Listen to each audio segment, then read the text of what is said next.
Albert's Bridge Books presents Grand Jete, written by Amy Shamshak, read by the author. Dedication. For my wonderful husband John, my sister Margaret Berkowitz, my niece Sarah Berkowitz, my mother Helen Louise Shamshak, who died of cancer in 2012, and for all the girls who have come to me for ballet lessons over the past 20 years.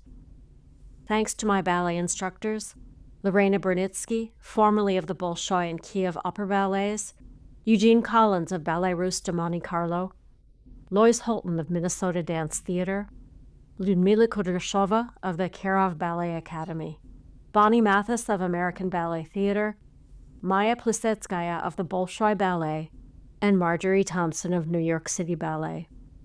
Thanks to all who made it possible for me to train and study in Russia, time and time again. Frontispiece quote: "Unexpected travels are dancing lessons from God." Kurt Vonnegut. Chapter 1. Her uncle's house felt cold to Gina and damp. She rounded the corner on the walk home from school and shivered looking at it. Uncle Eugene's white and gray house was 3 stories tall with gardens, surrounded by a curling black iron fence. It was 2 hours' drive from her old house in Minneapolis. Her uncle's house in Northfield might as well have been on another planet. Gina sighed and took the mail out of the box. She unlocked the heavy door with her key. She looked at herself for a moment in the mirror on the closet door as she hung up her coat. Gina was 12 and a half. She was dark-haired, small, and slender like her mother had been. Born to dance, she had heard people say. Gina shut the closet door. She didn't take off her navy uniform sweater. It was late February of 1991. Although it was growing warmer every day, it was winter in Minnesota. The afternoon had a dark, early evening feeling. She hugged her arms to herself. Her gaze shifted to the open, curving staircase, and she watched for her cat Nijinsky to come out. Gina walked on polished wooden floors, through large, beautiful rooms with graceful furniture to the kitchen. Everything was neatly arranged according to her Uncle Gene's wishes. No soft mounds of clothes were strewn about. There was not a single strain of music to stir up painful memories of her mother. Nijinsky appeared and brushed his gray striped face against her ankles. She missed Nijinsky all day at school. Having hugged Nijinsky, Gina put him down to sit by her ankles. Out of deep green eyes, she looked at the mail. There was nothing from her father. There never was. He had left Gina and her mother when Gina was younger. She remembered hearing her mother arguing with him when he was drunk. Even so, Gina looked for him at her mother's funeral. He never appeared. A week after her mother's funeral, Gina came to Northfield to live with her Uncle Eugene. Gina left her old school, her old home, and ballet lessons behind. She was miserably forced to attend St. Elizabeth's Middle School near her uncle's house. She looked at the notice of parent-teacher conferences from St. Elizabeth's that was in the mail. Today at school hadn't been quite so awful, she thought, considering it was only slightly less awful than the day before. Gina thought of the girls at school this morning. A smug girl surrounded by a pack of her horrid friends had come up to Gina at her locker. The snobby girl asked, "Is it true that your mother died of cancer?" "What? What do you know about my mother?" asked Gina in surprise. "Oh, Mrs. Murdoch told us to be nice to you because your mother died." The girl stood around and waited for Gina to answer. "Mrs. Murdoch? She said that to you?" Gina stepped back in shock. "What kind of cancer was it anyway? Are you afraid you'll get cancer someday?" one of the other girls pressed. "That's none of your business," Gina shot back. "I only ask because if there are other students like you here, maybe I could get up a little grief club. I'm president of the 8th grade. It's my duty to see that our student body is well served." "Leave me alone," Gina almost shouted. Gina wanted to punch her. It would have hurt, too, with those braces on her teeth. Gina chose instead to loudly slam her locker door. She gave her long dark hair a toss and walked away. She heard the voices of the girls behind her. "Can you believe that? I was just trying to be nice." Gina set the mail down on her uncle's kitchen counter with a similar slam. She hugged Nijinsky again. She fed him his dinner. He liked only dry, crunchy cat food day in and day out.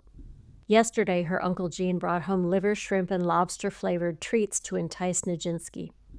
Gina knew from the excitement in his voice when he called for Nijinsky that he had a new brand of kitty treat. Then she heard his sigh as Nijinsky gave one sniff and turned away in revulsion.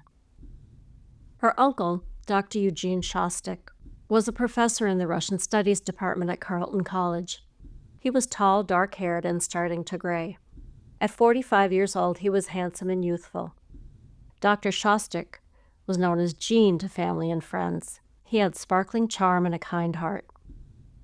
Gene had visited Russia many times to work or to study. Russia is often called the land of ballet, and Gene had gone many times to see beautiful ballet performances when he was there. His sister Lily was Gina's mom. Lily asked Gene to take care of Gina when she knew she was dying. In the kitchen at Gene's house, the phone rang. Gina picked it up, hearing Uncle Gene's voice. "Yes, Uncle Gene, I got in just fine. I answered the phone, didn't I?" "Yes, Nijinsky is fine too. No, the stove is not on. Uncle Gene, you ask me the same stuff every day." "Yes, I'll do my homework. I love you too. Bye." Gina replaced the receiver. Gina knew her uncle worked late because he loved being a professor of Russian. So much that he wanted her to learn the Russian language too. Last Sunday evening, Gene sat Gina down in the dining room to teach her the Russian alphabet. Gina could hear the seconds ticking away from the grandfather clock in the hall. Gina found Russian monstrously confusing. She gazed politely at the books Gene placed in front of her. All the while she planned her escape. She finally burst out, "Uncle Gene, I don't need to know the Russian alphabet, but it would be excellent for you to know it." Patiently, she listened to his Learn the Russian Alphabet lecture that he gave to university students. Two little old monks, Cyril and Methodius, sat down one day and wrote the Russian alphabet. "Isn't that fascinating?" "Fascinating? Are you kidding?" Gina looked at him in disbelief. "It's not as foreign as you think. Look at these letters, Gina. You already know them." She looked over the letters.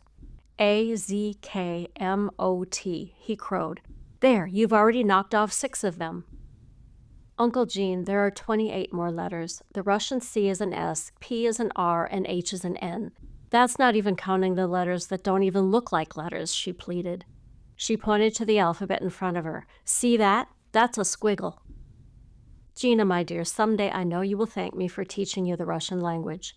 We might travel on the Trans-Siberian Railway together in winter. And you will become a Russian ballerina. How delightful."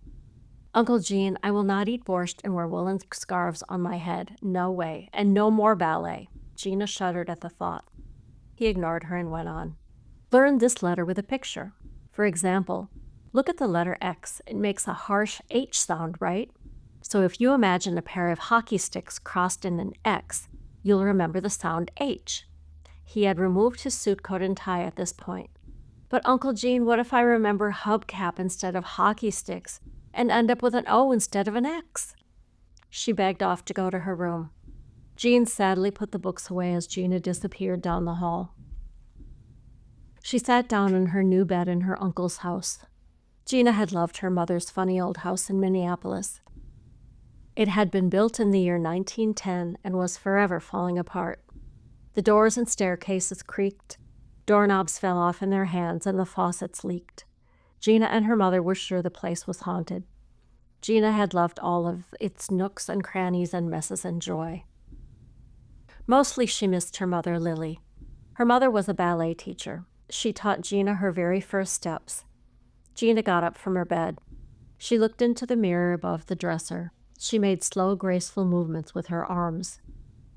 When Gina was 4 years old, she began dancing in the mirror after she saw ballet dancers on television. By the time she was 8 years old, she loved to listen to Debussy's L'après-midi d'un faune. It was so beautiful it made her cry. Gina knew there was something delicate and graceful about herself. She picked up her pink satin point shoes from the dresser and held them. In Minneapolis, Gina had loved point shoes, ballet lessons, and her teacher, Madame Brenitskaya, who was from Russia. Gina lay back on the bed, staring at the ceiling, picturing her mother in her mind. She remembered Lily's voice from one of the last times she was with her in the hospital. Gina, did you practice your dancing? Lily had asked, sitting up in bed. Of course I did, Mom. Watch this. Gina had learned a new step. She executed a springy pas de basque perfectly for her mom. Gina, that is wonderful, she remembered Lily exclaiming in delight. Gina slowly put her pointe shoes back into their pink mesh bag and set them back on the dresser. For 2 long months since moving in with her uncle, she hadn't danced at all. She didn't have the heart to practice. Gina felt too sad. Her heart was empty and she hurt. She would never hear Lily's voice again. She sat down on the floor. She hated crying, but she couldn't seem to stop herself. She tried to cry quietly so that her Uncle Gene wouldn't hear her.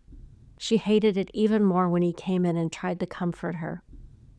She heard a soft knock at the door. Uncle Gene, I'm okay, she sniffled, getting tissues from the dresser. Would you like to watch the news with me? He gently asked. I'm really okay. I'm going to bed. She blew her nose. All right, dear Gina, sweet dreams. You too, Uncle Gene. She put on her nightgown and climbed into bed. Gina burrowed her head into her pillow. She remembered her first recital for Madame Brenitskaya. She had been sick to her stomach and ran away from the theater. I don't have enough courage to dance in the theater anyway. It's a good thing I quit, she said to herself. Gina found herself talking to the ceiling. Mom, you used to promise me you would teach me how to get over stage fright. Now you're gone and it's too late. Anyway, no one cares if I dance or not. Even if I did, they wouldn't like it. Gina turned her radio on to the classical station with the volume on very low. Even if Uncle Gene heard the radio, she knew he wouldn't mind her listening to classical music. A piece of music was playing that her mother had danced to. The music by Tchaikovsky for the Russian dance and the Nutcracker Fantasy Ballet. Gina thought that she would never be able to perform on stage the beautiful way her mother had. Gina loved to watch her mother do the simplest things, like walking. There was something so breathlessly delicate and powerful about Lily's walk. I miss you, Mom. Gina turned over and tried to go to sleep. Chapter 2. Gina woke up. It was still night. In the moonlight, she could see the picture of her mother on her nightstand. She looked at her mother smiling back at her. She remembered the afternoon in June when Lily told Gina she was sick. Lily had called Gina onto the sunny porch. They sat down in the swing together. Gina, she began. Yes, Mama. As gently as a mother could tell her daughter, she told Gina that a cancer had grown inside of her. She told Gina that it was too late for any doctors or any cure to do anything to save her. She would have to leave Gina soon, and Gina would have to go to live with her Uncle Gene. I need you to promise me some things, as hard as you have ever promised to do anything. I need you to promise with your whole self and heart and soul that you will do them. Lily put her arm around Gina. Yes, Mama. Gina snuggled closer. Take care of your uncle for me. Mess up his house every now and then. Hang the paintings in his study so they're all a bit off kilter. Serve him pizza for breakfast sometimes. Make sure he watches cartoons with you and takes you on the roller coaster at the state fair every summer. Mama, Gina sniffled. Uncle Gene hates the roller coaster. Exactly. Make him go anyway and tell him I said so. And when the time comes, don't be interested too much in boys. Always remember how beautiful and lovely you are. Someday, when you are older, a man who was meant only for you will come and love you as much as I do. You will begin a life with him and help each other to be happy. Lily dabbed her eyes. Yes, Mama. And Gina, know that you are talented. You have a special gift in your dancing. Know that you are precious and worth all of the diamonds and golds and rubies and emeralds in the world. Yes, Mama. Both were crying and rocking and hugging. And know that wherever you are, I love you, that your uncle loves you, and that even though I have to die, I will never, ever leave you, not even for a second. Most of all, Gina, know that you love you and all of the wonderful things about yourself. Gina and Lily sat on that swing for a long time that afternoon. The sun slipped away, covering them in shade. Lily died the following November in the middle of a snowstorm. Gina turned over in her bed and stared at the ceiling. Gina still wished she could have gone with her mother. Lily slowly awakened and thought about Gina. Lily had been in the attic of her house in Minneapolis for quite some time. She sat on a slender chair. Her cheek rested on her hand. Her elbow rested on the edge of a fragile writing desk. Lily felt quite light and comfortable. She thought, I feel a little too light. She looked through her hand to the desk below. She looked down at her cream-colored gown whose hem lapped around her ankles above bare feet. She looked right through herself to the floor. I'm a ghost. How very delightful. And such wonderful costuming. The ghostly Lily looked around the room. A tutu and its bodice were the centerpiece of the round room with its opaque carved windows. All was white and covered with glistening frost. Lily sat through day and night and over again. The sun traveled across the windows. Slowly light shone around the room to remind her that time was passing. A deep enveloping joy was in her. At times, tears rolled down her face and neck. She sat motionless. She missed Gina so terribly. A speck of frost on a shiny piece of costume glistened in her eye. I've been so silly. I'm a ghost. I can see Gina any time I want, even if she can't see me. Off to Uncle Gene's house, she said as she flew out of the room. Chapter 3. The following afternoon, Gina was at her locker. She heard voices near her. Better not be those awful girls again, she muttered under her breath. The girls came closer. Gina heard the president of the 8th grade say to her friends, Did you know the English teacher, Miss McReynolds, has a crush on Gina's uncle? What? How does she know him? Isn't she engaged to the gym teacher, Mr. Halverson? The girls squealed. The uncle showed up at conferences for Gina because she doesn't have any real parents. McReynolds saw him and fell for him, the girl said, pretending to faint in a romantic swoon. It gets better. Halverson said something rude to the uncle, and she paused as the girls gathered around her. Then the uncle punched Halverson. He's got a huge black eye. All of the girls laughed as they continued past Gina down the hallway. Gina slammed her locker shut, left St. Elizabeth's, breaking a million rules, and marched home.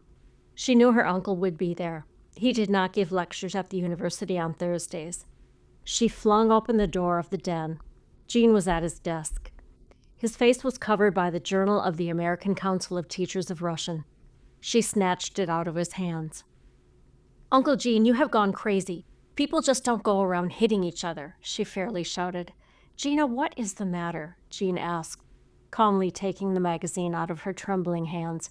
You punched my gym teacher in the face, Gina accused. At parent-teacher conferences yesterday, you hit him in the face, and you didn't tell me. I most certainly did not. I would not waste my strength on a dolt like Halverson. The man insists that people call him Skip, for heaven's sake. If I ever again have to listen to how he kicked the winning pass at his college football game, I will pop him, tensely explained Gene. Uncle Gene, you don't kick a pass. You throw one or catch one, but that doesn't matter. I can't go to school tomorrow.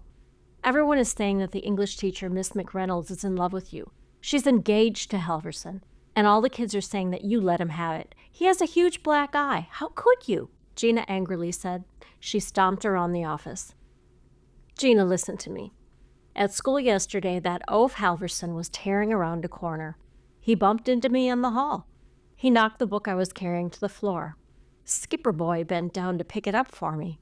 As he arose, his face came in contact with my elbow, the result of which was a black eye. It is not my fault that Miss McReynolds is unhappy with her choice of fiancé. If Skippy ever cracked a book himself, she might find him more interesting. No one's going to believe that. I can't ever go to school again. I won't, Gina said as she stood and stamped her foot. Gene stood up from his desk chair. I expect you to ignore any rumors that have come about because of this. You will attend school as well as gym class, as usual. I can't. It's too awful, Gina pleaded. You will. You can expect my checking daily to see that you do, insisted Gene. Both walked in silence back to St. Elizabeth's. Gene walked with her to the office to check her in, and he walked her to her classroom and watched her take her seat. The following Friday morning, Gina was sipping her cocoa. Her uncle came into the dining room and sat down. She prayed he wasn't going to bring up how she broke rules by leaving school again. Morning, Uncle Gene. Aren't you going to the university today? As a matter of fact, I am not. How did you know? He smiled at her and set down a cup of tea. You're not wearing your teaching armor, Gina said, wiping whipped cream off her upper lip with a napkin. My teaching what? Jean looked confused. You know, your teaching armor. That tweed coat and wool tie and pants you wear to the university. I don't know how you stand it. They're so scratchy, I can't be by you without sneezing or rubbing my eyes. Jean smiled again. Gina, I am not going in to teach today. We have matters that need to be taken care of. You are not attending school today either. She mentally sent a sneer of triumph to the snobby 8th grade president and her creepy friends. In fact, he continued, I have something important to report. We are going to move. I have accepted a position at the consulate in Leningrad. We are moving to Russia, at least for a year. Gina stood up numbly, unable to speak. What? Russia? No! Are you crazy? I don't want to. I feel sick. I mean, I hate school and everything, but move again? You're crazy. Gina, please sit down. I am not crazy. I know you do not like the school here. Spending a year in another country might be good for you right now. I admit I have been waiting all of my life for a chance like this, to work at the consulate in Leningrad. If you don't want to go with me, you could stay with Aunt Maggie and Uncle Robert. You could go to school in Minneapolis with their children. Gina thought about that. My cousins are nice, but all they care about is playing stupid sports. Mom always wanted to go to Russia. Oh, Uncle Gene, I don't know. Wait a minute, what's a consulate? She finally managed to ask. The American Consulate in Leningrad is the residence for officials from the United States who represent the interests of American citizens in the USSR, answered Jean. What the heck? I never know what you're talking about, Gina said, waving her hands in the air. She scowled at her uncle as Jean said, I'll explain more later. Let's go. Where? She asked as she grabbed a jacket and followed him out the door. Feeling queasy and in shock, Gina went with her uncle that day to have a physical. They filled prescriptions for antibiotics in case they needed them in Russia. Waiting in line at the drugstore, she asked Jean, why don't we just go to a doctor in Russia if we need antibiotics? Prescription drugs are hard to come by there. There are not enough antibiotics for everyone who needs them. I imagine they have medicine at the consulate, but who knows? Jean answered, accepting the white prescription bag from the pharmacist. Next, they went to Kinko's, where Gina had her picture taken for her passport. From there, they went to St. Elizabeth's to unenroll her from school. Gina liked that part the best. Lastly, they went to their favorite Italian restaurant. As they sat down at their table, Gina looked at her uncle and said, Uncle Gene, I haven't felt normal since before Mom was sick. Mom dying and moving here is like a bad dream, or a nightmare. I know you're trying to help me, but now this? Jean twisted his napkin. I hope I am not being selfish in asking you to go with me, Gina. Somehow I know it is what Lily would have wanted for you. Gina looked down at the table. I know Mom would want me to go too. But I don't think Russia will be any better. Everything is gray and rainy without Mom. Russia isn't going to cure that. Uncle Gene, what about Nijinsky? Gina was almost afraid to ask.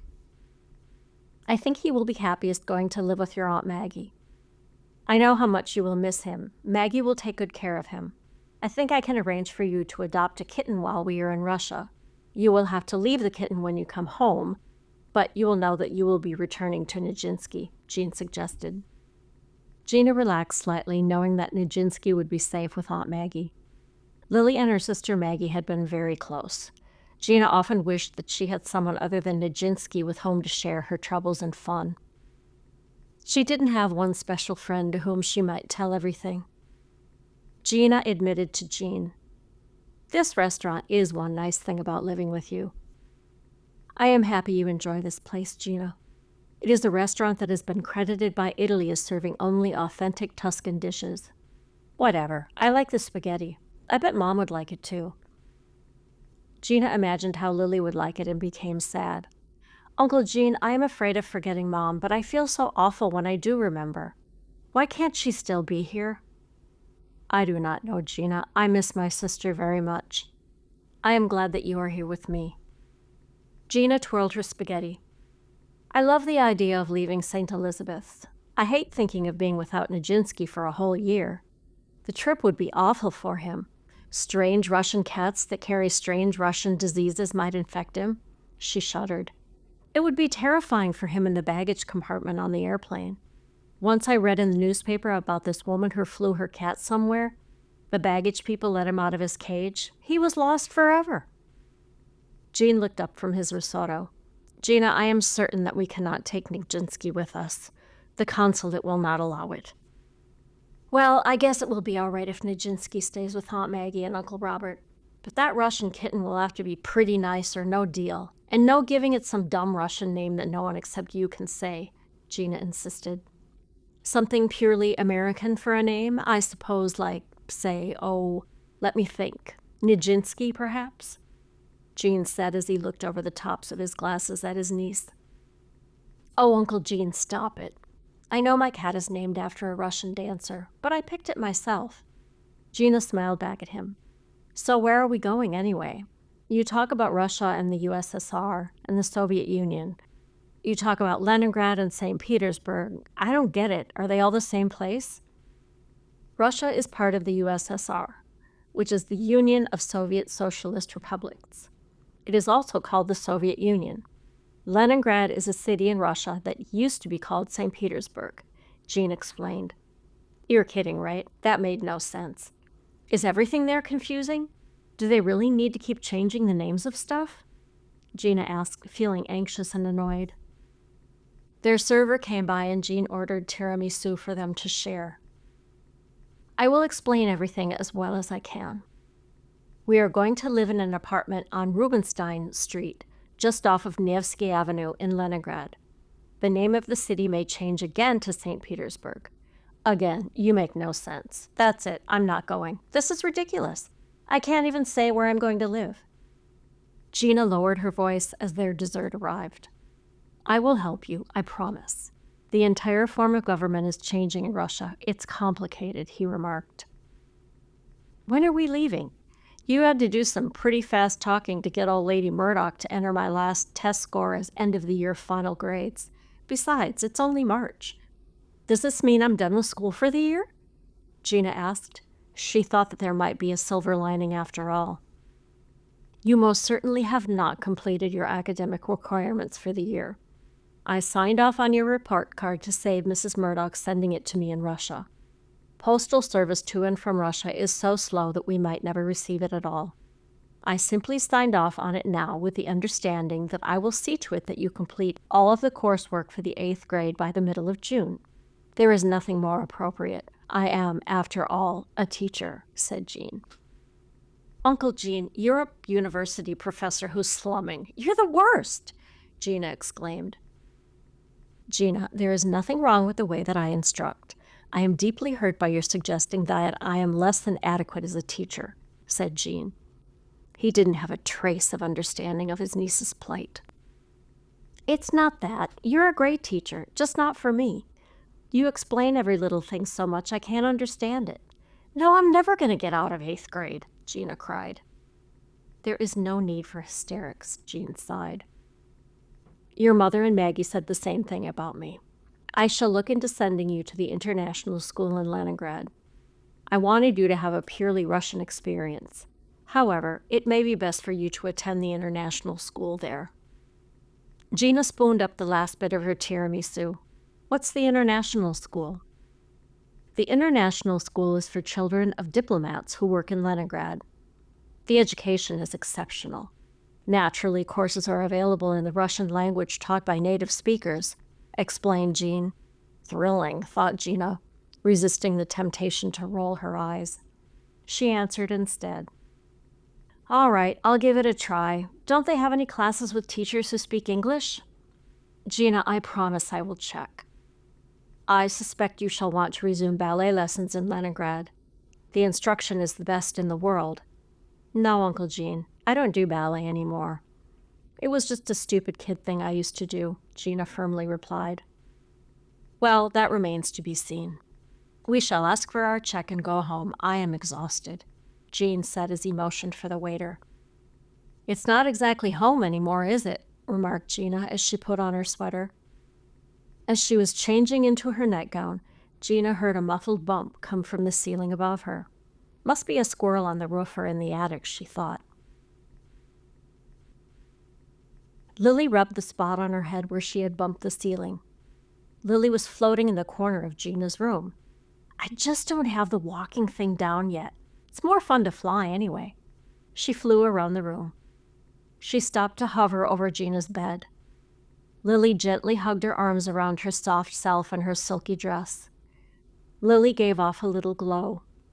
The room was sparkling and held her like a diamond in the night sky. She traced Gina's name in the glittering air that surrounded her. Oh, Gina, Lily thought, I love you so much.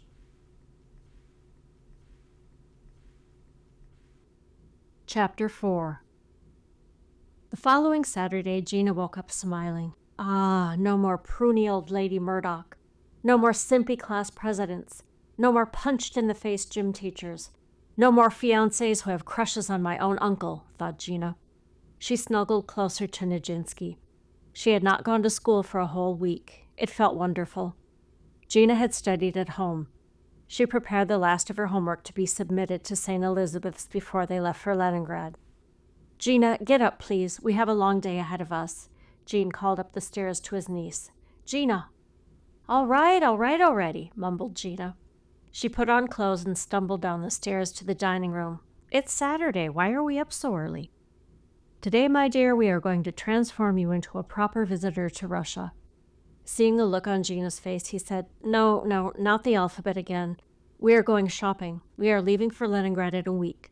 You cannot go wearing the clothes that you have. I will not wear a woolen scarf on my head. I don't care how cold it gets. They itch. And no blouses with embroidery on the front that some old lady made. And absolutely no big fluffy white bows in my hair. I swear, I won't leave the house, not ever, not for a whole year. Gina stood up. Her voice rose to a crescendo of anger and fear at the thought of having to dress like some stupid Anastasia. Gina, calm down. I only suggest that you wear dresses to school and on Sundays.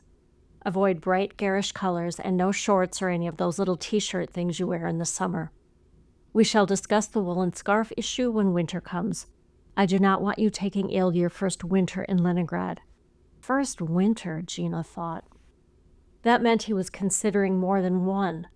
He switched out things around the house with Russian ones. In the last few days, he had started her drinking tea with sugar out of little glasses sitting in metal holders. They were hot as the dickens if you tried to pick them up. Stakani and podstakani, he said they were called. No more cocoa, and no more raspberry granola bars for breakfast. Now they had kasha, he called it. Which wasn't too bad, she gratefully discovered, as long as it was drowned in honey and milk. And taking ill, for heaven's sake. He's been reading those Russian novels again. She knew it. Her uncle loved to read endless Russian novels in which nothing ever happened. Gina knew. All of the characters sat around drinking tea, having headaches, and waiting for something to happen. Nothing ever did. Finally, someone died. Then everyone talked about the emptiness of life, or something like that. Gina had heard her uncle and his friends from the university discussing those silly Russian books. Now Gina watched him glide around the house in his best suits. He started smoking a pipe and gazed out onto the lawn a lot. He stopped acting like Uncle Gene and started acting like Uncle Vanya. And now the wardrobe changes. Gina knew if her uncle had his way, she would be decked out in a huge hat with flowers on it. She would have to wear lace gloves. Worse yet, he would make her carry a parasol. She imagined scenes in her life flash by in Leningrad. He would make her sit in straight-backed chairs memorizing poetry. Then, horror of all horrors, he would force her to recite verses to his Russian friends. Gina snapped back to the present. Don't you think maybe we should wait until we get there before we start living out Dr. Zhivago? I'll go shopping with you, but I like my own clothes. At the end of the day, they returned with 4 skirts for fall and winter and 3 long dresses for summer and spring. They found cotton sweaters in various soft colors and black walking shoes that Gina liked. They bought a new silk tie for Jean. Gina insisted that he buy it. Its rich, deep gray color pointed out his eyes and the light parts of his salt and pepper hair. Gina knew Lily would have liked to see him wear it. That Sunday, Aunt Maggie came to pick up Nijinsky. Gina missed him so much she was glad to be leaving.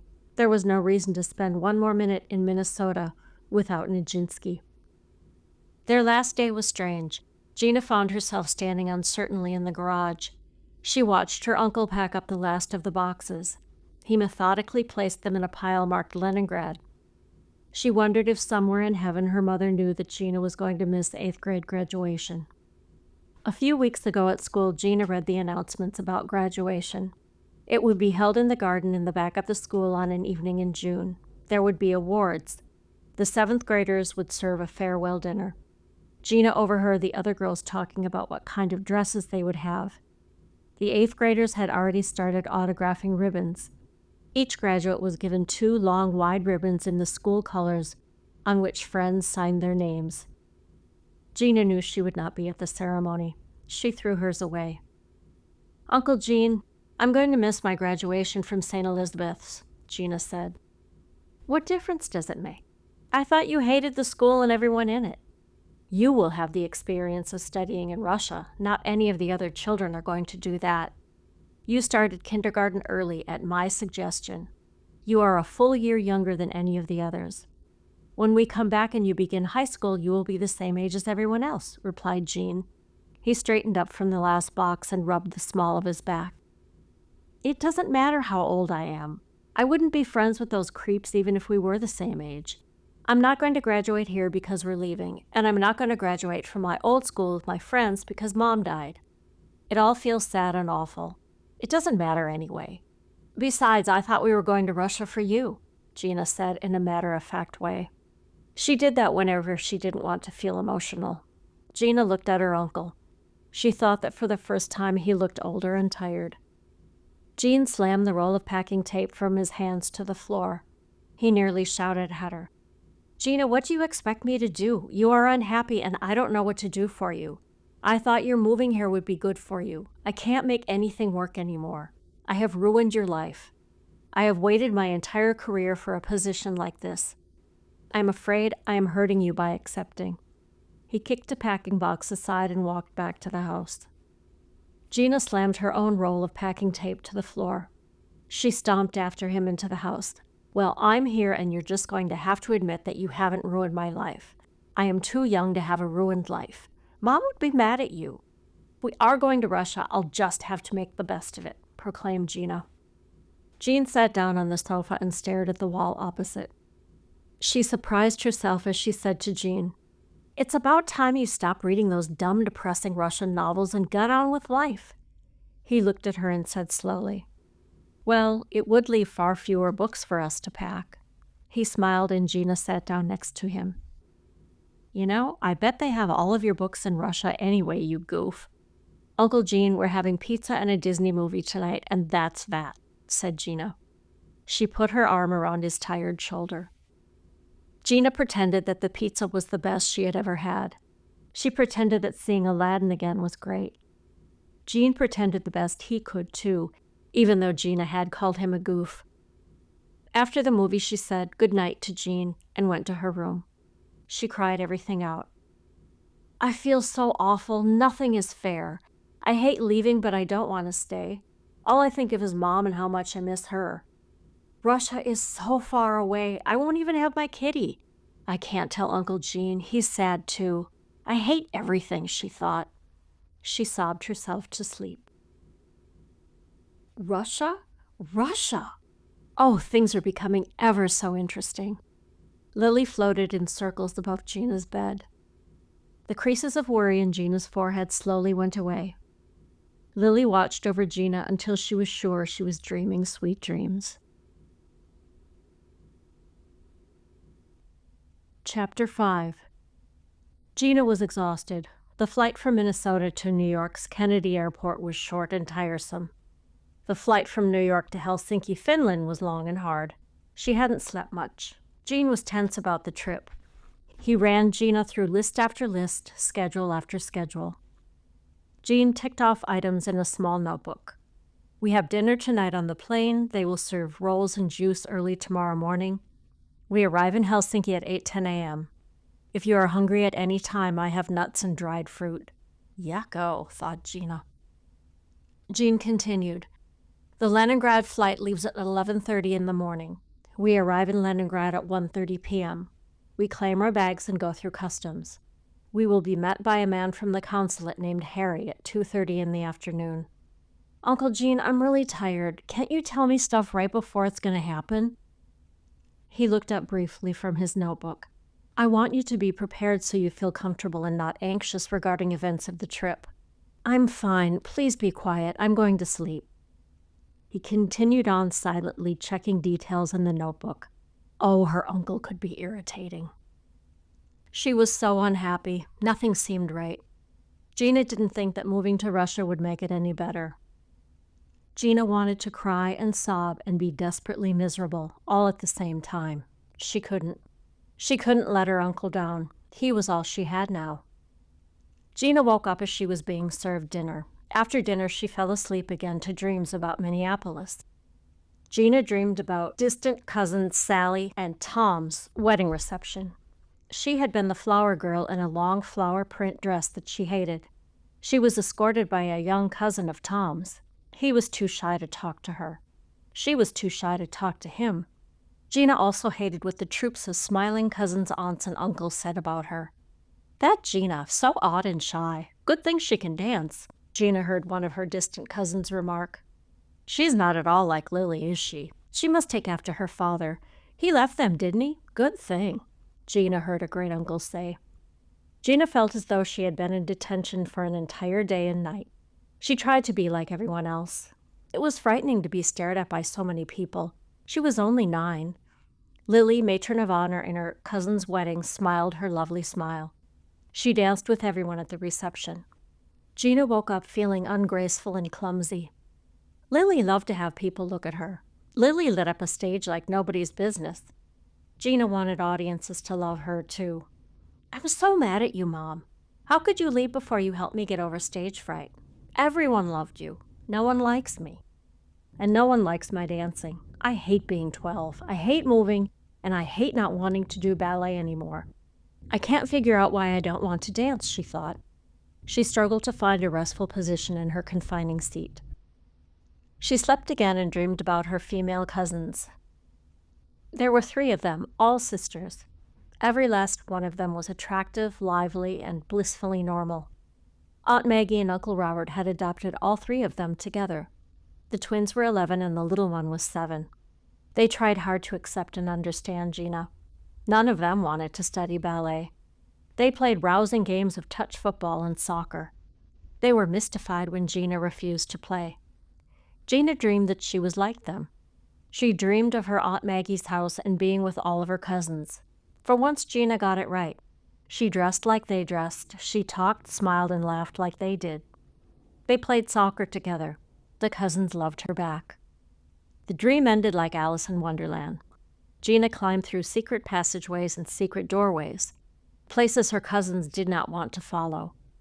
Gina squeezed herself through one final tiny doorway. She ended up outside of their house on the grass. She ran away as fast as she could. She woke up knowing that she was different after all. Gina stared out the plane window. Gina knew that there was something that set her apart from her cousins' warm, happy lives. Gina wondered if she could dance and be happy. Lily had been supremely happy dancing.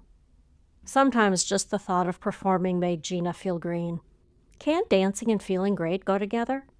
Gina asked herself as she fell into sleep once more. She awakened in time for breakfast in the air. Pulkovo International Airport in Leningrad was not like any airport in America, Gina thought after they landed. That was for sure. It was made of gray cement. The people who worked there were gray too.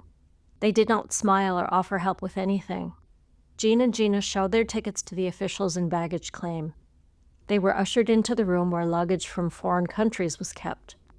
Why isn't there anyone else here? Gina asked her uncle. Our bags are kept separate to be checked. It is to protect Russia from foreigners bringing things in that are forbidden. Jean heaved one of the large suitcases they had packed onto a waiting cart.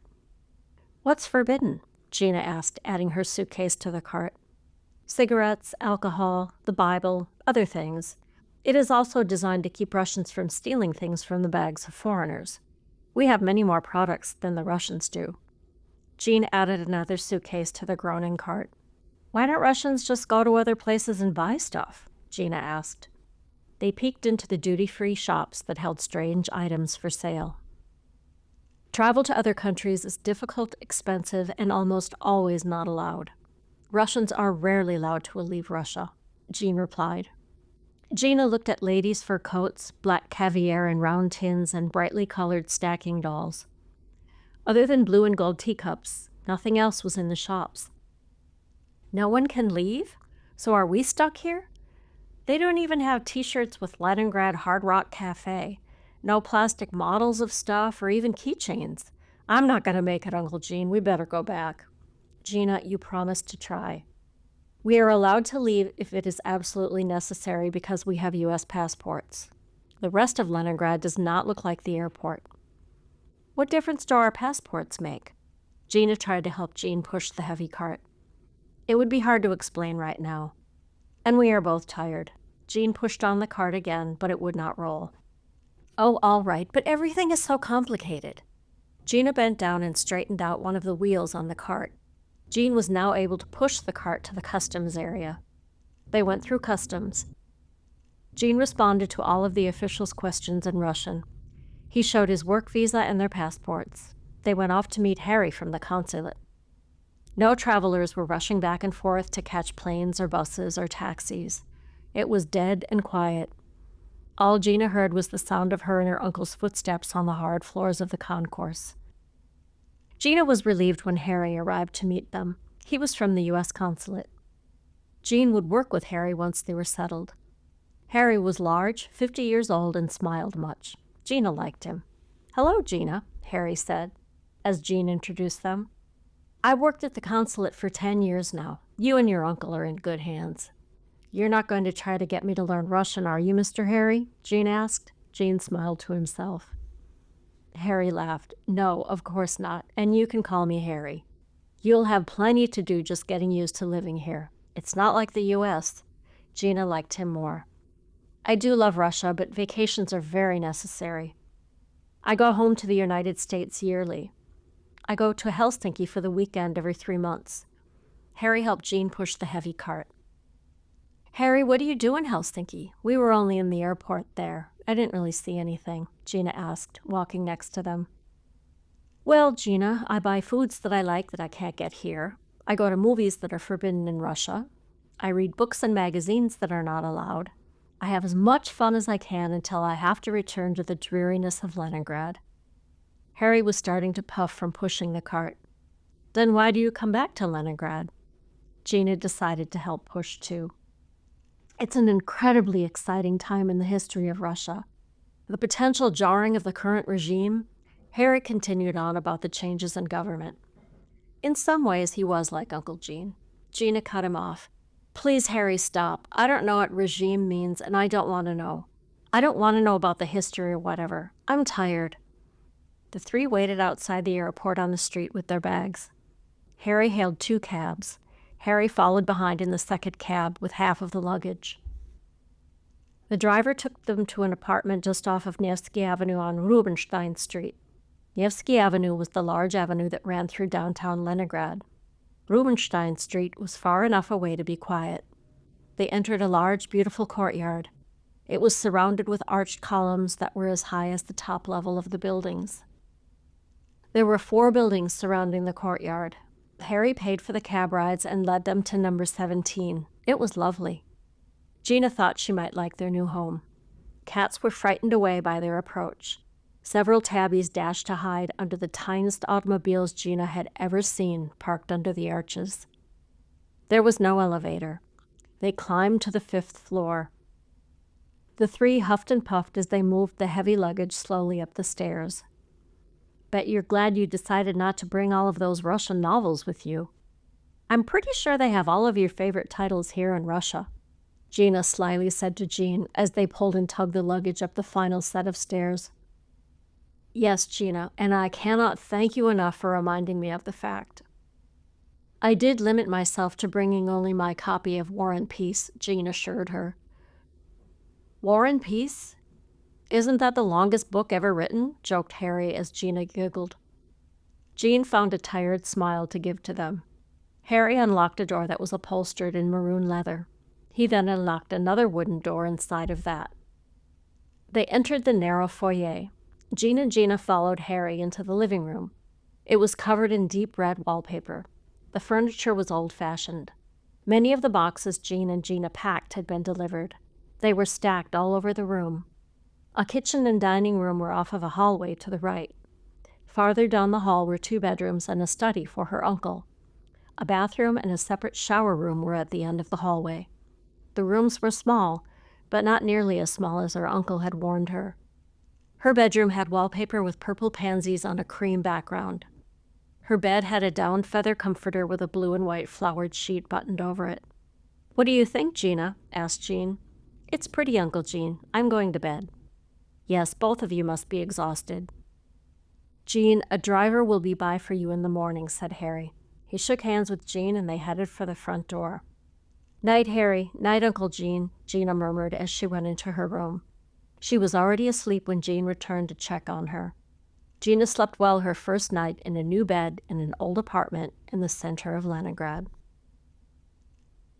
Lily tossed and turned in her corner of the ceiling. "I'm too excited to sleep. I can't believe I'm finally in Russia. Well, sort of here.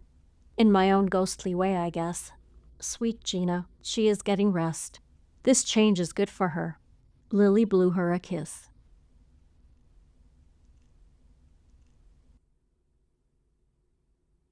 Chapter 6. Gina woke up. A stocky, red-haired older woman was in her bedroom. She screamed and clutched her comforter around her neck. Jean came running. "Gina, this is Valeria Isidorovna Petrovna. It slipped my mind to tell you about her on the way. She will be helping out around the house. She will cook for us." "That whole long, stupid list you had on the plane and you forgot to tell me about her?" Gina held the comforter closer around her neck.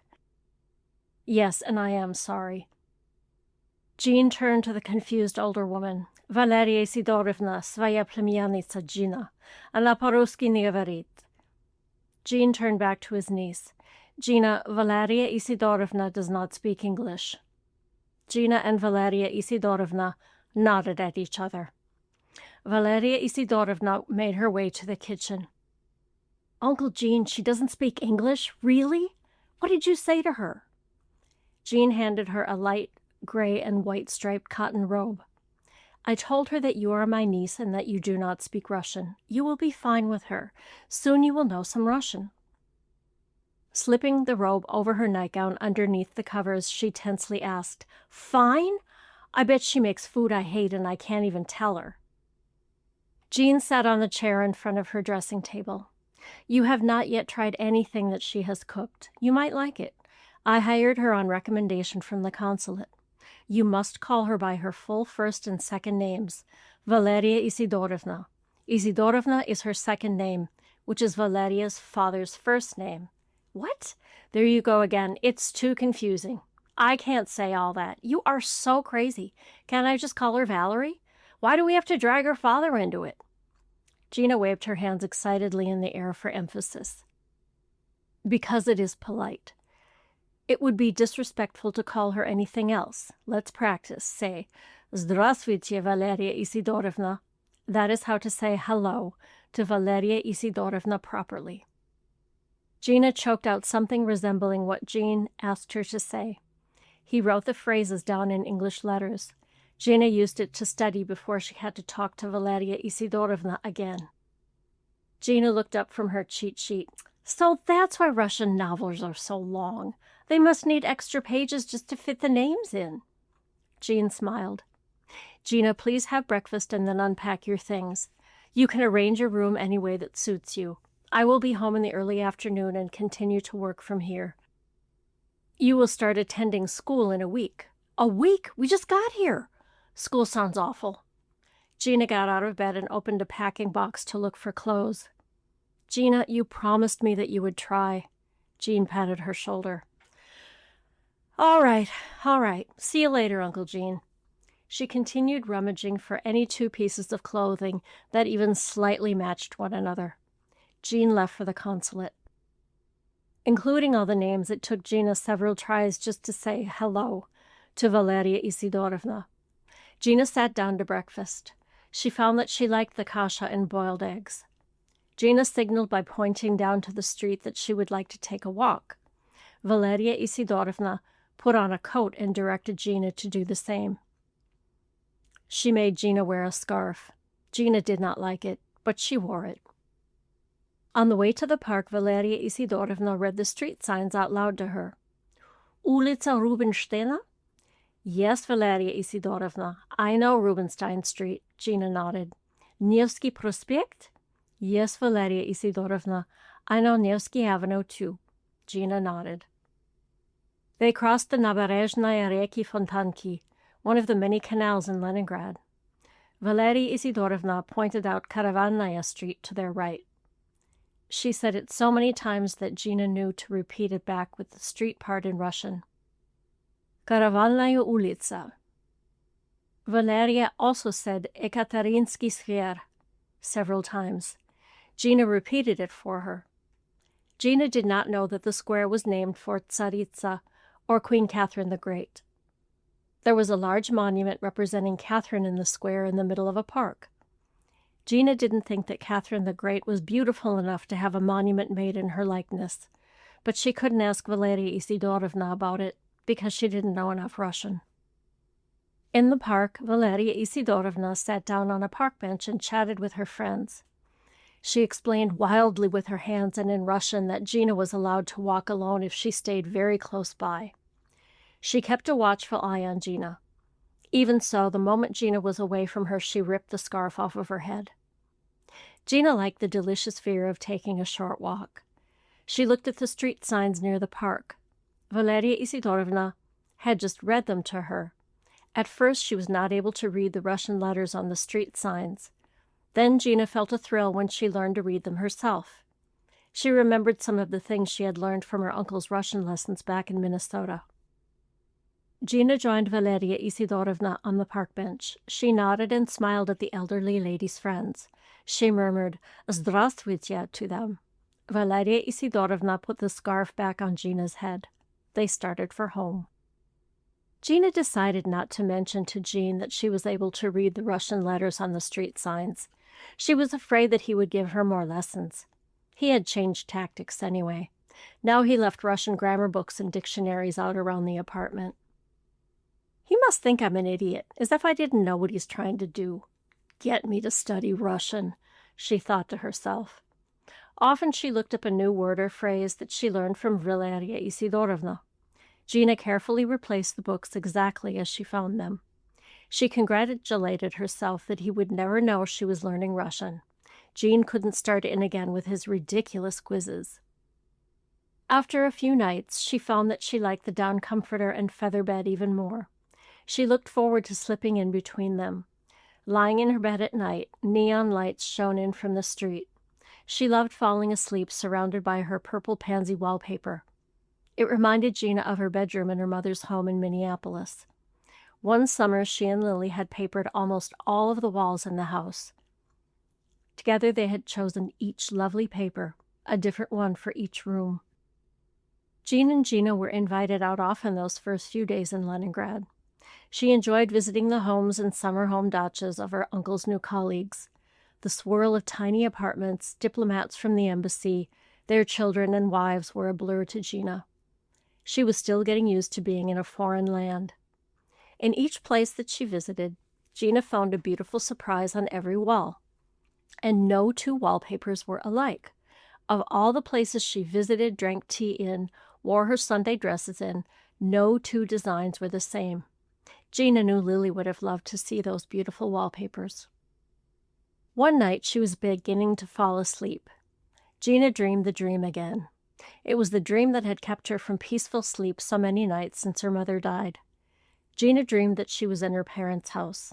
In the dream, she was in the basement. She was afraid. She climbed a secret staircase all the way up into the attic. She found books about ballet in the attic.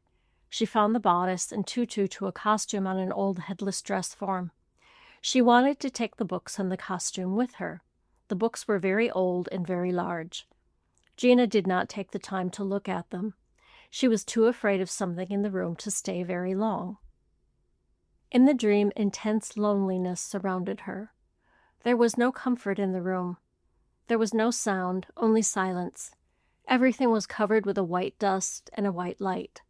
Gina felt so alone.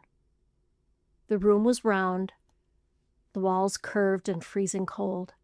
She saw her breath as she tried to breathe past her fear. She did not know what was frightening her. Each time she dreamed this dream, she made herself spend more and more time in the room. She tried the costume on. Gina was alone there, as if no one else in the world were alive. Gina awakened with a shiver. She wondered what the dream meant. Lily watched Gina awaken, frightened from her dream. She wished she could help Gina to be calm and sleep. "I suppose there are some things I have to let you figure out on your own, Gina, but I really don't like it when I can't help you. I may be a ghost, but I'm still a mother after all."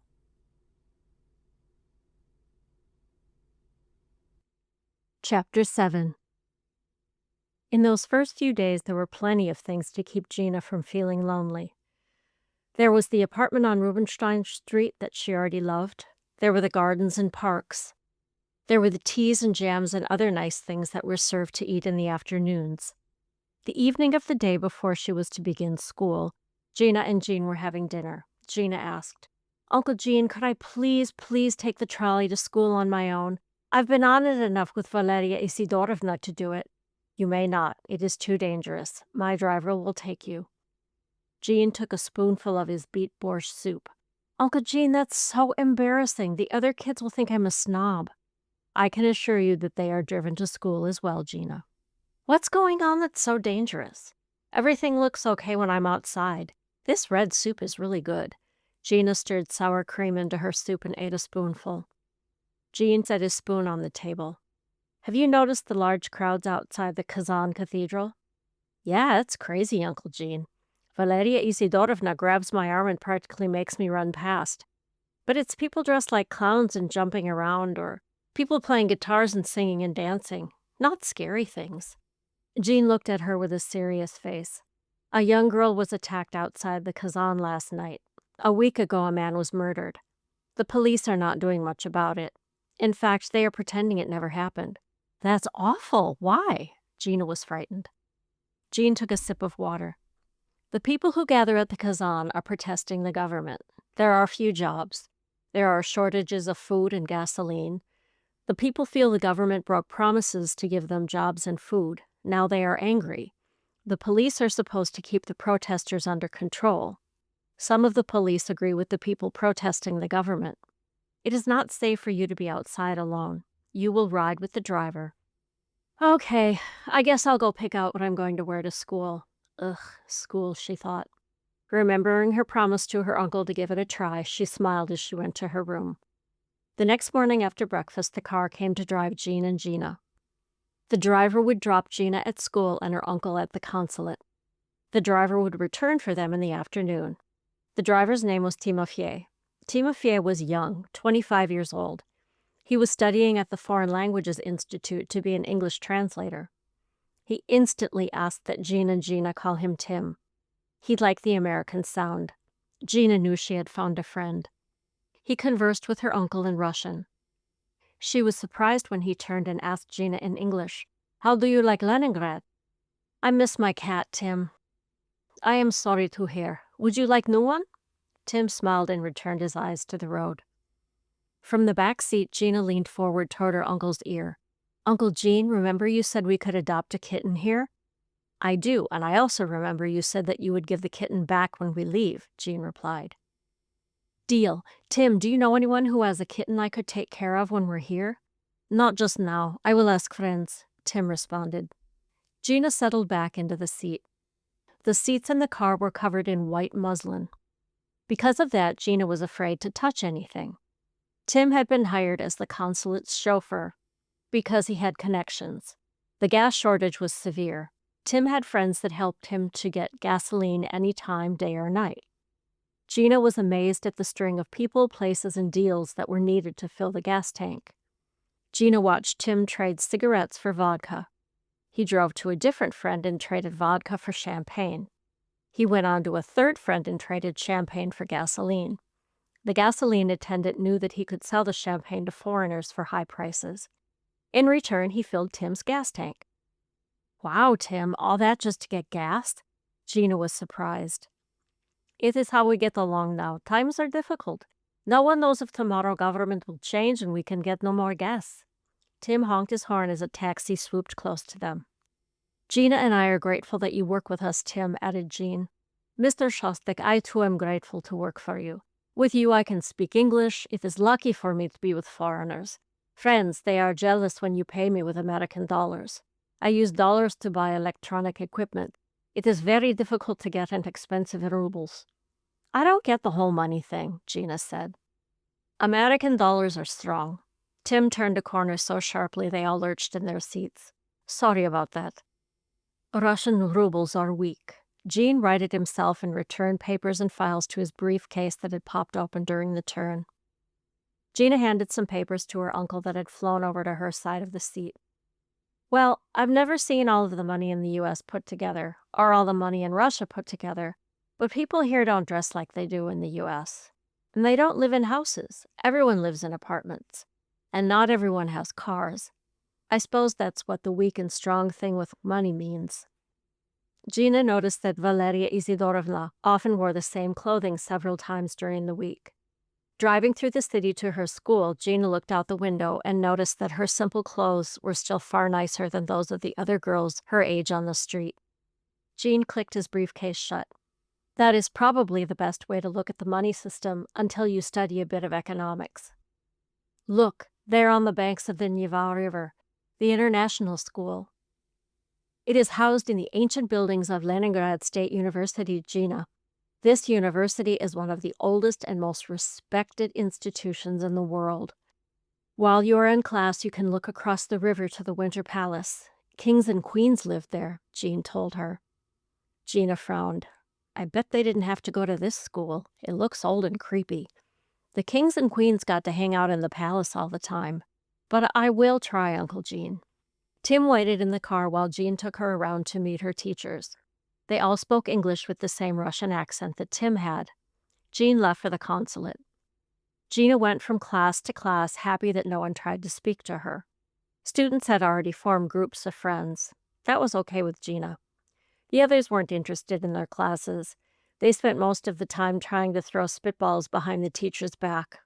Gina confessed to herself that she didn't like the international school. The snobby American children of diplomats and businessmen were copies of the kids at St. Elizabeth's. The university buildings were chilly. Gina was quiet when Tim and Jean came to pick her up. How did it go, Gina? Jean took her books and helped her into the car. Well, Uncle Jean, the math class wasn't too awful. The food was okay. Those rooms are freezing. I do remember the cold classrooms in the university. Everyone was nice to you? Jean asked as Tim sped off into traffic. Yeah, it was okay. Gina's voice sounded tired. Tim knew that the day had not gone very well. He tried to cheer Gina. You know, I was not great in school. I only loved to talk and to dance. To dance? Jean and Gina said in unison. I am ballroom dancer since 5 years old. I danced in competitions all over Russia. I dance waltz, foxtrot, tango, and Latin dances.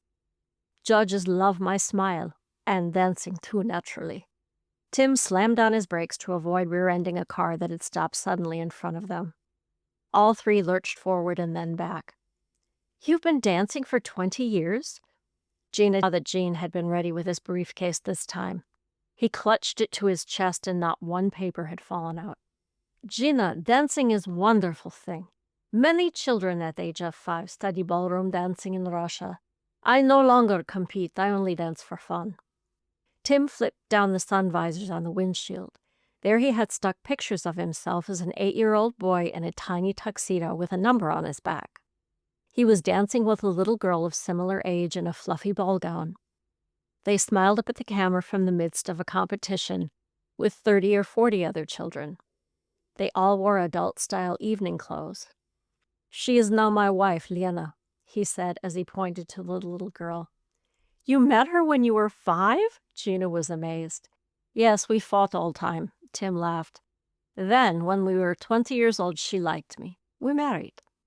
The baby in the other picture is our son, Misha. Tim pointed to a baby picture. "Tim, the road!" Jean shouted as they narrowly missed a street lamp. Tim got back onto the street. "Oh, yes, of course, I am sorry," he continued. "And you know, we live near to you on Rubenstein Street. We are in 4th building, closer to Nevsky Avenue. And here you are, home." Jean and Gina said goodnight to Tim. They had dinner. Gina did her homework. She went to bed. The next day she went to school and did it all over again. Tim's driving slightly improved. And in this way, Gina endured her first few weeks of school in Leningrad. In the apartment with Jean, she pretended it was not so bad. Jean loved to come and fetch her with Tim after school. He dropped in and chatted with his old professors from his university days. Jean picked up Gina at the international school and they walked to faculty offices of Leningrad State University. Gina learned to love the gentle old scholars who had instructed her uncle when he was young. They doted on her. They found out when she had study hall at the international school and came and took her out of class. She had cakes with them in their offices each afternoon at tea time. One afternoon, Jean and Gina were visiting with the professors after school. One of the elderly professors, Viktor Fyodorovich, suggested, "Jean and Gina, I know ballet instructor who might take Gina as student." "Gina, I think it may be time for you to return to ballet lessons," said Jean, pouring her some tea. "Uncle Jean, Viktor Fyodorovich, I don't know if I could." Gina cared even less about performing on stage now that Lily was gone. She didn't want to be bothered by some ballet teacher pushing her to dance on stage. Her point shoes gathered more dust in her closet. "Would I have to perform on stage?" Gina asked anxiously. "That will be wish of instructor. You not wish to dance in theater?" Viktor Fyodorovich frowned in confusion. "No, Viktor Fyodorovich, I don't. I love to dance. I just don't like to perform." Gina looked a little ashamed. "A ballerina who not like to show self. This is unusual situation.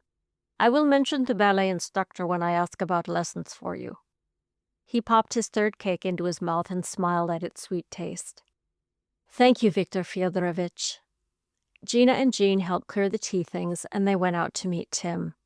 That evening after dinner, Jean brought up the subject of ballet lessons. "Gina, I notice you perked up at the talk of ballet lessons. I promise I'll think about it. I can't promise I'll do it.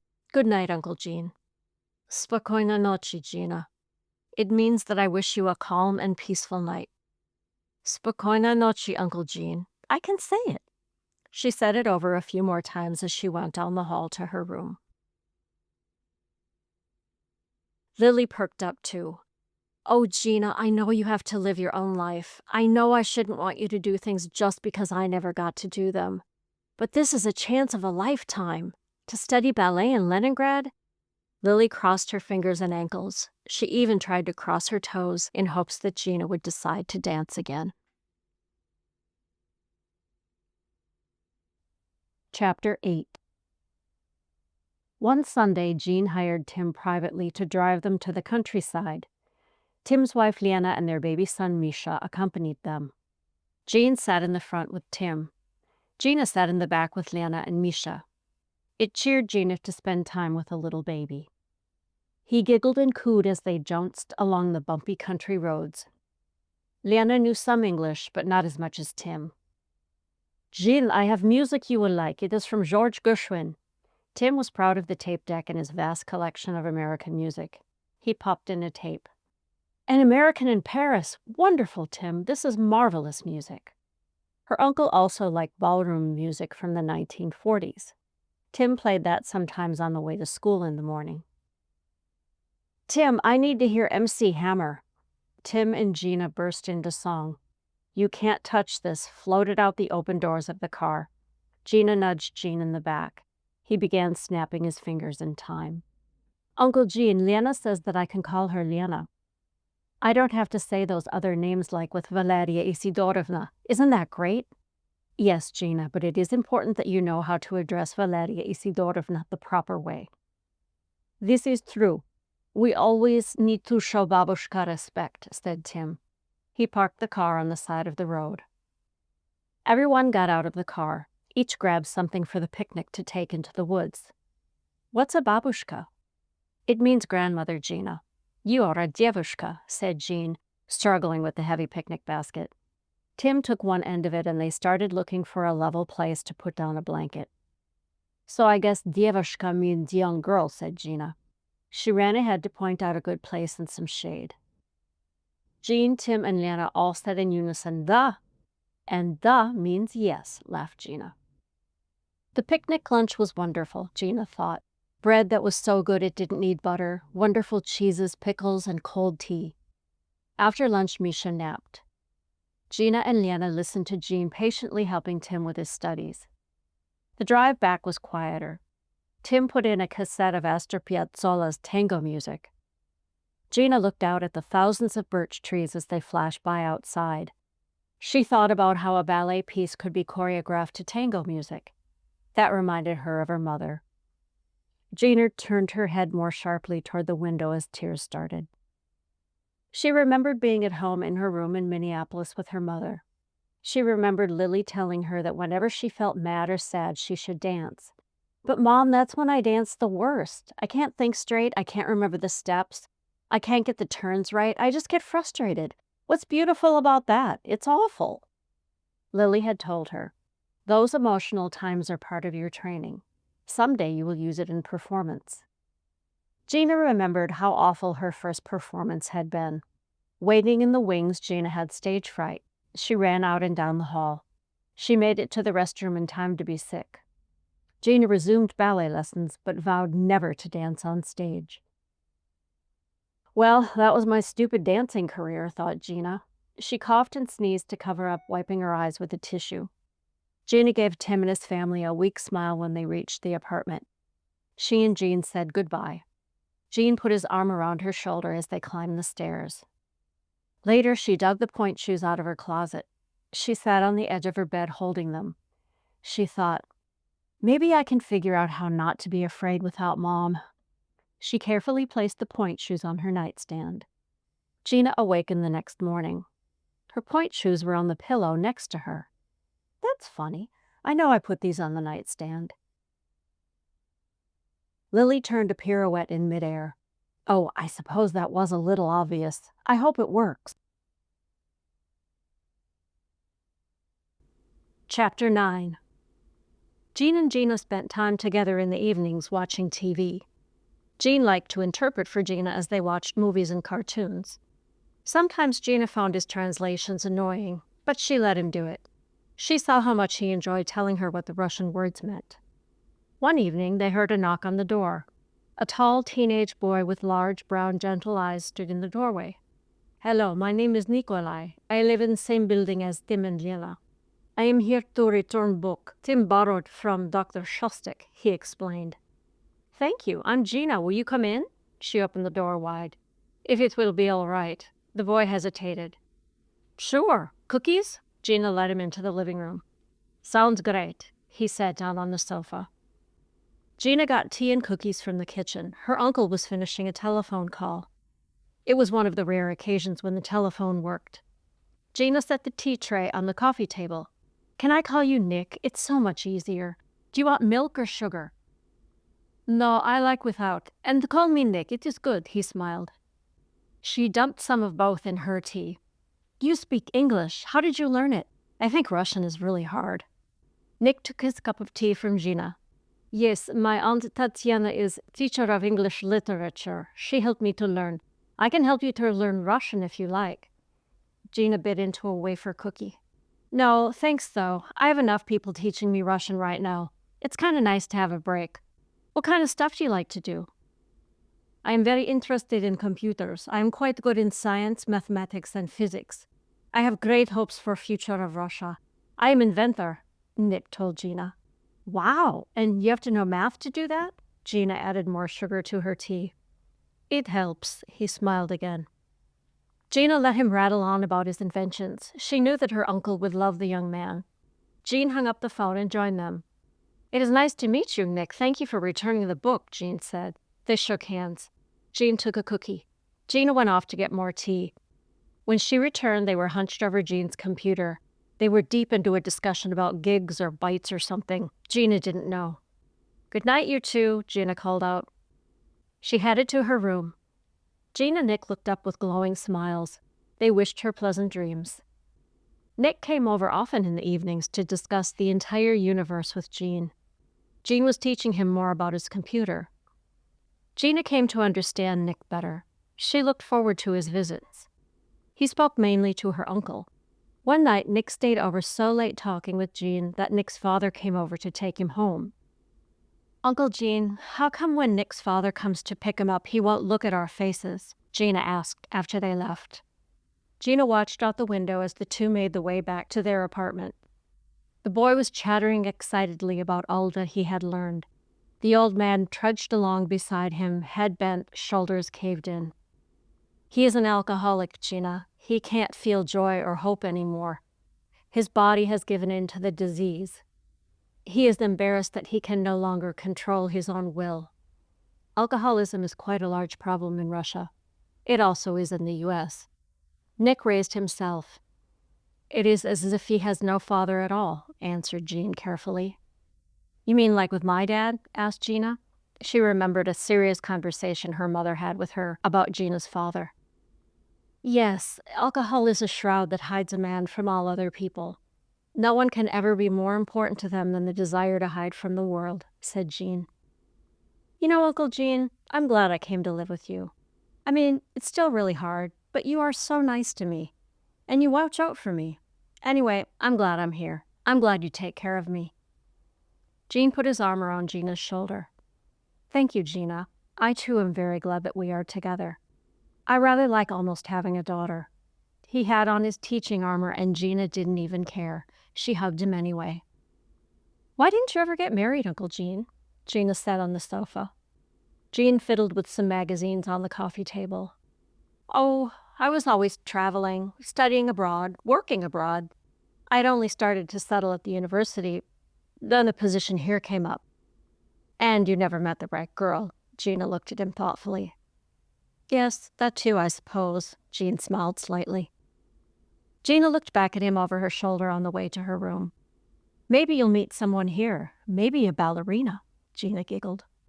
The next Sunday morning, Gina looked out into the courtyard. She spied a piece of flowered fabric moving in the bushes. She heard a girl's voice calling, "Sugar plum, sugar plum." Sugar plum, Gina thought. She must know English. Gina flung open the door to the apartment. She raced down the 5 flights of stairs. Bursting into the courtyard, she called out, "Hello, hello, where are you?" She had lost sight of the flowered skirt in her flight downstairs. Gina at last saw the piece of moving fabric again in the bushes. She tugged on it. Another girl whirled around in surprise and looked frightened. She straightened up and looked into Gina's eyes. "Sugar plum, you were saying sugar plum. You know English," Gina said, smiling.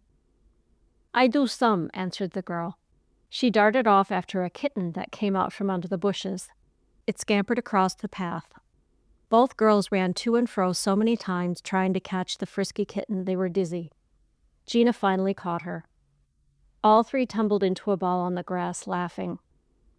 "Why is her name Sugar Plum?" asked Gina. "They call her for role in famous ballet," she answered. They both shouted together, "The Nutcracker Fantasy!" And Gina went on, "How do you know English? What's your name?" "Moment, let us sit properly." The 2 girls untangled themselves in Sugar Plum. Spreading their skirts beneath them, they carefully sat down. Sugar Plum fell asleep in Gina's lap. "My mother is teacher of English. My father is artistic director of ballet company. They call me Valentina." "Valentina, and you even look like a Valentine," Gina spoke excitedly. "And how am I like Valentine, as you say?" she asked. "Because you look like a girl with red lips and soft curly hair on a Valentine card. I bet you have boys giving you flowers all the time. I bet they follow you home from school every day just dying to carry your books," Gina answered. "There is no time for things of small importance to me. All days I am studying and dancing. I am talented, serious student, replied Valentina honestly. You dance? My mother danced. I dance. Well, I used to anyway, Gina confessed. You must be girl Nick was talking about. Nick is my cousin. He comes to visit your uncle, yes? Valentina asked her new friend. Nick is your cousin. He's very nice. My uncle likes him very much. I'm glad I met you. My name is Gina. Can I call you Tina? Gina asked. It is deal, said Tina, and the girls shook hands. Gina continued petting Sugar Plum. My mother always dreamed of studying ballet in the famous Kirov Ballet School. That is academy where I study. It is best ballet academy in world. I train to be professional ballerina. When I am older, I will dance in Kirov Opera and Ballet Company.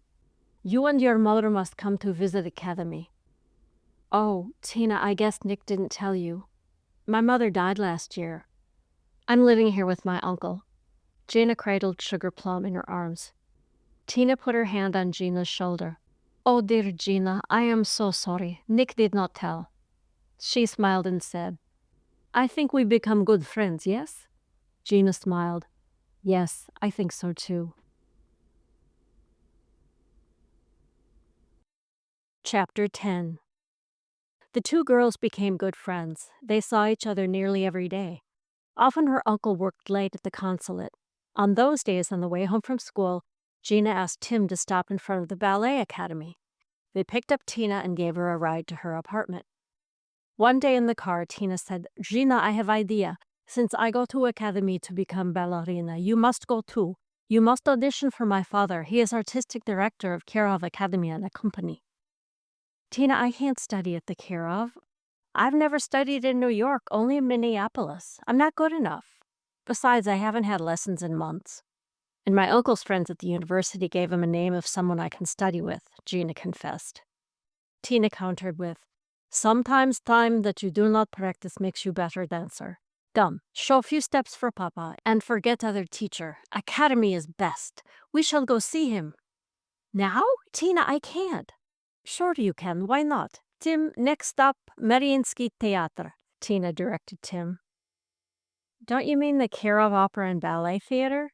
Is it the same as the Mariinsky Theater? Gina asked in confusion. Some still call it that. Name soon will change to Mariinsky Theater again. Papa has office there in small building near theater. There is small studio also, nothing to fear. Tina looked excitedly out the window as they neared the building where her father worked. Gina gulped. Oh no, auditioning for the director of the Kirov, Tina, I can't, I just can't. Tina grabbed Gina's hand. I audition with you if you like, we'll be fine. Tim smiled and drove the rest of the way to the theater. I shall wait, come out same door when you are finished, he said to the girls. They climbed out of the car. The girls entered the office building near the theater. They climbed the wooden staircase to the 4th floor. They quietly entered a studio where Ilya Alexandrovich Mikhailov was coaching a boy student who would soon graduate. Tina whispered, Soon student takes final exams at the academy. Papa is helping him. Ilya Alexandrovich was showing a step to demonstrate a particular technique to his student. Tina's father was small and white-haired. He had the grace of his daughter. His whole body moved and swayed when he executed the step. Gina thought it looked like he was merely playing with the music. The student thanked Ilya Alexandrovich. He bowed and left. Tina introduced her father to Gina. Gina didn't know if she should curtsy, bow, or shake hands. She stood uncertainly. It didn't matter. Ilya Alexandrovich hugged her. Boy, she was glad she had learned how to say names properly. Hello, Ilya Alexandrovich. I am very happy to meet you. Thank you for letting me audition. Gina hugged him back. Tina has told me much about you. You should be dancing. We will find right teacher for you. Now, show. He waved his hand to the center of the studio and sat in a wooden chair in front of the mirror. Tina gave Gina a pair of canvas shoes to wear to audition. Gina and Tina performed the Lilac Fairy variation from The Sleeping Beauty. Gina was accepted as a student. That's it? I can study here? How can you tell from that little piece I danced if I'm any good? Gina asked Ilya Alexandrovich breathlessly. My dear, I could tell from the moment you put shoes on feet. It was as though you were a greeting old friend, the elderly man answered. You have trained with Branitskaya, yes, he asked. She was my teacher in Minneapolis. How did you know that? When I turned 10, my mom got me an audition for Madame Lerena Branitskaya. She danced with the Bolshoi Ballet Company here before she moved to Minneapolis. Ilya Alexandrovich smiled at her. She has trained you to dance like her. I saw when you walked in door. Lerena and I are old friends, my dear. She was a beautiful prima ballerina. I remember when she moved to US, I was very sad. I know I was lucky to be one of Madame Brunitskaya's students. I loved her and I miss her too. I took lessons 6 days a week and practiced at home every day. Tina smiled and nodded at her father. So you see, Papa, Gina needs to be here with us. Gina, dear, why have you not been dancing? Ilya Alexandrovich asked as he put a hand on her shoulder. My mother danced, but now she is gone. I'm not like her. My mom had a spark that made her different from everyone else. She made other people happy with her talent. I'm not talented. I'm boring on stage, Gina slowly answered. Ilya Alexandrovich and Tina smiled and lightly laughed. What's so funny? Gina demanded. Number one, you're not like Mother. You are you and no one else, Ilya Alexandrovich whispered to her as though telling her a big secret. And number two, talent and extra spark, they are hard work only. All can have who work hard enough, said Tina as she spun circles around the room. The girls smiled and said goodbye. They clambered down the creaky wooden stairs. Gina chattered all the way home to Tina about dancing again. Tina hugged her as they parted. She went to the Mikhailov's apartment that was in the building across the courtyard from the Shostiks. Gina raced up the stairs and into the apartment. Jean listened as Gina breathlessly told him about the academy. Uncle Gene, I was there. I was at the Kirov school. I met Tina's father. A top-level student was practicing. He did the hardest steps I've ever seen, and he was so good. Ilya Alexandrovich is so kind, and he knows everything about ballet. I wasn't scared at all. Tina was there with me.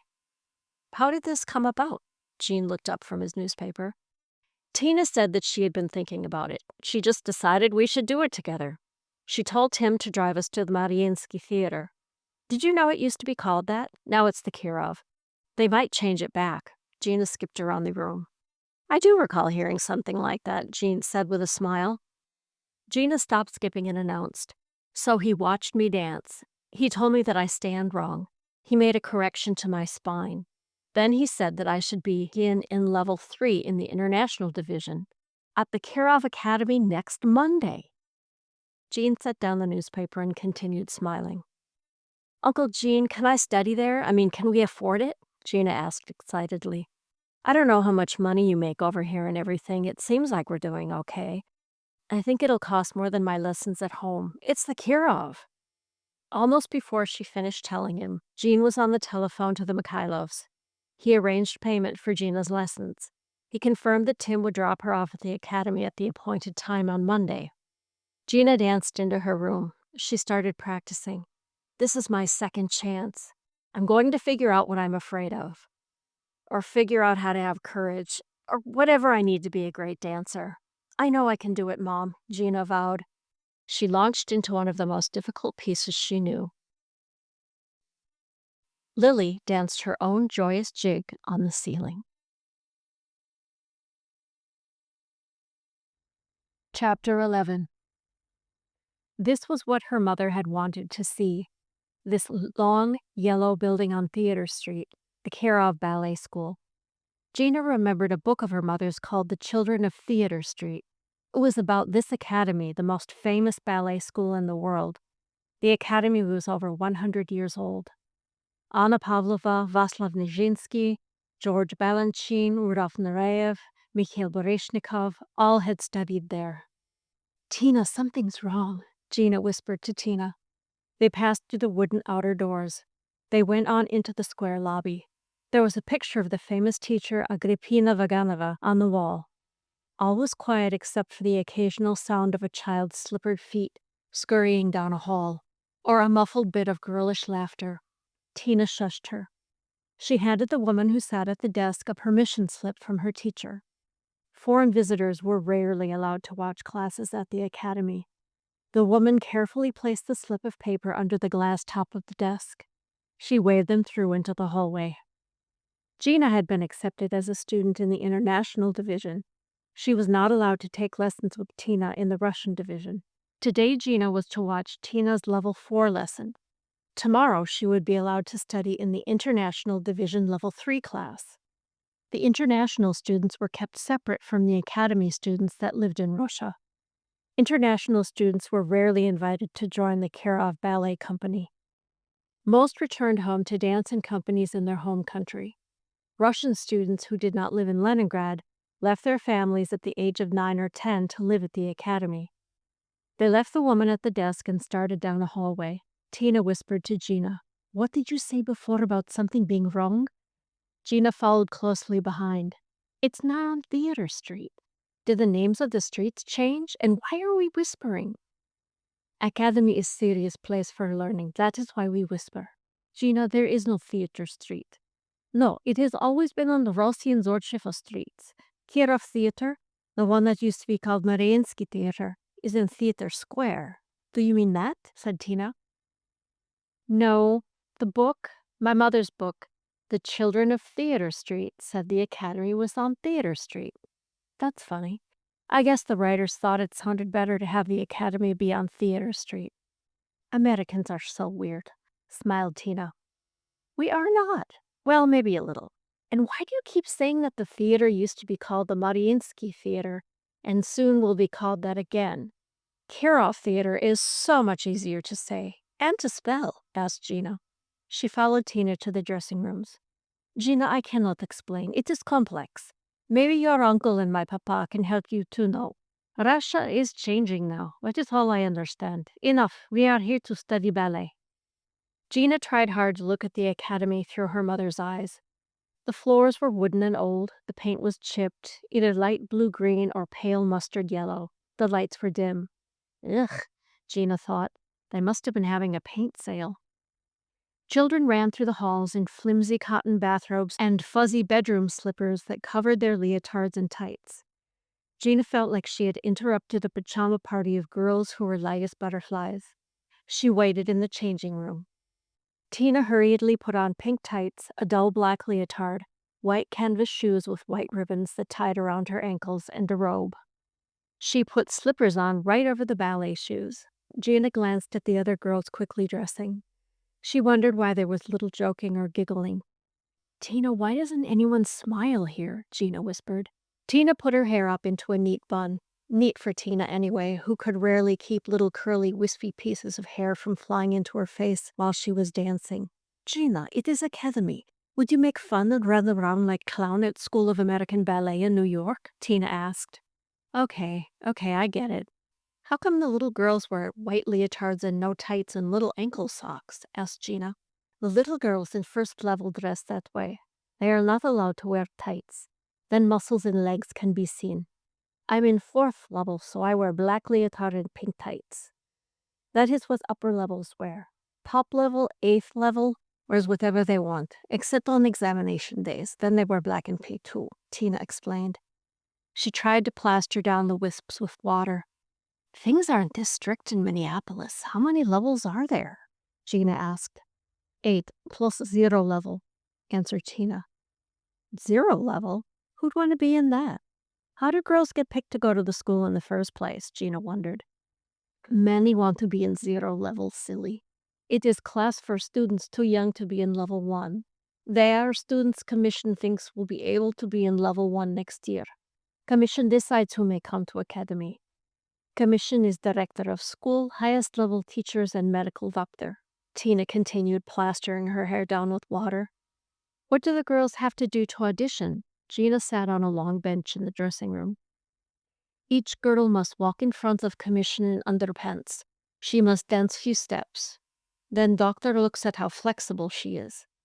Pedagogues ask her questions to know if she has right personality for dance.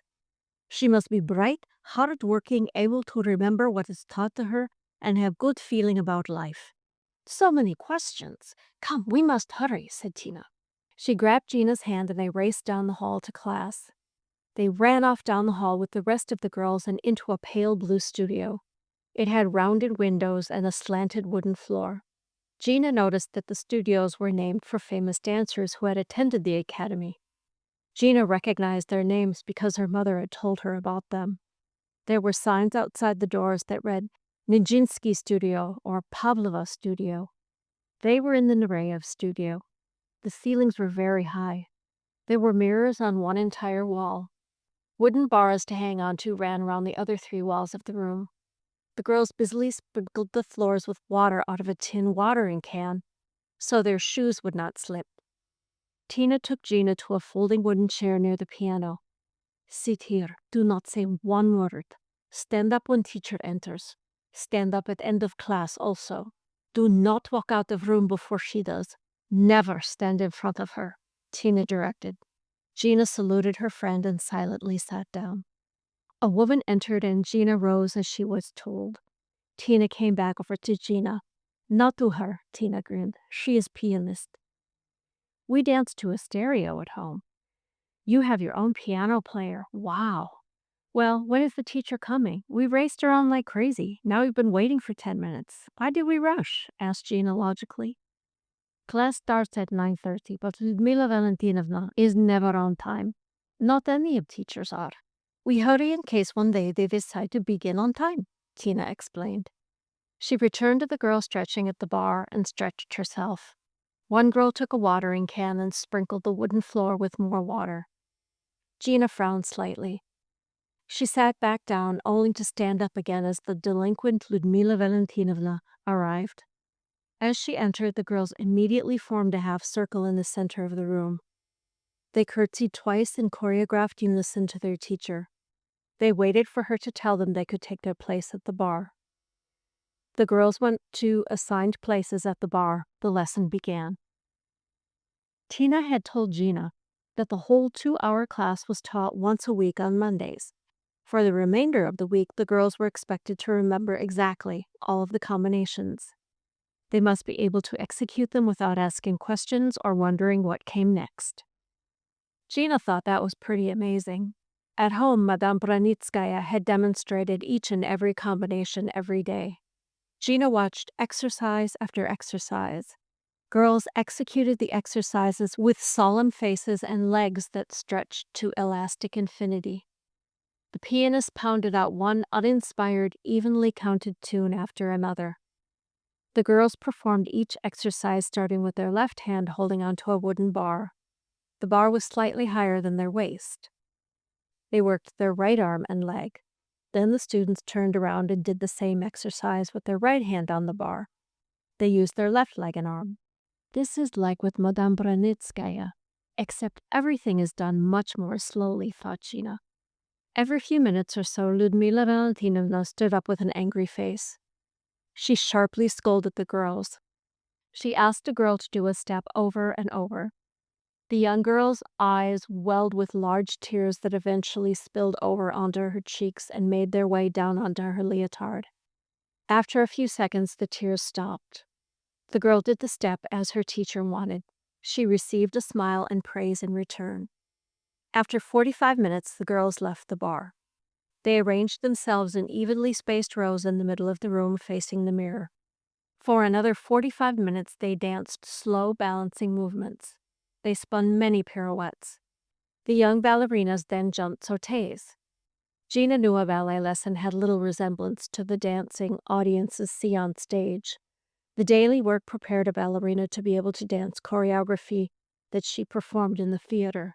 The girls went over to a corner of the room. They changed into hard pink point shoes. Gina and Tina loved those shoes. It did hurt to dance in those shoes sometimes. It was so fun to turn pirouettes in them when it didn't hurt. It was worth it. The girls formed rows again. For another half an hour, they performed jerky movements wearing point shoes. Gina knew that to dance on point was difficult. It took many years of hard work to make the movements look graceful and beautiful. The lesson was over. The girls curtsied twice to their teacher again. They thanked her as she left the room. Gina and Tina walked silently back down the hall. Tina changed clothes again. The girls went back out onto the street. "What is matter, Gina?" asked Tina. They entered the park surrounded by a high black iron fence that held the monument to Catherine the Great. They were headed toward Nevsky Avenue. Tim was waiting nearby in the car. Jean had decided that it was safe enough for the girls to walk through the park as long as Tim was there waiting on the other side for them. Nothing, it's just, well, you weren't like I expected you to be, carefully answered Gina. You were so calm in your dancing. You didn't show off, not one little bit. That girl who could lift her legs up to the ceiling practically pushed you out of the way. Why did you let her? Because I am in class to learn. I must be quiet inside to let everything new inside of me. Papa taught me to do. Tina carefully skipped over each crack in the cement path. But what about all of the emotional stuff that my mom kept telling me to do? Don't you have to do that? Gina demanded. That's his first stage, Tina said. Sometimes I could just scream, Gina exclaimed. And why not? It might be good for you, laughed Tina. Gina laughed. Maybe it's true. She started hopping over the cracks in the pavement, too. My mother was like you in class. In real life, she blended in with the woodwork, she said. She said she did that on purpose so she could watch other people and learn from them. Even if they were walking down the street, she said that she could learn dancing from them. I think your mother was real first-class ballerina, remarked Tina. I wish I could feel like a first-class ballerina even just once, said Gina. She told Tina her terrible secret about getting sick at her first recital.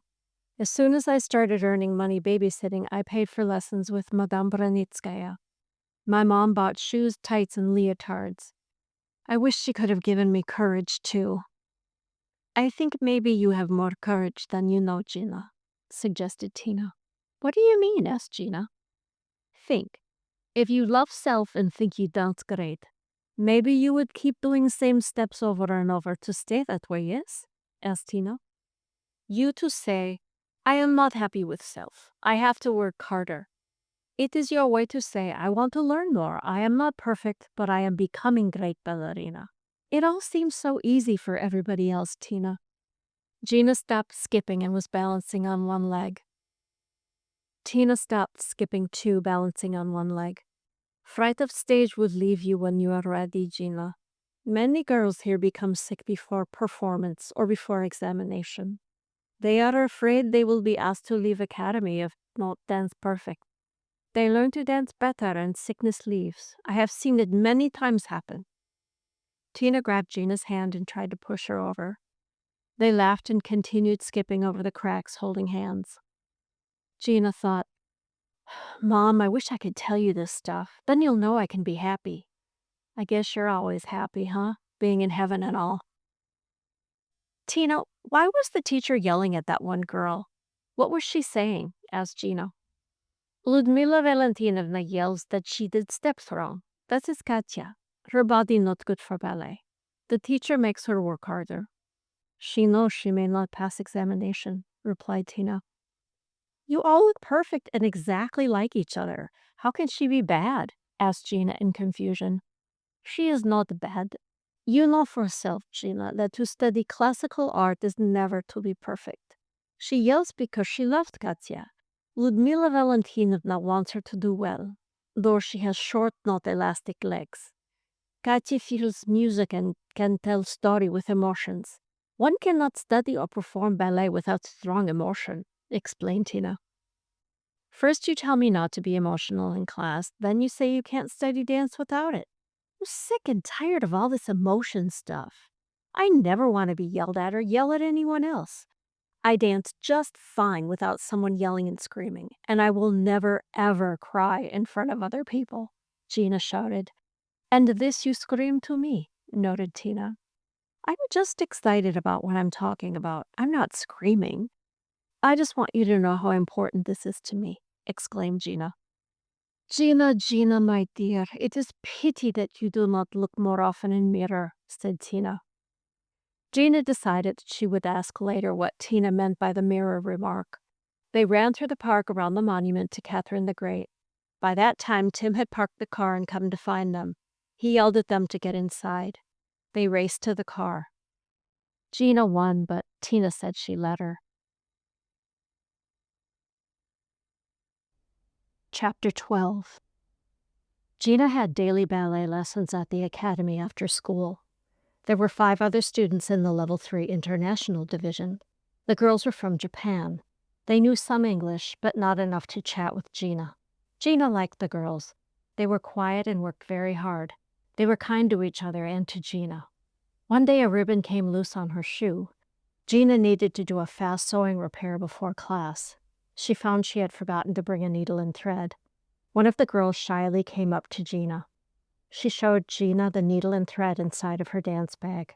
Gina smiled. She used them to quickly sew her shoe. Gina nodded thanks many times to the girl.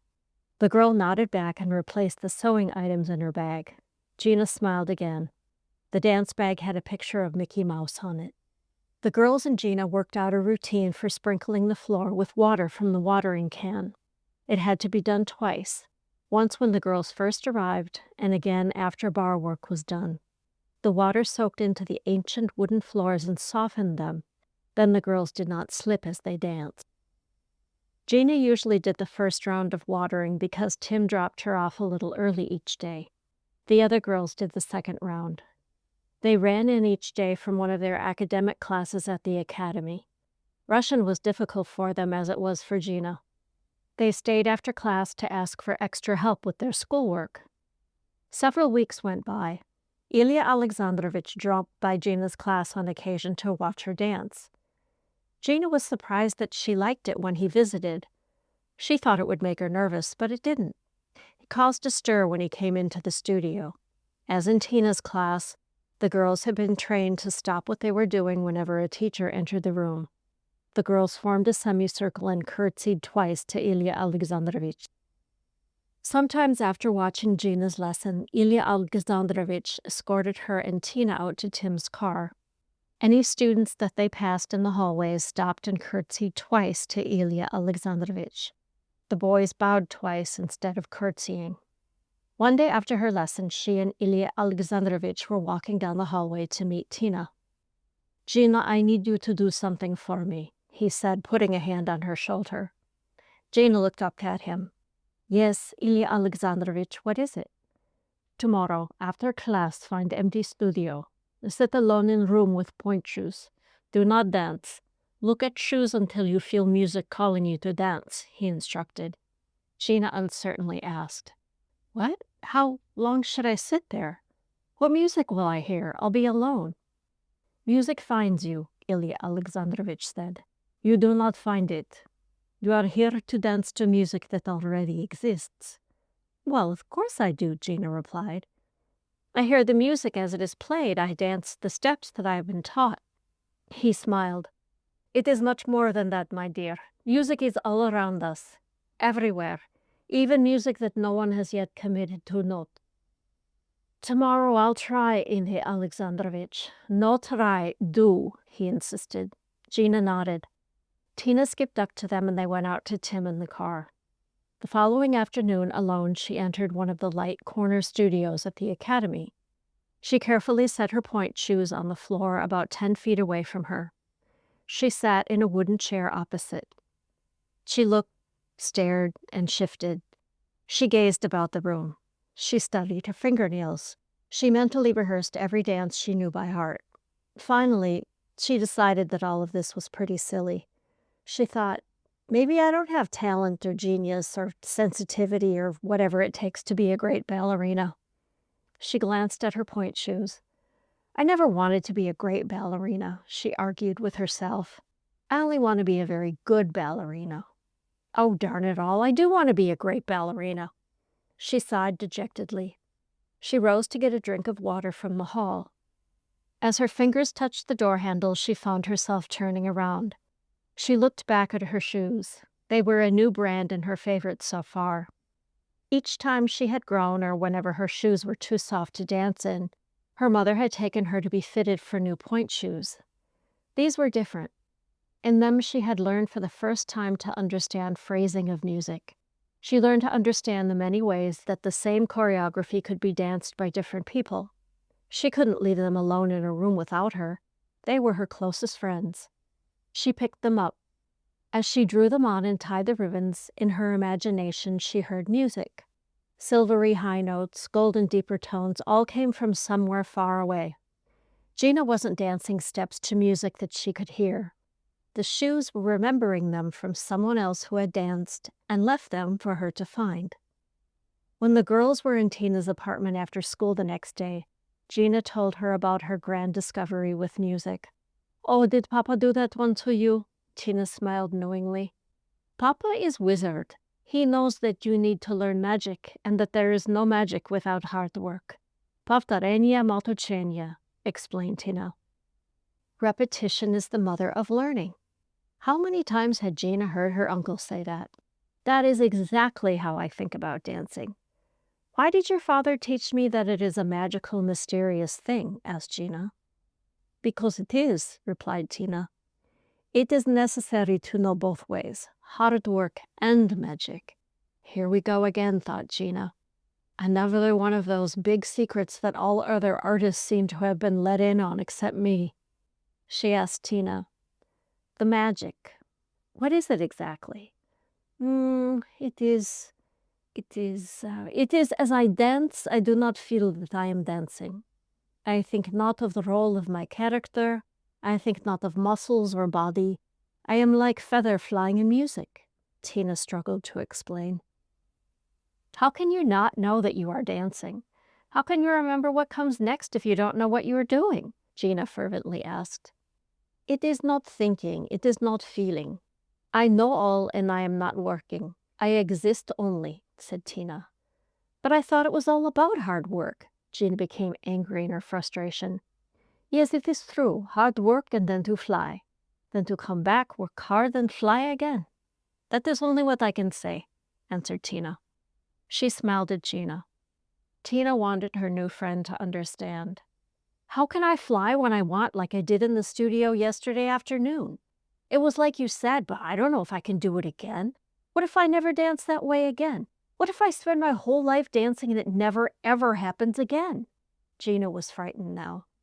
"Work hard and remember that afternoon. Remember the voice of Papa. Remember the feeling to you. It will happen to you many times. I feel it will be," Tina gently instructed Gina. The girls were in the Mikhailovs' apartment playing with Sugar Plum and her older brother Romeo in the living room. Sugar Plum followed Gina. She was always at Gina's side when the girls were in the Mikhailovs' apartment. Tina shyly looked at Gina. "Gina, I am happy if you take Sugar Plum home with you to live.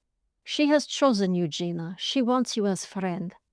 "I'd love to take Sugar Plum, but I have to give her back to you when we go back to the U.S. or Nijinsky will be jealous," explained Gina. "That is good. Romeo and I are happy to do it," said Tina. She smiled at her friend's happiness in receiving Sugar Plum as a gift. Chapter 13. After school, ballet lessons, and homework, the girls often visited Tina's grandmother in the Zagreb. The Zagreb was the Russian countryside. It was a ways out from the city. Berries grew alongside the rough and bumpy roads. People tried to live life unaware of the mounting political chaos in Leningrad. They took the subway to get to the train station. From there, they would ride in a real train to get to the grandparents' house. It was the middle of the day. Jean had allowed the two girls to take the subway and the train instead of having Tim drive them. The subway stations were beautiful. They were full of graceful arches and sculpture, like in museums. Tina and Gina rode the escalator deep into the earth to get down to the subway platforms. Why did they build the subway so deep into the ground? Gina faced Tina and rode backwards on the moving stairs. "They can also be bomb shelters if there is war. Longest ride is 3 full minutes on escalator."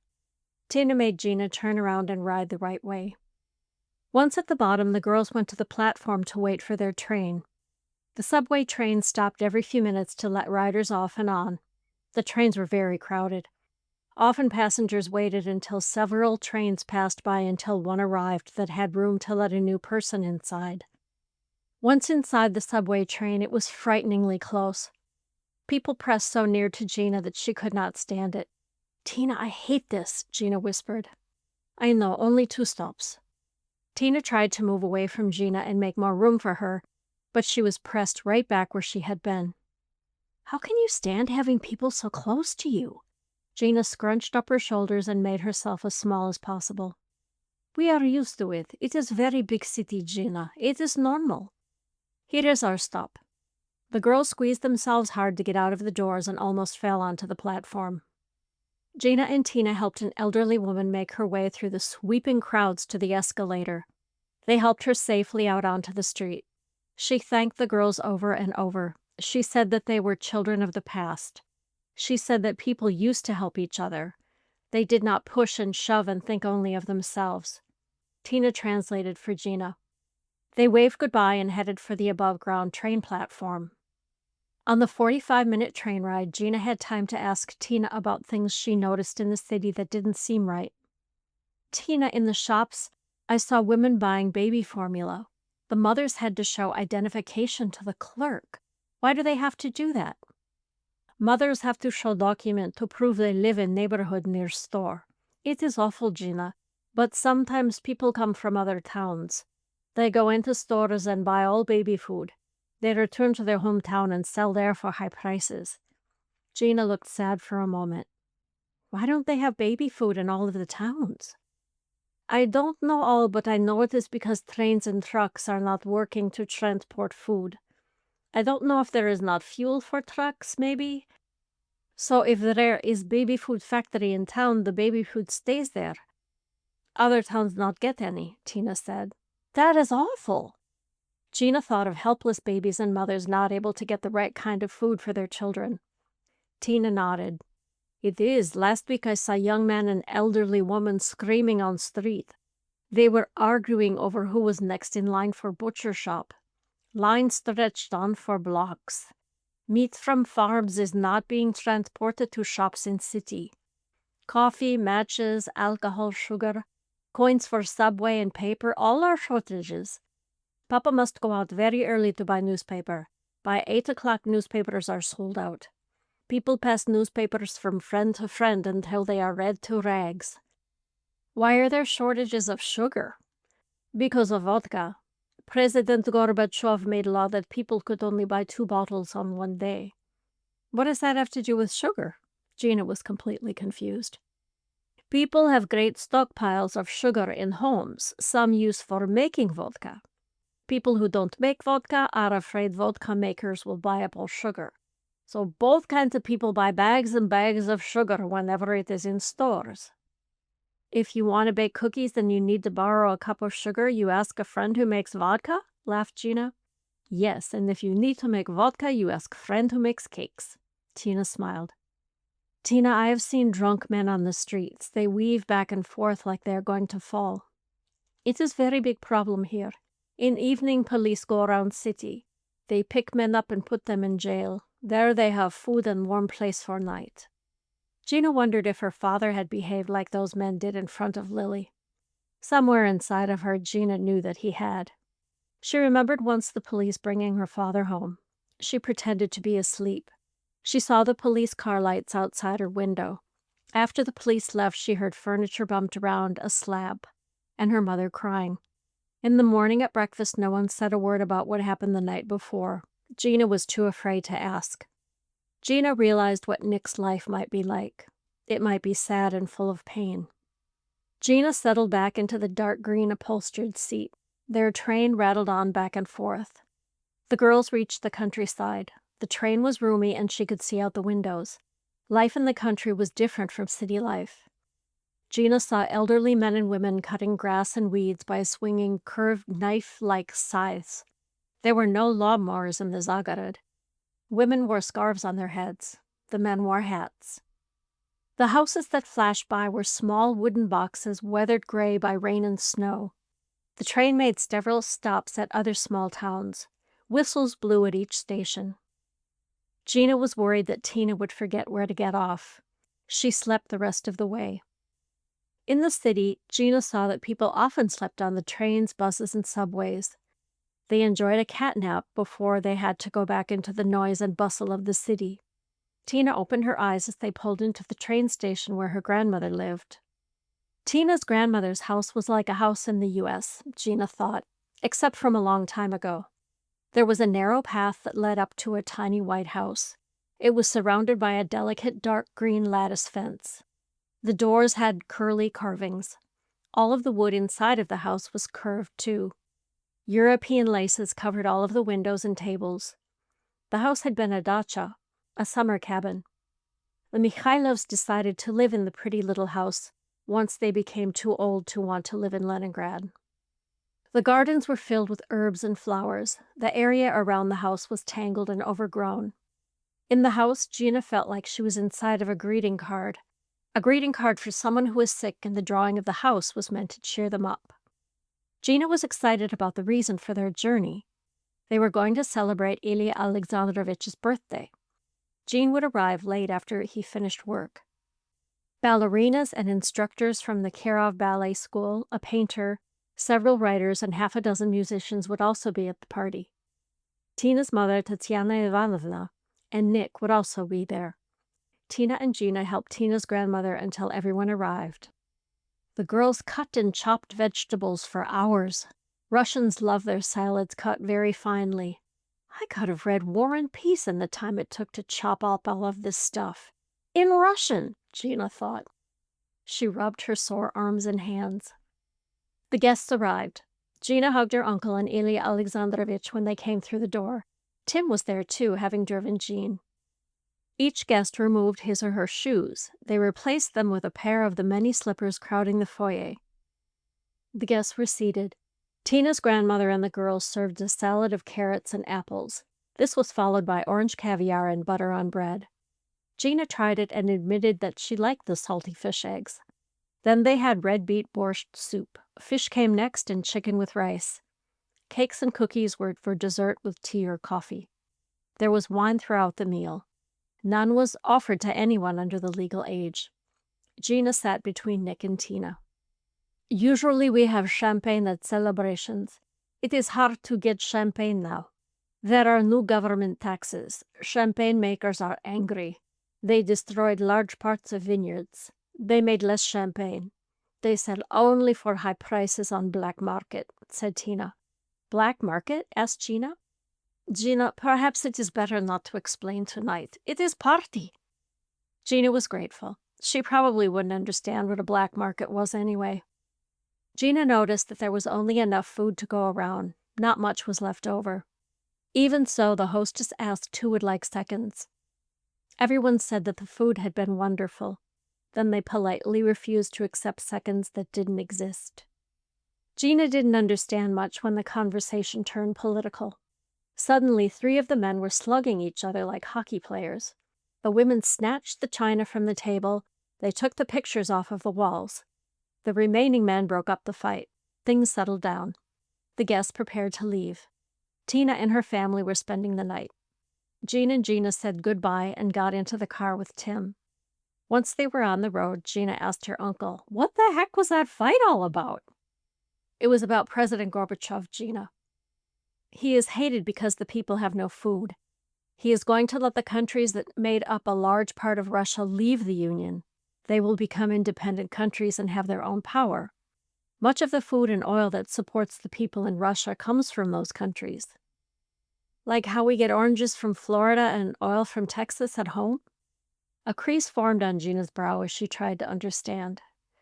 Pretty much. Imagine if Texas became its own country. Texas could then sell oil to the United States for very high prices. Or Texas could choose not to sell to the U.S. and sell to some other country that needs it for even higher prices. It would be a serious situation indeed, Jean replied. Why does everything have to be about money? Why can't people just help each other out? Gina wondered out loud. Tim, do you want to take that one? Jean smiled. No, sir, answered Tim with a laugh. It would take all night, and I don't even know if I have good answer. With each step towards independence and more power, products from the countries who want to leave Russia become frighteningly expensive, or not available at all, Jean explained further. Well, why do the other countries want to leave Russia anyway? Why do they want to have their own power? Gina asked. Tim, how about this one? Jean smiled. Gina, I can only say that I was born in Georgia.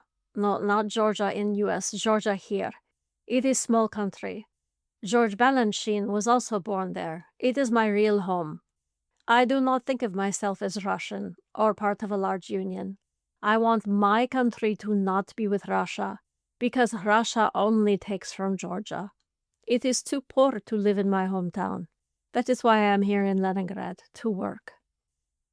Tim, I'm glad you're here. I'm trying to understand all of this. People at the party talked about how Leningrad will again be called St. Petersburg. When was it called St. Petersburg? Your turn, Jean, Tim smiled. At one time, St. Petersburg was named after the great Tsar, or king, of Russia, Peter the Great. Then came the revolution against the Tsars, or kings, and the royalty. The city was then named Leningrad for Nikolai Lenin, a leader of the revolution. So, they want to have a Tsar again? Tim and Jean said together. We can't answer that. Too complicated, right? Okay, I give up too. Tim, please put on some music. Tim put a New Kids on the Block tape in for her. Gina was glad that her uncle and Tim were there. The political talk had upset her. Everyone was so angry. She loved Tina and her family. She didn't want anything to happen to them. After Tim dropped them off, Gina was silent as they climbed the stairs to their own apartment. What are you thinking? Her uncle asked. I'm worried about the Mikhailovs and Tim's family. I want them to be safe and happy. What's going to happen, Uncle Gene? I'm not sure, Gina. We shall have to wait and see. I fear for our friends as well. I cannot say that I do not. We shall work and pray for them, will we not? Yes, we will. Good night, said Gina as she passed him in the hallway. She went into her room. Good night, Gina, she heard Jean say as she turned out her light. Even though Russia was in trouble, Lily was happy. I raised a daughter who cares about other people. Gina loves her friends and wants the best for them. She doesn't think only about herself. She cares about the world and how we all live together in it. My little artist will use her dancing to tell others about the world. Chapter 14.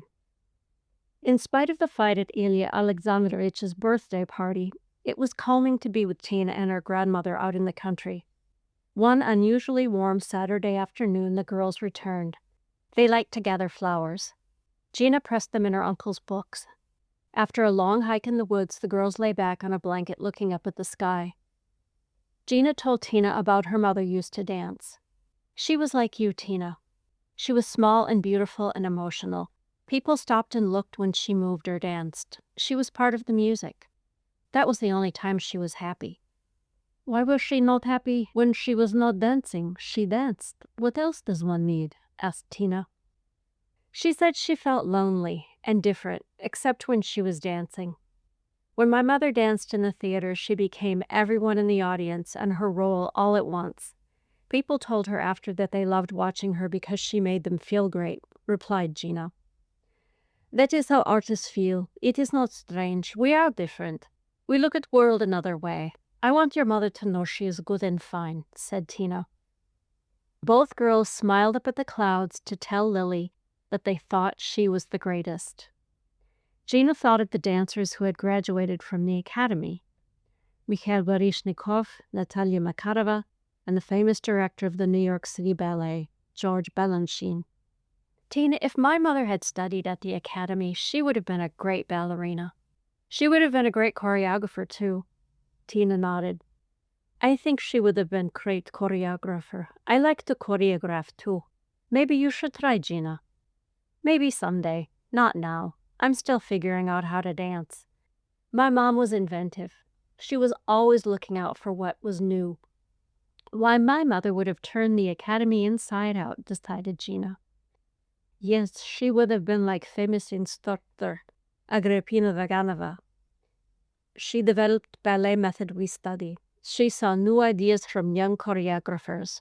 She changed method of teaching ballet so dancers could be strong enough to dance new choreography. She changed ballet forever. Tina made balletic movements with her arms that looked delicate, but that required a lot of muscle. Gina thought for a moment. She asked, how come I don't feel like Mom did? Don't I look at the world like an artist? Tina rolled over onto her stomach. I don't know how you look at world, Gina. I am not your eyes. Only you think about self too much to look at world. Artists must show others how to feel and what to feel. It is our work. But can't people just feel on their own? Why do they need us? Why would anyone want to feel like I do? Asked Gina. It is simple. People forget how to feel. We work so they can remember, answered Tina. Feeling is so awful and takes up so much time. Aren't people better off skipping the whole thing? Frowned Gina. Tina laughed and threw the gathered flowers at Gina. I think you are not yet Russian. Come, let's go for tea. And they ran into the house for thin Russian pancakes called blini with raspberry jam and tea. The girls walked back to the train station later in the afternoon. They said little on the return trip. The fresh air had tired them. Gina returned to the apartment in the early evening. She found her uncle in the living room examining one of his books. Gina, what are these moldy old flower petals doing in my book? Gina asked. He pointed out to her pages that had become stained. I'm pressing them to save them, Uncle Jim, to remember Russia by. You can still read the words through the spots, Gina replied. But, dear Gina, besides ruining my books, it is illegal to take plant material out of the country, he said, taking the book from her hand. What customs official is going to look in a 12-year-old's bags for pressed flowers? She logically asked. Well, perhaps not. It is the principle of the thing, he said, replacing the books on the shelf. Gina sighed. She took the flowers from him and left the room. She decided to continue to press flowers in the books he never read. Volume 2 of War and Peace in the original Russian ought to do the trick, Gina thought. She plucked it off the shelf. She placed carefully gathered water violets somewhere in chapter 26. Can't imagine he'll find these until he's way into retirement, she smiled to herself. Chapter 15. Gina and Gina's telephone jangled like a tea kettle ready to burst with steam. Gina had set it on the softest ring. It didn't matter. Telephones in Russia rang very loudly. Each of their friends had several telephones in their tiny apartments. All were set to ring with the volume at top intensity. Several times at dinner in the apartments of Gina's colleagues, telephones rang to startle him. Gina had politely looked down to hide her mirth as he leapt from his seat, knocking silverware glasses and napkins to the floor. Gina noticed with interest that after exactly 3 times, Gene trained himself to calmly ignore the ring of the telephone. Today, Gina heard the ring of the phone in their apartment. She brushed Sugar Plum away from the dial. Gina loved it when the telephone rang. It was better when it was Tina calling her to come over to the Mikhailovs' apartment. It was the best when the phone actually worked. Half the time when she answered, Gina heard nothing on the other end. Then Tina would run down 6 flights of stairs and out to the courtyard. She would yell up to Gina in hopes that a window was open in the Shostak's apartment to come over. Gina put the receiver to her ear and listened to Tina say, Gina, you must come over now. Nick has made new invention. Gina answered in delight, Hey, I can hear you. The phone works. Great, come over. Gina heard Tina hang up her phone. Gina hugged Sugar Plum goodbye. She raced down 5 flights of stairs to the courtyard. She raced up another 6 flights of stairs to the Mikhailovs' apartment. She muttered all the way, Why couldn't Nick have invented a dumb elevator, for heaven's sakes, if he's supposed to be such a genius? She flung open the door to the foyer of the Mikhailovs' apartment. Gina was smacked in the forehead by one of Nick's previous inventions. Gina knew it was there. Usually she avoided it.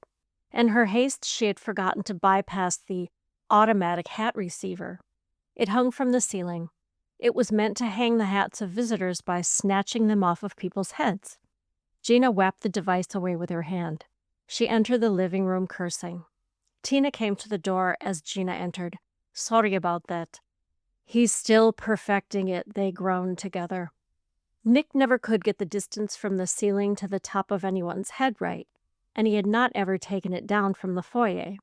He claimed he was still perfecting it, so it whacked newcomers in the face or about the shoulders depending on their height.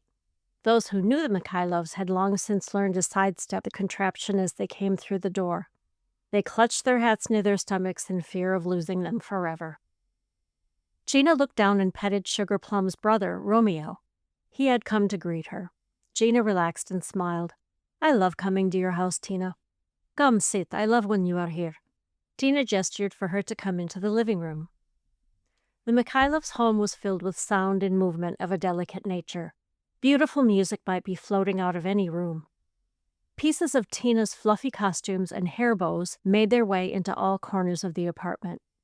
Pink shoe ribbons, tufts of the lamb's wool that she tucked into the toes of her shoes, and the shoes themselves were strewn across the floor. Little Romeo had been playing with them. Tables and chairs and sofas were covered with music sheets and choreography notes. They were notes for ballets that Ilya Alexandrovich was working on, or music written by composers that he was using in his work. The rest of the surfaces, tops of bookcases, the refrigerator, the countertops in the kitchen, were covered with tissue paper diagrams for Nick's inventions. One slightly open window could cause the whole place to flutter like a sea of moths. The only objects holding anything down were English grammar books and volumes of literature by American and British authors. Tatiana Ivanovna, Tina's mother, used those books to teach her courses in English literature at Leningrad State University. Tina was excited. Nick has created the invention for you, Gina. He's working on it. We must give him a little time. Gina smiled. A new invention? Tina, why are all of Nick's inventions here and not at his house? Nick spends much time with my parents. They are his uncle and aunt. Nick's father, Antoine, is not able to take care of Nick. Sometimes Nick stays with his father. He tries to love his father as he is. It is very difficult. Tina looked serious and sad. Gina slowly nodded. I sort of understand. Anyway, show me Nick's inventions. I didn't really look the other times I was here. Tina picked up some tiny woolen knit items from the floor. You know, all Nick's inventions sound good. Here are mittens for a cat, so Mama does not have to dust slippery wooden floors. He put them on Romeo. Gina, Romeo skidded across floor and smashed into wall. Romeo only tried to catch ribbon or spider. I told Nick to invent crash helmet for Romeo, but feline dusting device must go. They moved into the kitchen. What are these, moon boots? Gina picked up a boot with an enormous wedge heel. Those are time-saving vegetable choppers. Nick made Mama a pair of shoes.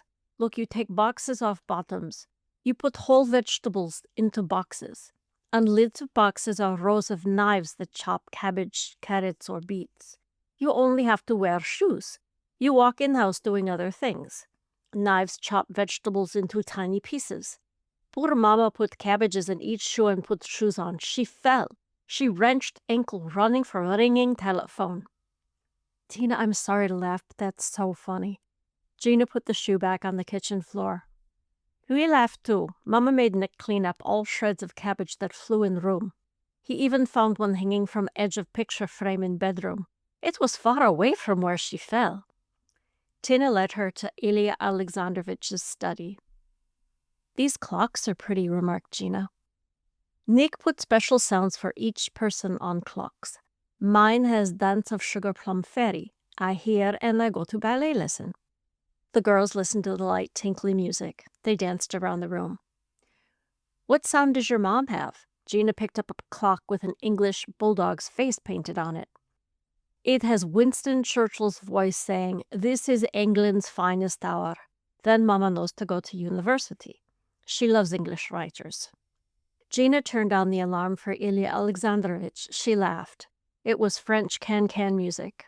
Tina giggled too. That is when Papa goes to academy, and Nick the inventor never goes to school without hearing this. The Metro-Goldwyn-Mayer lion roared. Gina smiled. These are great, but all of you are always late for everything. Russian clocks never work, Gina. Tina set the lion clock down and led her back into the living room. Then why do people buy them? Gina put down the French can-can clock and followed Tina. They work for a while and then stop, Tina answered. That's why there are so many clock repair shops. There's one on almost every street. These clocks work. Why are you always late? Gina looked at family photos on the wall as she followed Tina down the hallway. Tina pointed her nose in the air. I'm not always late. Well, maybe most times. Anyway, alarms go off, but not when we ask them to go off. One night, alarm went off at 4 in the morning. I was afraid I was late. I put on clothes, brushed teeth, and grabbed dance bag. I looked out. I saw it was night. I went to Nick's bedroom. I hit Mr. Inventor with point shoe right in nose. The girls laughed and Nick entered the room. He rolled out a table. It bore an object covered in cloth. Gina wondered what the invention would be. Gina and Tina sat on the sofa, patiently waiting for him to reveal his surprise. Gina hoped the invention had nothing to do with grabbing stuff off of people. Her forehead still hurt from the hat thing. Nick triumphantly tore off the cloth. He revealed a radio. Nick declared, "Gina, I have made shortwave. You may listen to Minneapolis." He turned it on. She could faintly hear the local news and weather from her old hometown. Gina jumped up. "Nick, this is great. I can listen to my own music." They tuned into the KDWB station. "It's Vanilla Ice." They all sang along to play that funky music. "Sometime you can hear Minnesota Twins play baseball," said Nick. Gina picked up the radio and gently held it in her arms. "Nick, thank you for doing this for me and my uncle. It is a wonderful invention and a wonderful present."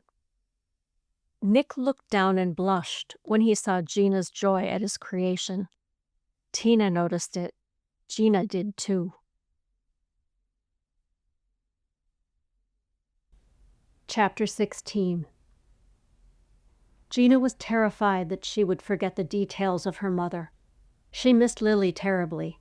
Sugar Plum helped. Gina was thankful to Tina for her. When things became too much, Gina ran past Valeria Isidorovna into her room. She scooped Sugar Plum up into her arms. She told the kitten everything she could remember about her mother.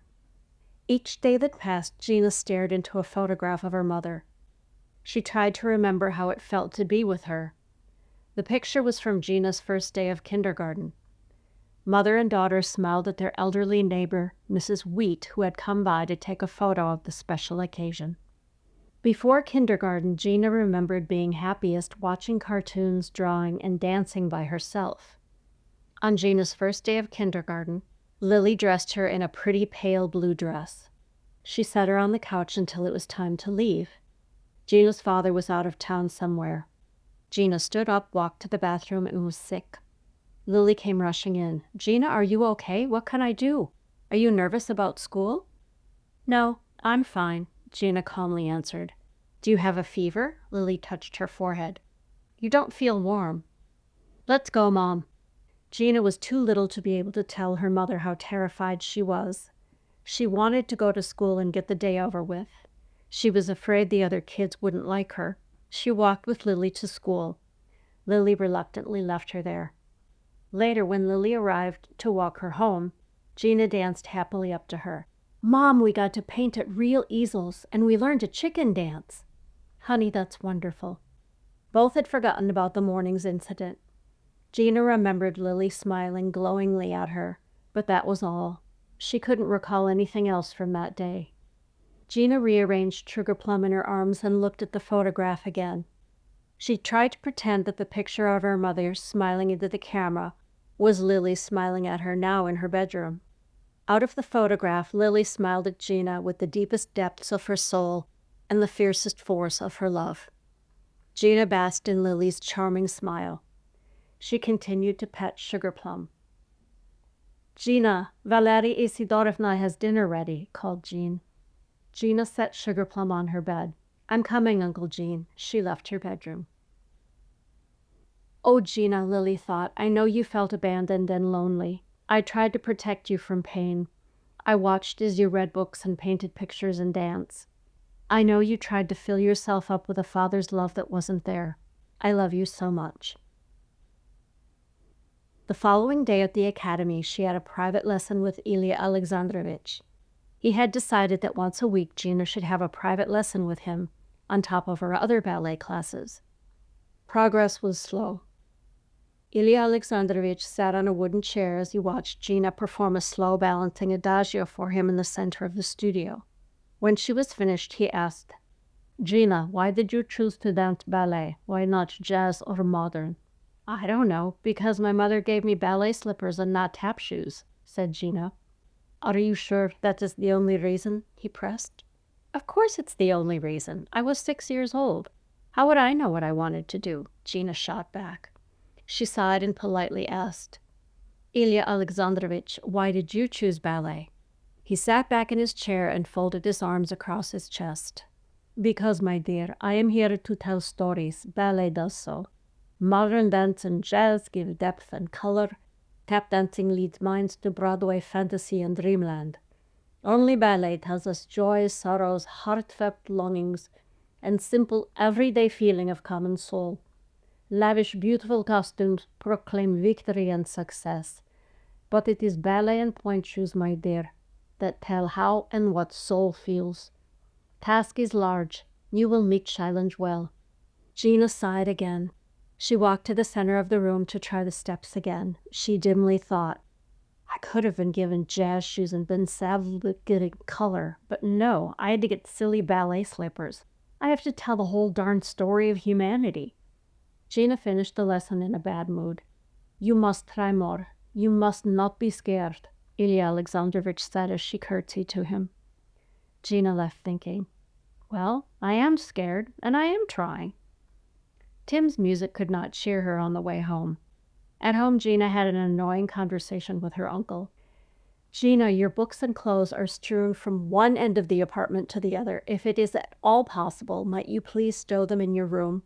Jean asked with irritation from the sofa where he read the paper. Uncle Jean, I hardly fit in my room. I've noticed that the lion's share of the apartment is devoted to your things. Valeria Isidorovna moves everything anyway. I can't find anything anywhere. Except for those dumb slippers. I hate slippers. I refuse to wear them. I don't care if it is the national custom. Gina paced back and forth in front of the coffee table. And I refuse to put on all of my outdoor clothes in the apartment and then sweat to death walking down 5 flights to the street. She makes me wear a scarf. It's 50 degrees outside. Even Grandma Shostak wouldn't make me do that. They itch. She's a nice lady and everything. I know she cooks and all that, but she drives me crazy. Gina stopped and looked at Jean. And can't I please go out alone in the city a little more often? Gina realized Jean would never consider that. She decided to give in on that particular point. She added, at least out alone with Tina? Jean turned his paper to a new page. Oh, all right, no more slippers, but in the homes of our friends you must put on slippers when you enter the house as they are presented to you. You are released from wearing scarves unless I say it is cold enough to wear one. Big deal, thought Gina. Then she pleaded, I know it's okay to go out alone to the country to visit Tina's grandma, but can't we go out around here more often? We're only 3 blocks from Nevsky Avenue. I promise to go out only when it's still light out. Plus, we'll get more exercise if Tim doesn't have to drive us around all the time. She waited breathlessly for the granting of her final wish. Jean frowned slightly. He said, You get plenty of exercise, but only because of your mother's desire that you learn to be independent, I will allow going out alone with Tina. Only if I and Tina's parents know where you will be, and only if we know exactly when you are to return. I will notify Valeria Isidorovna that you are to be allowed to go out in the city more often with Tina. I will talk with her about the slippers and the other things. Good thing. She'd never believe me if I told her, remarked Gina.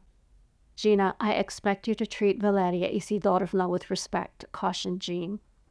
I do, Uncle Jean. It's not that. I call her by that big long name and everything, and I won't let her carry heavy bags. She doesn't listen to me like she does to you. She yells at me what to do all the time. Well, not yells, but she's on me all the time. Do this, do that. I thought she'd just do her stuff and then tell me about the old days like other grandmothers do, explained Gina. I understand now, Gina. I will talk to her about listening to you. The situation you are describing is a result of our cultural differences. She cares very much about you. I will explain that by listening to you, she will let you know that she cares about you. What's more, that you are interested in her life, Jean said. Hey, thanks, said Gina as she hugged him. She did like Jean. He could be such a good guy. Jean spoke with Valeria Isidorovna. Gina listened from the next room. She picked out some of the Russian words. Gina heard something about her getting sick without slippers, scarves, and bundling up in thick clothing. She was pretty sure Valeria Isidorovna said that Gina would get lost in the city. Jean said something about Tina being with her. Valeria Isidorovna threw up her hands. She finally said, "Nu ladna." That meant okay. Gina was free. She slept more easily that night. Spring wore on. The weather became warmer. Leningraders came out in force into the crowded street. Gina and Tina found themselves sandwiched on buses, trams, trolley buses, and the metro, even when it wasn't rush hour. Fearing that her ribs would break, she refused to ride them. Gina said she would become physically ill if she did. The girls went most places on foot. The stores and movie theaters were crowded. People walked 5 abreast on the sidewalk.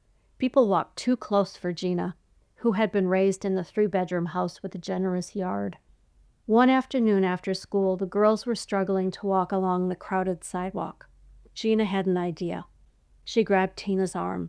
She said, "We must go to the Ballet Academy right now, and I mean now." Tina said, Gina, okay, we go there." Gina entered the largest rehearsal hall at the academy. She stood dead center in it. "I do not understand why you do this, Gina," commented Tina. She sat on the bench at the grand piano in one corner of the hall. Gina breathed. "Because if I stand exactly in the center of this large place, I am as far away from another human being as I can possibly be in Leningrad. And it matters not to you that here have danced not only Anna Pavlova, but Vaslav Nijinsky, Rudolf Nureyev, and Mikhail Baryshnikov," reminded Tina. "Not a bit. If any of them try to get near me, I'll scream," exclaimed Gina. Back out on the street in the crowds, Tina suggested that the girls take a trolley bus the few short blocks to Rubinstein Street. She felt cold. "Cold? Tina, this is spring. Minnesota is like Siberia.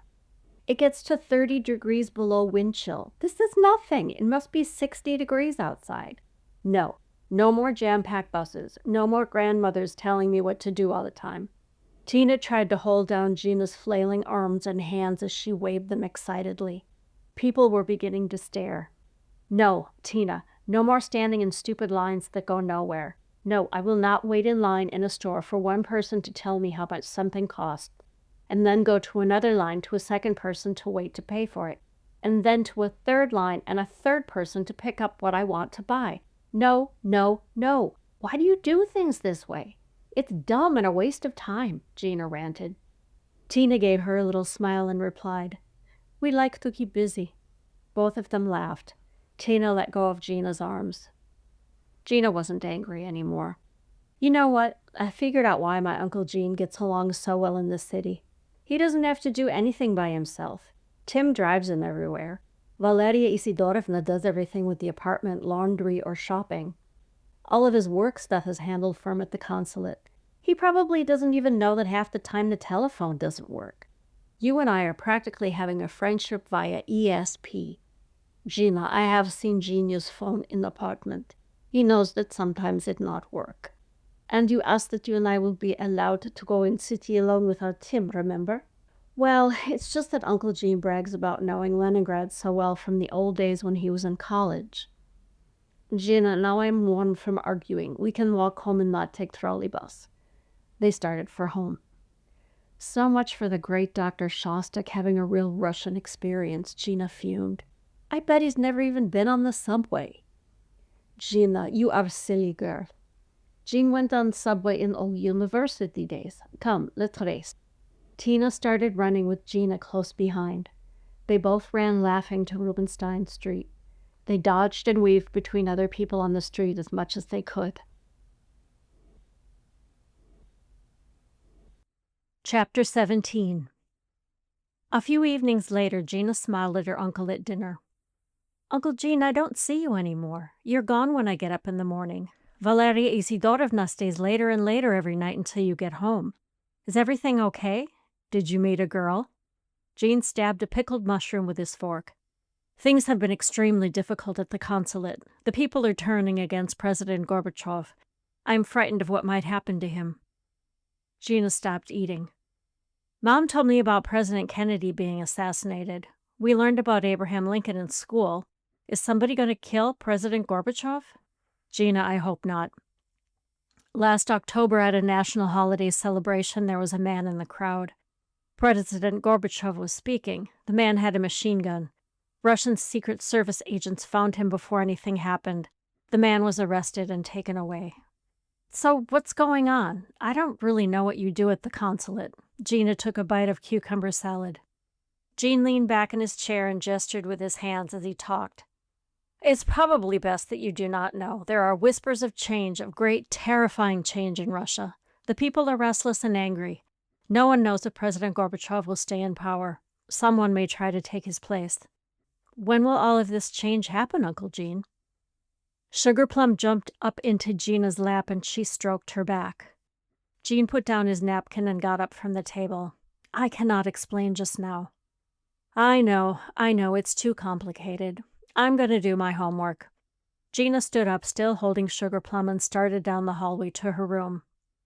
Good night, Gina. I'm going back to the consulate. I will be working there long after you are asleep. Valeria Isidorovna will stay here until I return. Well, I'm tired. I'll probably go to bed. She pretended to sleep. She heard Jean getting ready to go out. She started down the long, narrow hall of their apartment. Valeria Isidorovna was in the living room. Gina peeked into Jean's bedroom. He was dressed in a dark wool coat, baggy dark pants, and a stretchy woolen cap. Wow, Uncle Gene, you look like you're going to go steal diamonds or something, said Gina. She rounded the corner into his room. He started. She said, I know, I should be doing my homework. You should. I have not told you about this in case you are ever questioned. I do not want you to feel the need to lie, he said. He turned and adjusted his cap in the mirror. You make a great spy. Mom would love this. She always said you were so boring, Gina exclaimed. She leaned against the bedroom door. He turned to Gina. Boring? What? Oh, never mind. I'm not spying. Gina leaned farther into the room. What are you dressed as, anyway?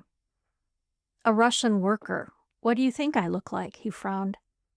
Like I said, a diamond thief from a movie. You look too neat, Uncle Gene. Untuck your shirt. Mess up your hair a little.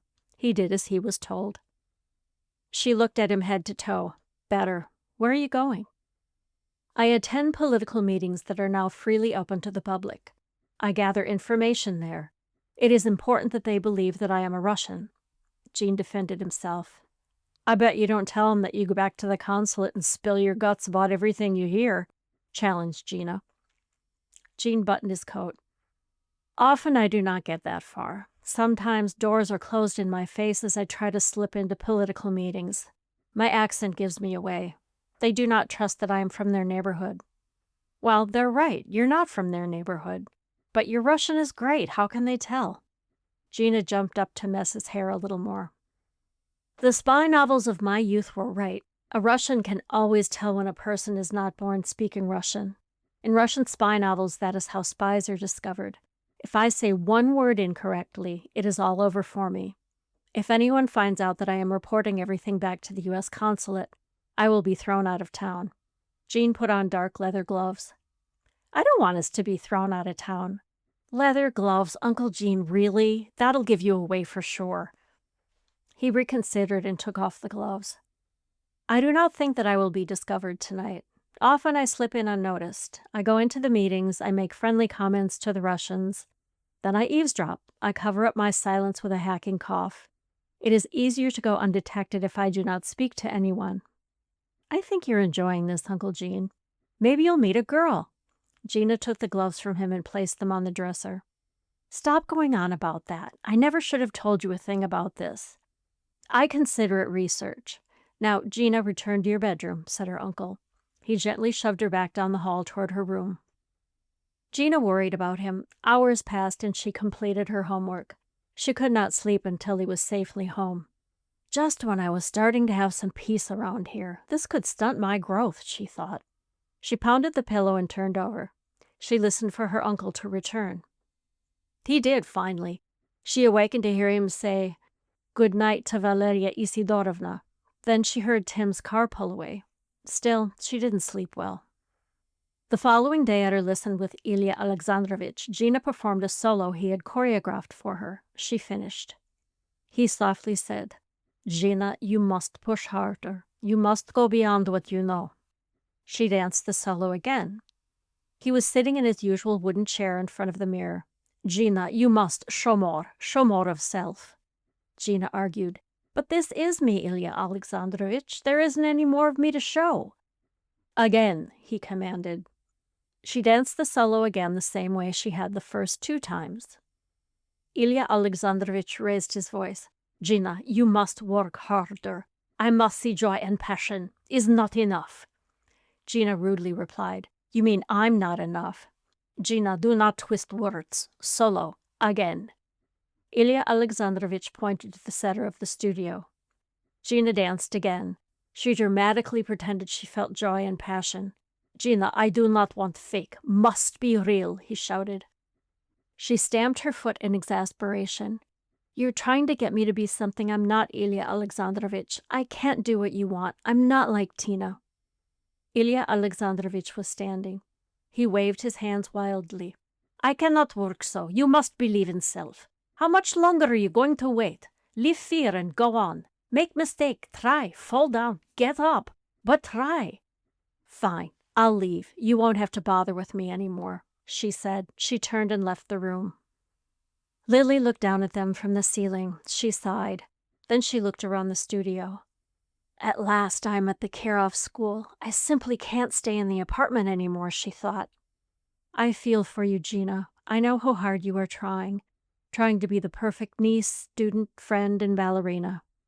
"Oh, Gina," Lily softly whispered, "you are holding inside so many frightening things. Please let Ilya Alexandrovich help you." Gina returned to the studio. Lily smiled down at her daughter. Gina stood uncertainly at the door. "Ilya Alexandrovich, may I come in?" He was still standing in the middle of the studio where she had left him. "You may, Gina." She solemnly curtsied twice to him. "I am sorry that I was rude to you. It was disrespectful of me to leave the studio. I was angry and frustrated. It's not your fault I can't dance. Gina, my dear, you are a lovely dancer. I train you to be professional. I must always ask for more than you give, and sometimes I must be harsh." He nodded solemnly. She looked seriously into his eyes. "You can threaten all you like, it just doesn't seem to help me. I see future dancer you will be. You cannot see as I do. I push you to become ballerina I see you becoming." The old man brushed the hair off Gina's forehead. He put his arm around her shoulder, as he would have to Tina. He left her and sat down in his chair. "And now we begin again." Gina went to the center of the room. She stood in 5th position with arms in preparation. She waited for the music to begin. Lily was happy to see she had taught Gina some things well before she had to leave her. That evening, as she got ready for bed, Gina looked at her calendar. She counted the days until her recital. The recital was set for the beginning of June. Time was running out, Gina thought. She wasn't any closer to having the courage to perform on stage. She thought over and over about what Ilya Alexandrovich told her. The part about telling a story with her dancing. Could she make up stories? Could she tell a story with her dancing? But what story could she tell? She felt sure that Ilya Alexandrovich wasn't interested in silly stories. She and Lily had made up silly stories together every night before bed. Those were the only stories that she had ever made up. Besides, Lily had helped her. There it was, another thing in her life to remind her that her mother was gone. Staring at the purple and blue pansy wallpaper, she slipped into sleep, cursing Ilya Alexandrovich and his idiotic teaching methods. Chapter 18. The girls were allowed to see a matinee performance of the ballet, Scheherazade. They were taking the tram to the theater. It was not rush hour on a Sunday. Gina felt comfortable getting on the nearly empty tram. She had never been on one before. People did not ride trams as often because they traveled so slowly. Often the wires on the roof of the tram became disconnected from the electric lines above and they stopped dead on the tracks. Tina showed Gina how to put a 10-kopeck coin into the money box. Then she tore a ticket off the roll, showing she had paid for the ride. The ticket could just as easily be ripped off the roll without a deposit of the kopecks. Why do people bother to pay? They could just rip off a ticket and ride for free, said Gina. Because they are honest. Everyone on the tram would see them if they sat down with not paying. The two girls found seats together. What do they do with the ticket? Does someone collect them? Gina slid into the seat next to the window. No, Tina sat down on the aisle seat. Tina, that's silly. Then why do they have to have a ticket? Because sometimes official people come onto the tram to check to see if people have tickets. Tina smiled at a baby in his mother's arms across the aisle from them. Tickets they could take without paying for them anyway? Gina asked. She thought to herself, how stupid. Gina, it is best not to try to understand some things, said Tina.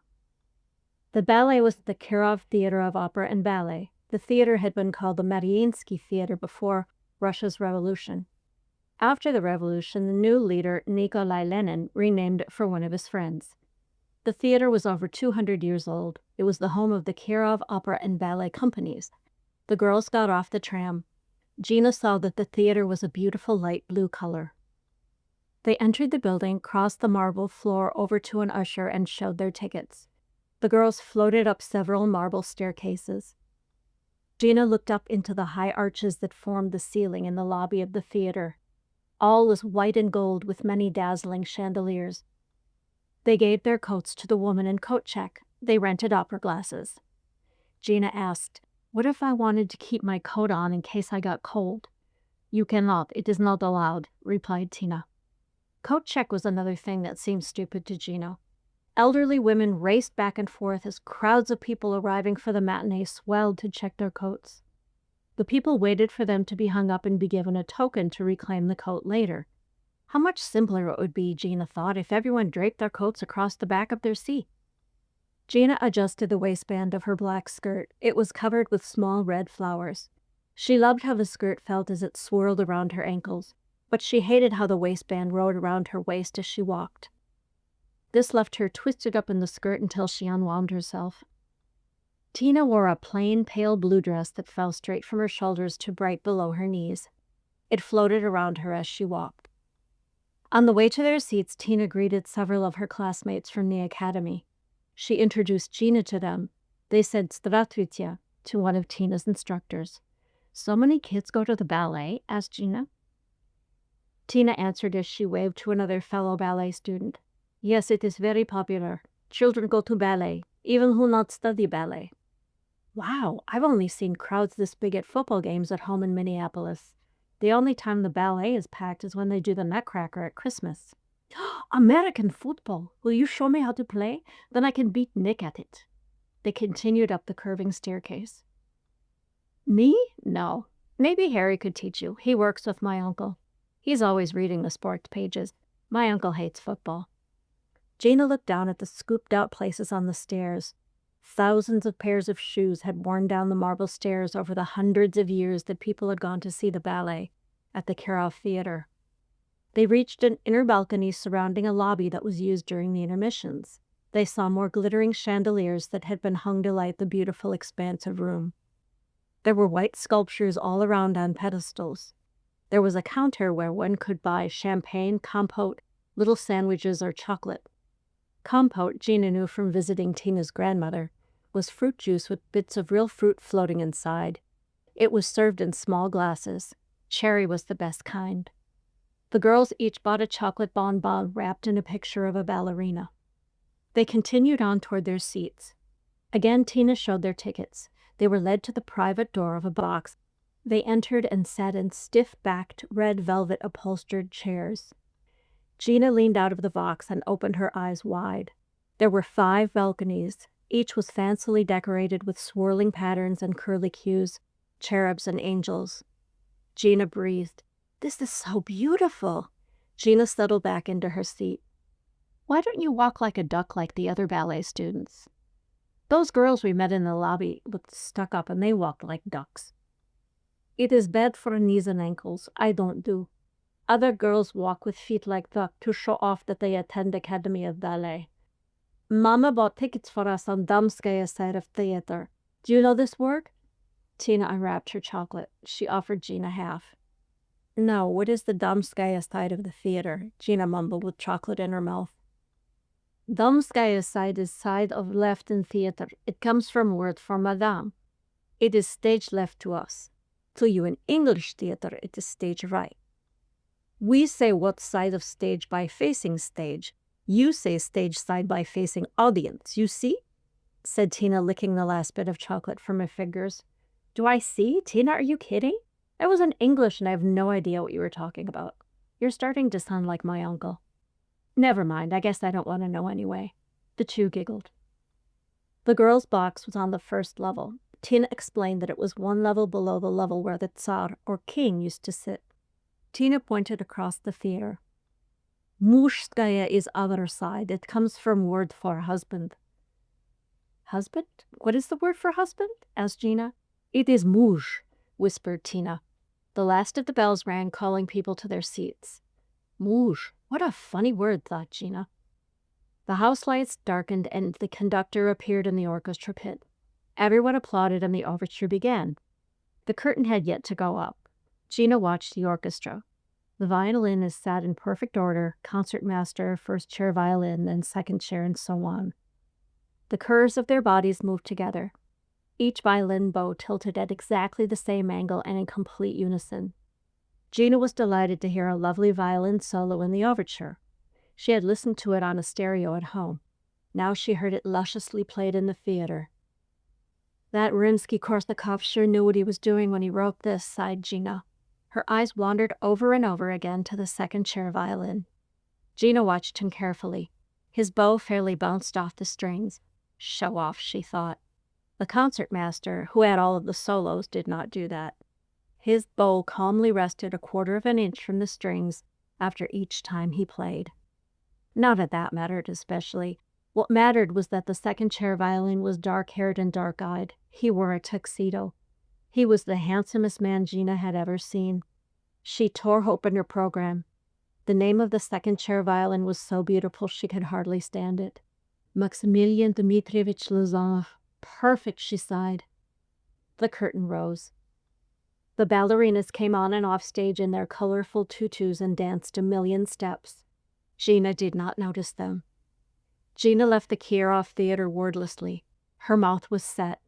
She tried hard to keep her new delicious secret. Should I tell Tina? Why can't I be someone else, Gina thought. Someone older and more beautiful.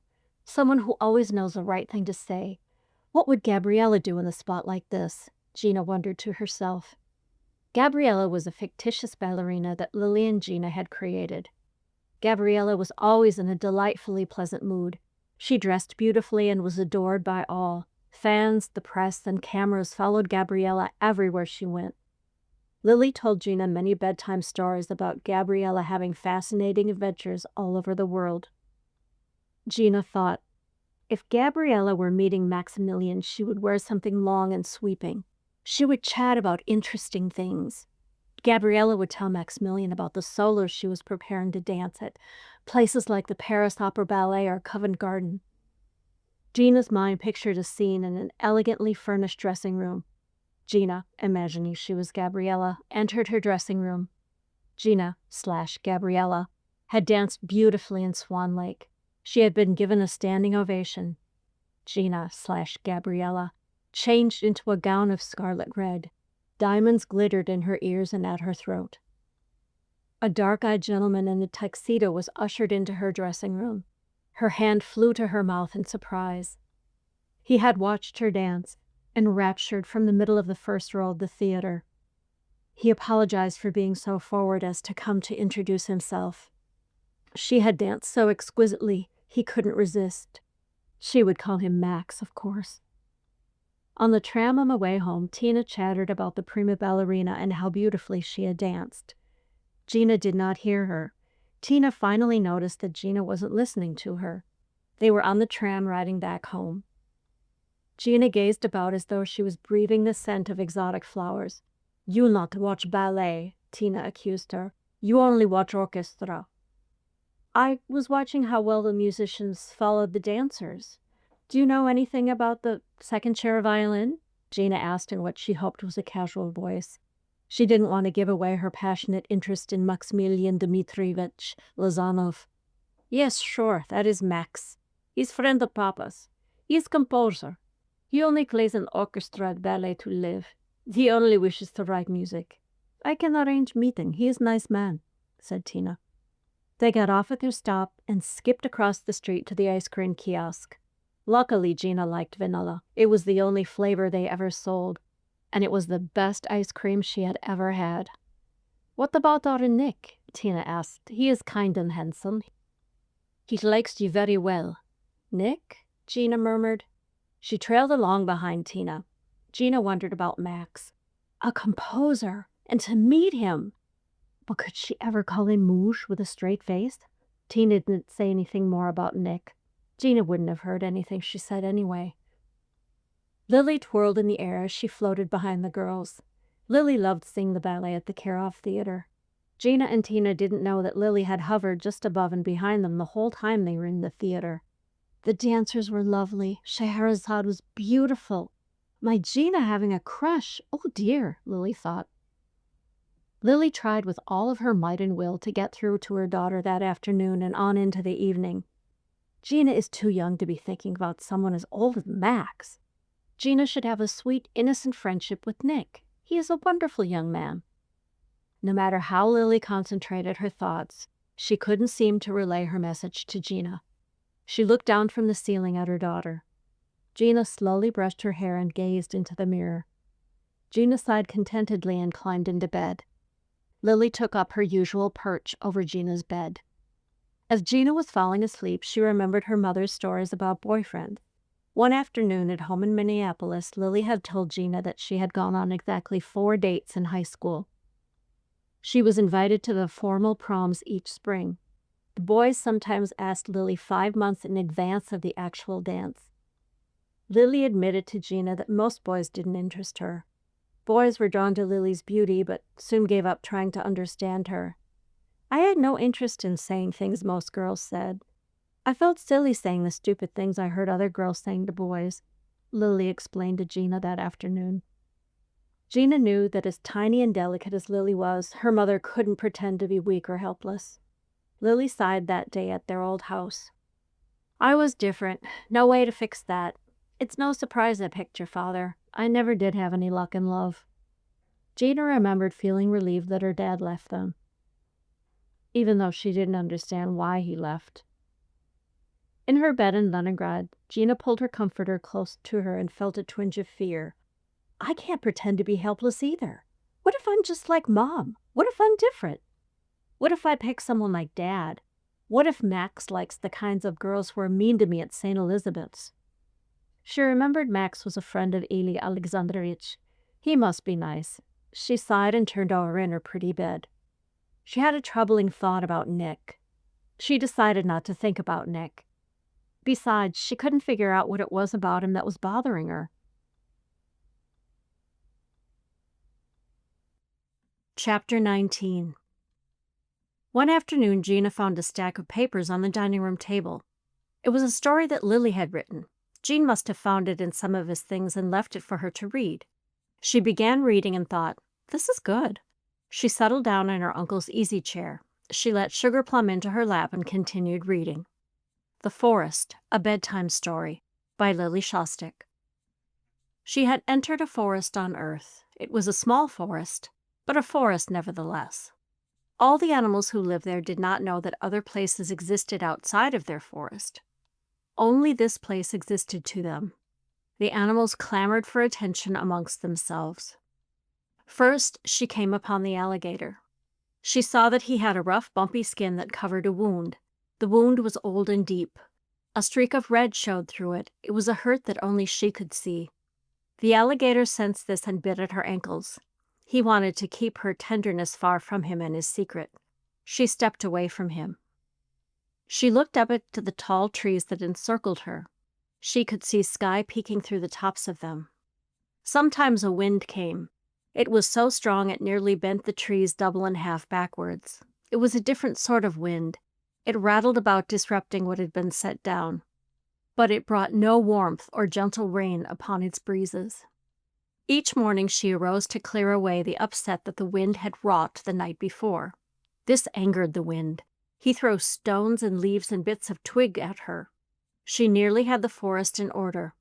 The wind blew through, destroying all of her careful labors. In the beginning, she laughed. Then he came with force and knocked her over. She was not fast enough to escape him. The other animals in the forest widened their eyes and covered their mouths. She was alone. She had no one to smile at, and no one smiled at her. She started to wither. One day she climbed to the top of the tallest tree to feel the sun. To her surprise, she saw a man in a tree not far from her own. They stretched out their hands to one another. The wind became jealous. He caused the trees to sway so that they could not touch. The wind blew so loudly she could not hear the man's words. Other days she climbed to the treetops to look out and beyond. Sometimes he was in his tree looking back at her. She did not know what to call him. No name seemed to fit. She knew his eyes when he let her see what was burning behind them. She tried to imagine a name for him. She cast them aside. Only a name sounding like her name felt right. The man with fire in his eyes was like her somehow. Even when they were apart, they looked up out of the forest into the sky. They knew that the other was doing the same thing at the same time. Someone new came into the forest. She was a wild friend. Wild Friend understood her without words. They made up games together. They set the forest to right as quickly as they could before the wind came. When she was tired, she put her head on Wild Friend's shoulder. She took Wild Friend to the tops of the trees to listen to the man with fire in his eyes. With the wind thrashing as it did, Wild Friend also could not hear him. Soon the wind took Wild Friend away. Once more she climbed upward to look for the man with fire in his eyes. At last she heard him. There are 3 things that you must do. This is the first. The wind will destroy you if you do not stand alone and strong in his presence. As you do this, you must also uncover the part of you that loves. Although it frightened her, she learned to cover herself and stand strong. She allowed the wind to see the precious part of her soul that loved. Then the man with fire in his eyes told her the second thing. You must speak your soul and be heard. To do this, you must close yourself to the rumblings and whispers of the wind and of the animals in the forest. And this is the third thing. You must listen to your own voice as you stand swaying in the wind with your heart open. She thought this an odd request coming from a man who could not be heard over the wind. She thought that letting everyone see her soul must be enough, but she listened. She did as she said. She did the 3 things. She climbed to the top of the tallest tree. The animals laughed and chattered. The alligator snapped at her ankles, but she did not fall. The wind tried to seduce her with warmth and gentleness. She almost rested, but she knew that she must speak. She straightened her shoulders and leaned into the wind. He found sand to blind her eyes and to deafen her ears. She did not fall. She swayed and looked through the sand in her eyes to the treetops and out into the sky. She was afraid. She wildly searched for the man with fire in his eyes across the trees. She called to him. She was unable to hear her voice over the wind. She could not find him. She remembered the fire in his eyes. She kept him safe within her. She bent her head and was quiet. She opened her eyes. The wind was soft. The alligator had slithered away. She let the sand fall from her eyes and ears. She looked up and saw the treetops parting. The heavens opened themselves up to her. In that moment she saw the part of the universe that loves. For the first time she heard her own voice. She felt a hand clasping hers. She smiled up at the man with the fire in his eyes. She knew that she now had fire in her own. The end. Gene had arrived. He stood in the doorway watching his niece reading. Gina looked up. Uncle Gene, this is fantastic. When did Mom write it? What does it mean? It's not at all like the Gabriella stories. He set down his briefcase. I do not remember exactly. I believe she wrote it when she was cast in a modern ballet. She wrote the story to act as she danced, the movements. She said that then the movements made sense to her. She was only in high school. Everyone said that she was beautiful in her part, that I do recall. I do confess I am not entirely sure precisely what the story meant to your mother, Jean replied. Gina did not tell her uncle about Maximilian Dmitrievich Lazarov. She didn't tell Jean how the story reminded her of Max. Gina went into her room. She sat down on her feather bed. She thought, finally, I have a story I can use when I dance. This is what Ilya Alexandrovich means about telling a story with ballet. I only have to think about Max. She looked at her pointe shoes in the corner of the room. She looked uncertainly at the story in her hand. She wondered if it would work. That evening she showed the story to Tina. They were in Tina's room sewing ribbons onto their pointe shoes. "It is wonderful," exclaimed Tina. "What did beautiful story mean to your mother?" "I asked Uncle Gene. He's not sure. She probably wouldn't have told him anyway. I mean, he is her brother. She wrote it so she could understand a modern dance she performed." "Yes, that is good thing to do. Then audience understands better too. What does story mean for you, Gina?" Gina told Tina her secret.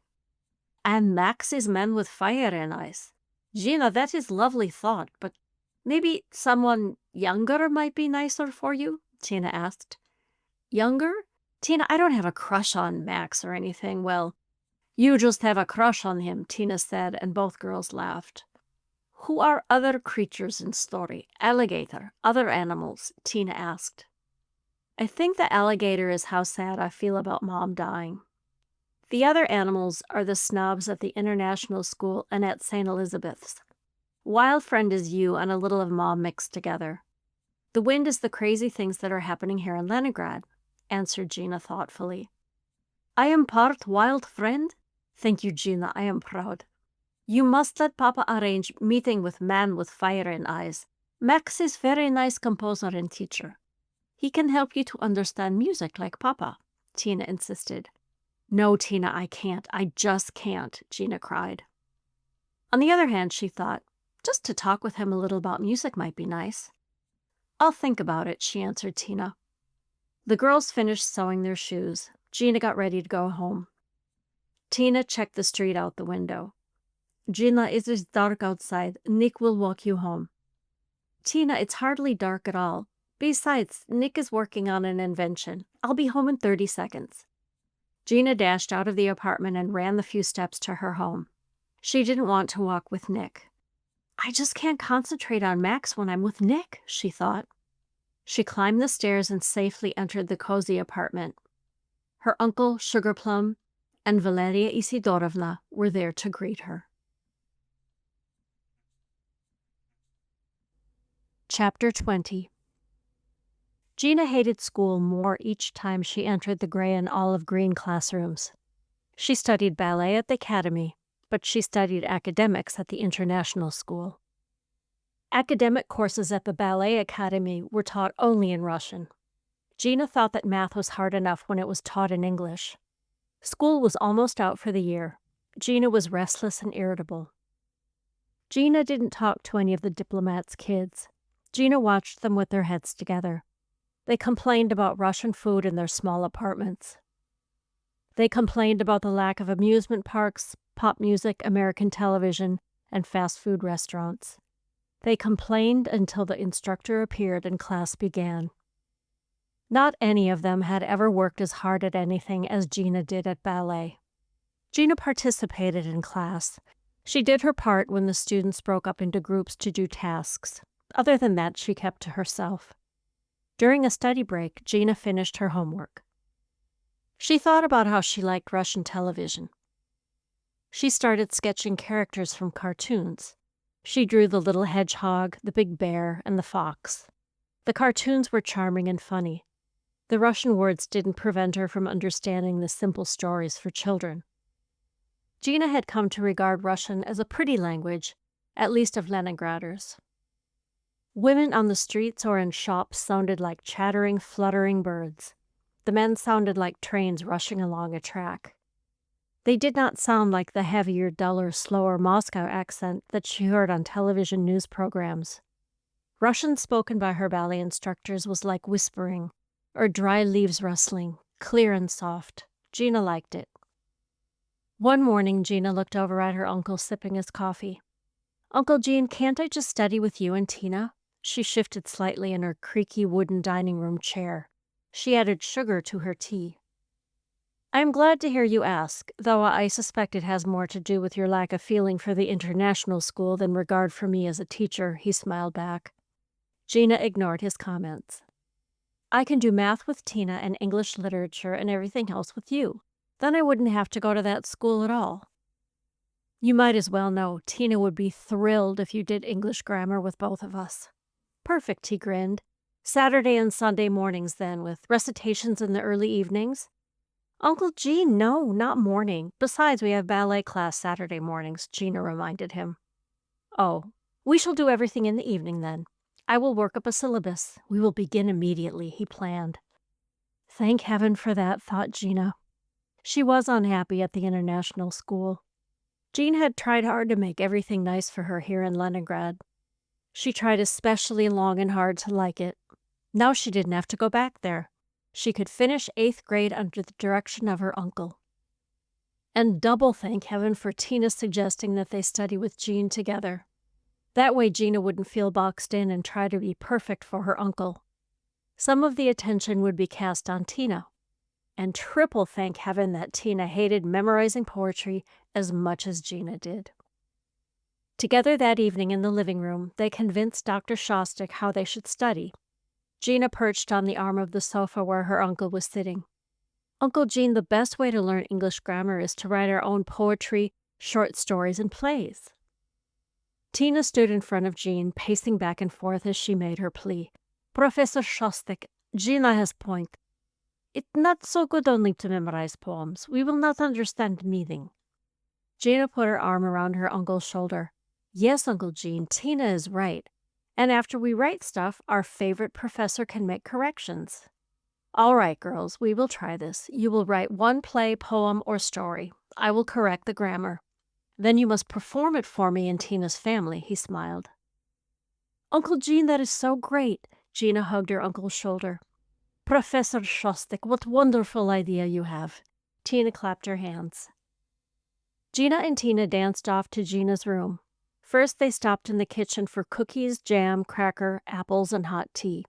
They spread their picnic around the tiny room. Gina told Tina about Gabriella. Tina spread jam on a cracker. Who is Gabriella? Is she person you know, an aunt? Gina poured tea for both of them. No, my mother and I made her up. Well, first Mom made her up when she told me bedtime stories. Then I helped make up the stories. Tina mumbled through her cracker. What are stories about? Tina raised her eyebrows as Gina stirred a hill of sugar into her tea.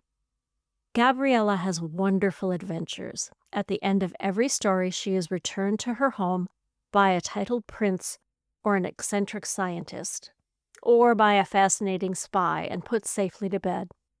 It was really cute how Mom did that, having them all end up with Gabriella falling asleep. And you still make up stories before bed? Tina asked. Sometimes. Usually I just think about my mom while I'm falling asleep. Tina looked in horror as Gina happily sipped her super-sweetened tea. Yes, Gina, that is a good thing to do, Tina gently said. Making up stories is much fun. May I make up someone? You have to make up someone, Tina. That's the whole idea. Tina thought for a moment as she spread jam on a second cracker. My friend will be called Cecily. She is friend to Gabriella. Cecily, what a great name. Terrific. The girls started their work. Gina had notebooks, pens, and crayons ready for them. The crayons were to draw ideas for sets, props, and costumes. Tina, I think our first play should be about Cecily and Gabriella going on a trip. Tina nodded. Oh yes, but where? To Paris? To London? Vienna? All of those places. Let's have them tour with a ballet company. Both will dance as prima ballerina. The audiences will be SRO. Gina dramatically threw up her hand for emphasis. Gina, what is SRO? I don't think we have in Russia. Gina was wildly scribbling notes. It means standing room only. You know, some people have to stand because all of the seats are sold out. Cecily and Gabriella will get wonderful reviews in the newspapers. They'll be interviewed on TV. Tina looked to the ceiling and sighed. They will be invited to be in movies with handsome actors. I thought you didn't have time for boys, Gina frowned. I don't. Cecily does. Tina lifted her nose in the air as she picked up a cup of tea. Very funny. Let's get a draft done for my uncle so we can perform soon. The girls dove into writing their very first play. From above, Lily scratched her head and thought a bit. Each time the girls tried to write that either Cecily or Gabriella was falling in love with a prince or movie star, Lily kicked over a cup of tea. The girls shrieked and quickly wiped it up. Lily darted around the room, satisfied that she could guide the young playwrights away from too much interest in boys. That weekend, Jean read the play and returned it to the girls to fix their mistakes. The girls corrected the grammar and spelling as he suggested. The girls rehearsed for a week in the living room. Once they were ready to perform the play, they invited Tim, Liana, Misha, Nick, Ilya Alexandrovich, and Tatiana Ivanovna to Gina's apartment. They invited Tina's grandparents, although they knew no English. Harry, who worked alongside Jean at the consulate, came as well. The girls performed their play in the living room. They played all the parts themselves. Gina even played the part of an Airedale whom Cecily met on the street and invited into their hotel. Tina especially enjoyed playing waiters, bellhops, directors, double agents. She liked to play any part that required a deep voice and a fake mustache. In the second act, Gina/Gabriella stood stock still playing a lonely street lamp. Tina/Cecily cried under the street lamp. The charming, dashing young prince with whom Cecily had fallen madly in love could not marry her. She was not of royal blood. He could only marry a princess. Gina wrinkled her nose. She smelled the scent of her mother's joy perfume wafting down to her. Everyone loved the play. The audience clapped loudly at the end. They had refreshments in the dining room. After everyone was gone, Jean and Gina cleared away dishes and took them to the kitchen. The oddest thing happened during the play. Jean turned on the tap to run over the plates. "What, Uncle Jean?" Gina carefully ran water into the delicate teacups to rinse them. Jean started drying dishes with a towel. "I thought I heard your mother laugh. And there was a note of Lily's perfume in the air. I'm sure I was only imagining." Gina stopped what she was doing and turned to look at him. "No, Uncle Jean, I smelled the perfume too." Jean was drying saucers. "I suppose one of the women in the room has the same perfume." Gina stood firm. "Oh, no, they don't. I asked Tina. Not one store has Joy anywhere in Leningrad. They only have Russian perfumes with Russian names." Lily softly giggled behind her hand. She floated from the kitchen back to Gina's bedroom. Jean patted Gina's shoulder. "Perhaps we were both remembering Lily tonight. She would have loved the play. Sweet dreams, Gina." "Night, Uncle Jean." Gina smiled at him and went to her room. Gina thought about how much fun she had doing the play. She got ready for bed. "I had so much fun performing. I wasn't nervous at all. Maybe it's because I wasn't dancing. And I wasn't in a real theater," she thought. "Or maybe it has something to do with telling a story. Like Ilya Alexandrovich said," she wondered. She drifted off to sleep. Chapter 21. Several evenings later, the girls were in Tina's room getting ready to write a new play. Gina recalled her mom telling her about going to the state fair in Minnesota. The girls decided to write their new play about it. Gina told Tina the story about her mom and Aunt Maggie going to the Minnesota State Fair. Tina took up her pen and wrote. Early on in the story, Tina looked up. "Oh, can I play your mother's sister, your Aunt Maggie?" "That would be fine. Do you think you could get Nick to build something for us that looks like the Space Needle ride in the story?" Gina asked hopefully. Tina stopped writing for a moment. "Yes, I think Nick could do. He shall do anything for you, Gina." Gina frowned slightly at Tina, but then smiled. She continued the story. "When Aunt Maggie, Uncle Jean, and my mom were kids, they went to the Minnesota State Fair. They looked at award-winning jellies, crocheted comforters, and flower arrangements. They oohed and awed over baby lambs. They looked at bunnies, poultry, and the 500-pound sow. My mom and Aunt Maggie crowed along with the roosters in the poultry barn. My grandfather made them stop. He said there was enough chicken noise without them adding to it." Tina scribbled furiously. Gina, slow please, I do not know all words. How much did pig weigh? 500 pounds, Gina answered and waited while Tina caught up. Gina continued. They waited in line for ice cream cones. They bought them in the dairy building. There they had busts of the girls who were state fair princesses. The princesses had to sit for hours in a glassed-in refrigerator with a sculptor. They sat in the cold wearing their rhinestone tiaras and satin sashes, while their likenesses were carved into large blocks of butter. Mom and Aunt Maggie stood outside and made faces at the poor things. Princesses, it does not seem they were cared for like princesses. Statues of butter? And you think Russians do strange things, Tina remarked. Gina thought for a second. I guess it is a little strange. Anyway, Mom and Aunt Maggie had more fun than that. Gina went on to describe Machinery Hill, where her grandfather and her Uncle Gene liked to look at tractors and combines. My mom and Aunt Maggie planned their escape to the Midway, where they rode roller coasters and Ferris wheels that made you sick, unless you were one of the notorious and fearless Shostak sisters.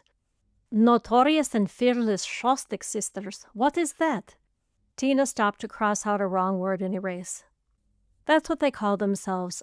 I suppose it's like when we call ourselves Cecily and Gabriella. Gina glanced over at Tina's notes. It's spelled Notorious,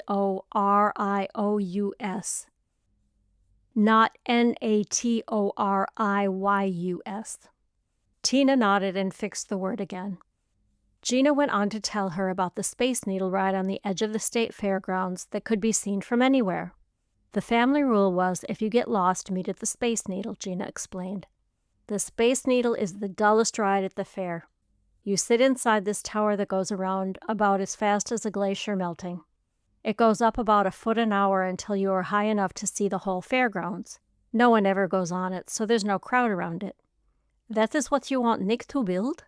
Tina made a sketch of the Space Needle as Gina described it. Gina looked it over. Yes, your drawing looks just like it. I want Nick to build a small one, just sort of a model. Anyway, my mom suggested to Aunt Maggie giving Jean and their parents the slip early in the day. She grabbed Aunt Maggie's arm. They raced off to see sideshows with bearded ladies, fire-eating men, and live snakes. Oh, I want to play bearded lady too.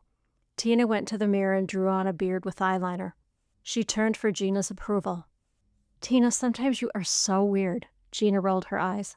I am not weird, only artistic, Tina sniffed. Gina smiled. From there they went to the fun houses and on the scariest rides. My Aunt Maggie worried all the way. Aunt Maggie begged and begged Mom to go back so they wouldn't get in trouble. Mom shushed her. They ate forbidden cotton candy that was the worst thing in the world for their teeth. This is true, it is very bad for teeth, Tina interrupted. Gina shushed her and continued. Mom and Aunt Maggie finally went back to the entrance of the Space Needle. Their parents and Jean were calmly waiting on a bench eating Minnesota apples. My mom breathlessly made up a story of how they had lost track of time in the 4-H building. They were looking at the butterfly and rock collections. Luckily, the 4-H building had the same rock and butterfly exhibits year in and year out.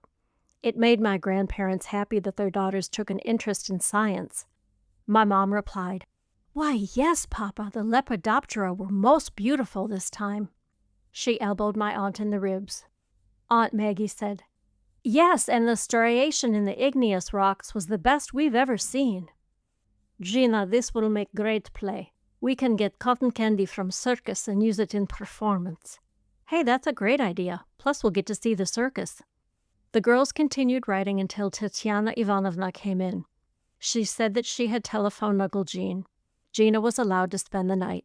Then she told them to go to sleep. Chapter 22. Gina and Tina awakened early the next morning. The students at the academy were preparing for end-of-year recitals. Tina and Gina quickly ate breakfast. They raced off to ballet class and rehearsal. Tina's recital in the Russian division was to be held first at the Kirov Theater. Gina's recital for the international division was to be held later in the Palace of Culture on Nevsky Avenue. In the Russian division, Tina had already passed all of her examinations, both academic and artistic. Aside from regular exams in math, science, Russian literature, and grammar, Tina had a 2-hour-long exam in ballet. She showed how well she executed each step that she had learned that year and all the years before. She performed well and was promoted to the next level. In the international division, Gina had completed her ballet exam. She also had done quite well alongside the other girls.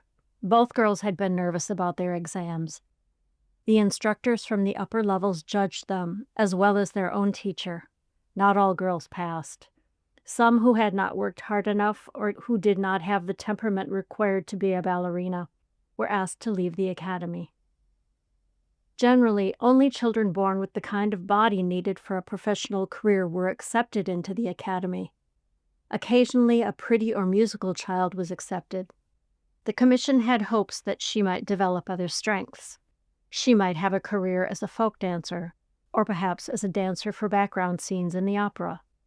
Sometimes the commission realized they had made a mistake in accepting such a girl, and she was not promoted to the next level. There was a great amount of relief among students judged good enough to continue to study at the academy. On an evening late in May, Gina went to the Kirov Theater to watch Tina dance in her recital. Tina was the only girl in level 4 to be given one of the fairy variations in Sleeping Beauty. The other fairy solos were given to girls from level 5 or above. All of the girls at the academy were jealous of Tina. Gina could feel it. After she was cast in the part, Tina blithely went about school, dancing, working hard, being kind and helpful. Gina looked around the lobby. The parents and siblings of the boys and girls who would perform were gathered there before being ushered to their seats. Gina knew the moment Tina was on stage which ones would begin to whisper about Tina. They would not say nice things at all. Gina left the humming room and followed a maze of hallways. She headed to the room where Tina was makeup and dressing. Gina wanted to stop the other girls from talking. She did in a way. As she walked past the other girls, they stopped whispering. They knew she was Tina's friend. They looked at her out of the corners of their eyes and went back to putting on makeup. It agitated Gina to think of her friend being talked about in an unkind manner. Gina could not have stood it herself. She realized that was part of why she didn't want to dance on stage. She deeply feared the meanness of other girls. Gina feared their unkind comments. She knew she might get hurt by girls saying mean things if she danced in front of an audience. She pushed that out of her mind. She made her way past the last few tiny rooms. Girls sat hunched over their makeup, straining toward the mirrors. Some sewed last-minute ribbons on point shoes. Some were wetting down stray wisps of hair. "Tina, aren't you scared?" asked Gina. She came up behind Tina's wooden chair. "No," Tina blinked. "Isn't what the other girls are saying bothering you?" pressed Gina. "I have not heard them. What do they say?" Tina brushed her hair up into a ponytail in preparation for pinning it into a bun. Gina helped Tina put the elastic band around the ponytail. "Well, I can't understand Russian, but I imagine they are saying that you are too young for this part, that you only get to do it because your father is the artistic director. That, nothing new. Gina, people talk about all girls who have big role, every time, in all of history, not only about me. It does not hurt me. Such talk only hurts girls who say those things. I can only do what I am here to do. I cannot spend time to help those girls." Together they started pinning Tina's hair into a bun. "Help them? Why would you want to help them? I want to slug them," exclaimed Gina. "Because they are sad," Tina explained. "People who are happy or who are working have no time for meanness." "People talking about her hurt my mother," Gina said. "Many women were jealous of her. They were very mean to her. I know what it is like to hear cruel girls talk, but I must keep myself strong to do what I must do. Now leave me, please, Gina. I get ready." Tina waved Gina away. Lily floated nearby and listened to Gina and Tina talking. "I remember those jealous, hurtful girls, Gina. I wish upon you a gentle calm." With a little wave of her hand, she followed Gina into the theater. Gina sat down in her seat as the ballet began. Tina danced like light skittering across the ocean. Gina was happy that Tina had chosen her as her friend. She wondered if she would ever be happy dancing in front of an audience. Tina was elated to dance for so many people. Suddenly, Tina's pink shoe slipped slightly from underneath her. She wobbled and nearly fell. She regained her footing and went on to finish her dance. Gina was embarrassed for her. How awful. Tina must feel terrible, she thought. The applause for Tina was very loud. Gina thought it was to make Tina feel better and that people felt sorry for her. After the performance, Gina went to the dressing room. Tina was changing her clothes. "I'm so sorry, Tina, you almost fell." Tina was smiling into the mirror. She quickly removed her makeup. "It is good, Gina. I was pretending to be real fairy. I felt like I could fly. It was wonderful feeling I will never forget." She looked up at Gina with a glowing face. Gina was confused. "But you almost fell. Isn't that wrong?" "Gina, I am in the academy. I am a student. Academy is where we learn to go beyond self, to fall, to get up, and go on." "Gina, I near forgot to tell you. Papa wants you to dance solo in White Nights Festival in summer. Many artists from Kirov and from all over the world perform short pieces. You will be beautiful."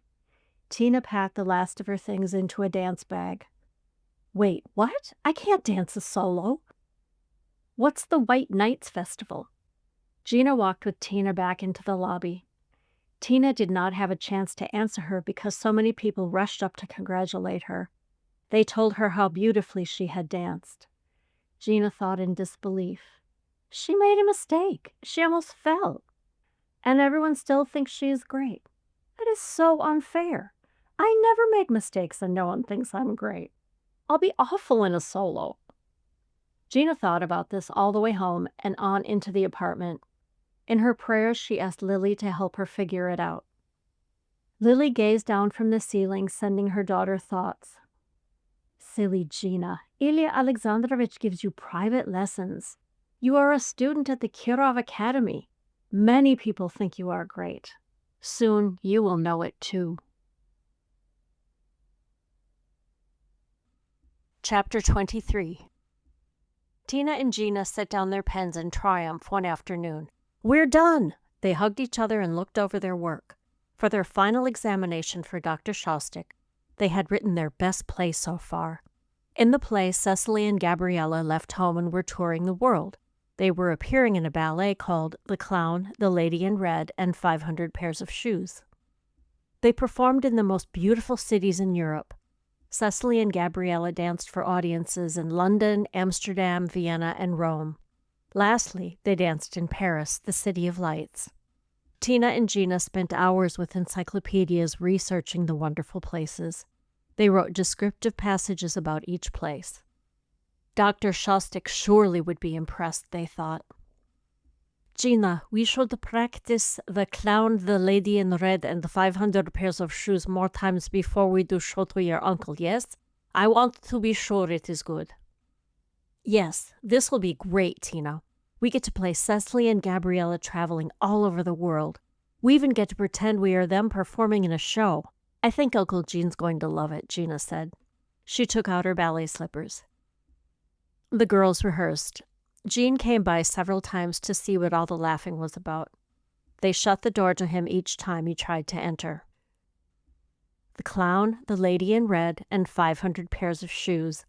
A tragic comedy or comic tragedy in 3 acts. Act 1. The scene opens with a lonely clown on stage. He is dressed in white with black ruffles around his neck and wrists and ankles. He is sad and alone and has no friends. He dances a sad dance to sad violin music. A Spanish lady in a beautiful red dress sees him. She dances for him to cheer him up. He watches her dance and is frightened. He is colorblind. He thinks that she is a large green alligator. He runs away. The lady in red thinks that he does not like her dancing. She stops dancing. She begins to cry. She runs away. Act 2. 5 cobblers come onto the stage. They set up their benches. They begin slowly to make shoes. 250 beautiful ladies and 250 handsome men come onto the stage. They are wearing red, blue, green, purple, yellow, and orange costumes. The beautiful ladies and handsome men dance about in excitement. They are to perform a ballet that evening. Their shoes are not ready. They dance and they argue. They plead with the cobblers to finish their shoes in time for the show. The cobblers work at their craft. They shake their heads when the dancers say they must work faster, faster. The cobblers know that good shoes are made with time and care. The sad clown returns as the last of the shoes are being made. Arguments begin over which shoes look best with which costumes. The dancers grab shoes from each other to try on with their costumes. They push and pull shoes back and forth from each other. The cobblers try to break up the fights over the shoes. The Spanish lady in the red dress wanders back on stage. She sees the cobblers. She sees the dancers ask the sad clown what shoes should go with which costumes. The 5 cobblers, 250 beautiful ladies, and 250 handsome men ask the sad clown to settle the fight. Act 3. The sad clown is frightened. All of the costumes and shoes look the same color to him. The Spanish lady understands that he is colorblind. The sad clown bravely tells them his secret. He asks the cobblers to decide which shoes go with which costumes. All step back as the Spanish lady dances for the sad clown again. He dances for her. They dance together. They fall in love. The 500 dancers don their new shoes with help from the cobblers. They dance a finale. The cobblers fall asleep from exhaustion at having made so many shoes in one afternoon. The end. The girls finished practicing. They sat on the floor eating grapes and crackers. That was all they found in the cupboard that day. Tina took a small bunch of grapes. Gina, it is great play. It will be fun to pretend we are Cecily and Gabriella in Paris in ballet. It would be good if I could travel as you do. Gina remarked, I haven't been anywhere. She was halfway in her closet looking for clothes that they could use as costumes for the play. Gina, you are here, long, long way from home, Tina reminded her. Gina said from the closet, There is no way I have enough shoes for this play. We'll have to use some of your shoes, too. Tina nodded. Gina emerged from the closet with 5 pairs of shoes. I know I am a long way from home, but it doesn't seem like traveling to stay put in one place. I mean, we don't go on bus tours and buy postcards and stuff. Tina offered Gina grapes. She shook her head. No. Tina separated some grapes from their stems. I have only traveled in one country. Even so, it is difficult to get visa. The government likes all time to know where we are. Papa took us to Almaty last year. It was very difficult to arrange. Where's Almaty? Gina asked. It is capital city of Kazakhstan. It is near to China. Papa has friend there. She trains to be opera singer. We went to visit her and husband, and we all went to see National Kazakh Ballet. It was wonderful, Gina. The girls are all Kazakh. They are tall and dark and mysterious. They are powerful, not like little ballerina dolls. Tina stood as she spoke. She walked majestically around the room to demonstrate. Gina turned back to the closet. I thought you loved being a ballerina. I do. It is my life. I want to show people as powerful in my life. I want to show ballet as powerful to other people. That is what I want for life, Gina. Not to show ballerina as fairy or angel or doll. I want to dance as a real girl with real problems who is strong and who helps self. You sure read a lot into this stuff, don't you? I don't think about that when I dance. Gina held up a pinkish shirt and skirt for Tina's approval for the lady in red. Tina shrugged and went to the closet to help Gina. What do you think about when you dance, Gina? I think about how many mistakes I'm going to make. Gina handed a red sweatshirt to Tina. Oh, Gina, you are fine. Still, I wish I could travel where you do. To pack bags, show passport, and to go.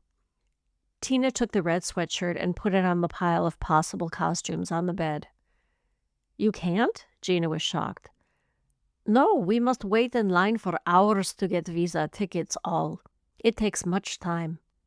There was time when we could not at all travel. Tina sat on the bed and explained. Is that why Rudolf Nureyev and Mikhail Baryshnikov came to America? My mother told me it was in all the newspapers. The whole world was shocked. My teacher, Madame Brenitskaya, was on tour with Baryshnikov when he left. She could not believe he went to the U.S. But then later she moved to the U.S. too, Gina said. Nareyev and Baryshnikov wanted to see world, to dance for world. They left Russia against government. Government will not let family and friends in Russia talk to them ever again, not even letters. They cannot ever come back to visit mothers and families. Not ever, Tina said. Gina said, Madame Brunitskaya said that she was happier in the U.S., but that she misses her mother. Tina sighed. Sometimes I think I want to leave and dance all over the world. But it is best to wait until I graduate from academy. Then I can dance wherever I want. If I can work for a troupe outside Russia, I can travel freely. I don't know if I'm going to end up dancing anywhere, Tina. Not wherever I want. Gina sat on the bed next to Tina. Oh, Gina, think better of self. Papa says you make much progress. He asked you to dance in White Nights Festival. That is a big thing. Papa has had many foreign students. You are first American he asked to dance in festival. Tina pawed through scarves and hats and gloves on the bed looking for the right accessories for the characters in their play. Really? The first American? I wonder why he asked me. I still don't know if I want to dance in the festival or not. Gina looked at her point shoes on the nightstand. He picked you because you are good, silly, and because you learn, and you face fear. Papa loves to see others learn. You must dance in festival. It is great honor to be chosen by Papa. It is very rude if you do not dance, Tina explained. Oh, all right, I'll dance in the festival, but why can't everyone else learn for a while and me just stay the way I am? I'm tired of learning and changing and facing my fears for everyone else. I'm still as scared as I've always been. Gina put a hunter's cap of her uncle's with ear flaps on her head and made a face. Tina laughed but turned serious. There is secret to getting over fear. You must do it for self. I know you're right, Gina sighed and took off the cap. Come, let's rehearse again. You play sad clown this time. He faces big fear in play when he comes back to Spanish lady. Tina jumped up from the bed. Who'd be afraid of cobblers and a bunch of dancers? Gina crunched on a cracker. Gina, it is sad clown's role and character to be afraid and then to get over fear. Practice. All right, already. Gina put a fluffy scarf around her neck in place of the clown's ruffled collar, and the girls started to play. They finished rehearsing. Gina and Tina sat on the floor laughing. Tina, you were right. It is good to play someone getting over fear. That was fun. I thought you might think so. I go home for dinner now. Papa will be watching for me. Gina walked Tina to the door of the apartment. Bye, Tina, and thank you. Gina skipped off to her room. In her room, Gina went over the steps for the recital for the international division that was coming up. She didn't feel like she was getting over fear when she practiced for the recital. She felt like she was making the fear get bigger. She still worried about getting sick at the recital. Even though Lily breathed calm, loving thoughts down to Gina, she had trouble sleeping. Chapter 24. The following morning, Gina practiced for her recital for the international division of the academy. Gina was one of the 4 little swans from Swan Lake. In a few days, she would perform it with 3 of the other students in the 3rd level. It was a recital like Tina's in the Russian division at the Kirov Theater, except Gina's would be performed in a theater smaller than the Kirov. The 4 swans danced with their arms intertwined with each other's. The girls were exactly the same height. They must perform the dance without error. Any mistake would throw off the other girls. Her teacher had assigned Gina the part so that the other swans could drag Gina on stage if necessary. Gina loved the dance. She hated the intertwining arms part. It was so uncomfortable. Gina was practicing in Jean's study. She was frustrated. She thought that practicing in a room that she didn't normally dance in might help. Even Sugarplum wouldn't listen to Gina complaining anymore. I just don't have courage. Fine. So I don't dance with passion. When I dance with passion, I make mistakes. I can't do both. Be perfect and dance with emotion.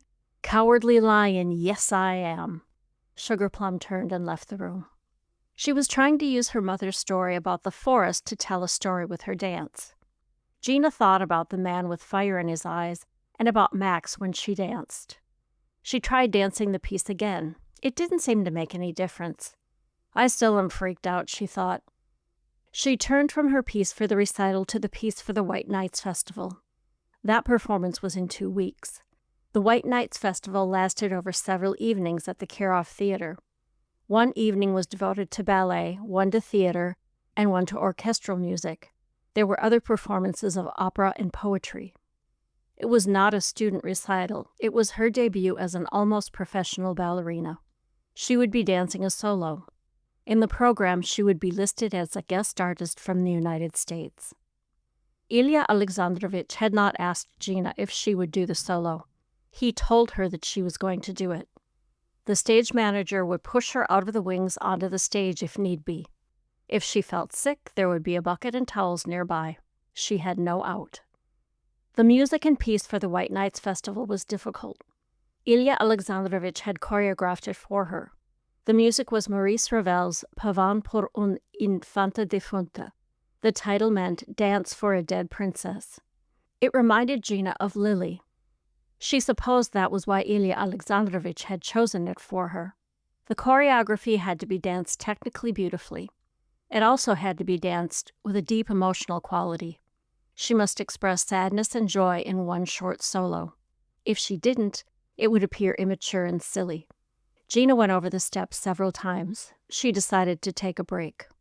Gina looked around the study. This small room was covered with cream and gold striped wallpaper. It contained a small wooden desk. There was not one personal item of her uncle's other than books and papers. Jean hadn't brought any pictures of his family with him to Russia. There were no photos of his parents or of his sisters on his desk or on the walls. Jean had left the arrangement of the apartment to Valeria Isidorovna and Gina. The two of them tried to make the place warm and colorful. Valeria Isidorovna brought plants in boxes. They were supposed to flower in the windowsills. For some reason, they never bloomed. Now they were buried behind the many books and newspapers that occupied Jean's time each day. Gina went to her room and returned with a framed photograph of her grandparents, Lily, Maggie, and Jean. She placed it on Jean's desk. There were scribbled bits of paper everywhere. Gina knew that Jean wanted to write a book. He told Gina he wanted to write foreign language dictionaries, not the standard Russian to English or English to Russian dictionaries. He wanted to write obscure combinations, like Russian to Japanese or Amharic to Russian. Gina found him a few times, paging through medical or technical dictionaries. He wrote words in lists that he thought he might use someday. She told him he would drive himself crazy. She made him stop by taking the dictionaries away into her room. She insisted that she needed them for her homework. Gina rested more in the living room. Jean came home from work and saw her on the sofa. "Uncle Jean, let's go for a walk. If I rehearse any more today, I'll go crazy." Gina looked up at him. "It is a fine day. The weather is clear and bright. I will get a notebook." Jean put his jacket back on and started for his study. Gina shook her head. "No, not today, Uncle Jean. No note-taking, no lessons, no books. You may bring one map with you. This is a walk for fun." "All right then, Gina, I shall follow wherever you lead." They ran down the stairs and into the courtyard. They walked from the apartment along Rubinstein Street. They took a left out onto Nevsky Avenue. Nevsky was named after the Neva River that flowed across Leningrad. They crossed over a bridge. Leningrad was like the Italian city of Venice. Like Venice, it had many canals and beautiful bridges throughout the city. An Italian, Rastrelli, had designed Leningrad under the direction of Peter the Great, one of the first Tsars of Russia. "Gina, I saved this walking map for my first time in Leningrad. I was studying at the university. Look at this. We are walking on Maratha Street. Here on the map it says we are on Zorchenko Street. Russian maps contain many errors. Maps created for foreigners are drawn to lead tourists away from military bases, nuclear power plants, or secret revolutionary hideouts. If all of the maps are wrong, why do they make them? Is it a spy thing?" Gina jumped over a small puddle left from a recent rain. "Yes, it is also to fool spies who are trying to discover military secrets. When I was a student, I walked all over the city noting the errors on the maps. It interested me. Gene looked around to see if anyone was watching and then jumped over the puddle himself. Now I know the errors because the street names are changing again as the government is changing. It is included in my daily report to Washington, D.C. That's what you do at the consulate? You tell them how everything around here is changing? Gina buttoned her coat around her neck. There was a cool breeze. Each day I gather information on the changing political situation. I use every newspaper, wire service, radio, or television transmission that I can find. I put that together with the information from the meetings I attend pretending to be a Russian. Gene tried to put the scarf he had around his neck on Gina's head, but she waved it away. When you wear the spy costume? Gina asked. It is not a spy costume, but yes, when I dress as a Russian citizen. I write a report on Russia's shifting power structure. I send it to Washington, D.C. every afternoon. Gene folded the woolen scarf and put it in his pocket. Sounds like you're in school, Uncle Gene, except you give yourself homework to do. I don't understand what shifting power structure is. What's the report about? Gina sidestepped several people on the sidewalk hurrying home from work. Gene kept an arm on Gina's shoulder so he wouldn't lose track of her. I report which officials in power are losing their jobs. I report if any officials are moving into new positions. And I report on officials that have simply disappeared. Disappeared? You sound like a spy again, Uncle Gene. Yes, disappeared, in hiding, trying to leave the country, perhaps dead. Gina pulled her a little closer to him. Gina looked up at him with concern. Gosh, Uncle Gene. It's a very serious situation. As soon as I make the report to Washington, D.C., I know by the next morning everything will have changed, Gene sighed. Uncle Gene, this is really hard for me to understand, said Gina. I know, my dear. I confess I do not understand all of it myself. Gene pointed toward the park and they continued down Nevsky Avenue, toward it until the huge statue of a woman came into view. There is the monument to Catherine the Great. She was the first Tsaritsa of Russia. I know, Valeria Isidorovna told me.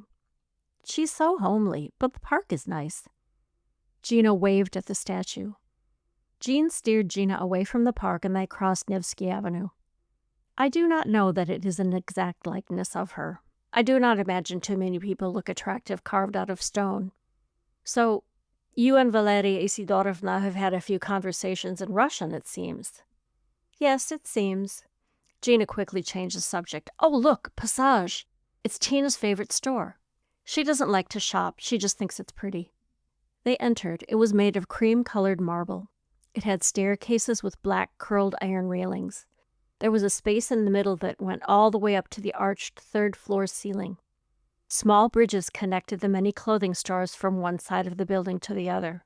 They exited and crossed Nevsky Avenue. They entered the other large, yellow and white shopping complex, Gostiny Dvor. It too was 3 stories high. It had marble staircases and hallways with dozens of chandeliers. The stores were beautiful, but there were few things to buy, clothing and kitchenware mainly. The items for sale were of poor quality and cheaply made. The best quality products were exported and sold in other countries. They went on to Dom Knigi, a little way down Nevsky Avenue.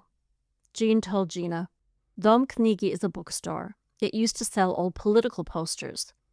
For kopecks, one could buy large white and red posters with Nikolai Lenin's face. On it would be a slogan such as, Workers of the world, unite. They looked into the nearly empty bins. A few of the old-time posters remained. Gina looked at one of Lenin, a former leader of Russia. Don't you think he looks like Colonel Sanders? You know, the chicken guy? Gene examined the poster. Funny. He does bear a resemblance. I never noticed that before. They walked past the beautiful Our Lady of Kazan Cathedral. In the evenings, people gather outside the Kazan to openly discuss the political situation. They can gather and talk without fear of arrest, Gene remarked. The square in front of the Kazan was filled with singers, mimes, painters, and poets. They were there freely performing their art. No longer censored by the government, the artists painted, said, wrote, or danced, whatever they pleased. They stopped momentarily and watched a mime perform. Gina whispered to Gene, Uncle Gene, I can't tell what he's miming. I don't think he's very good.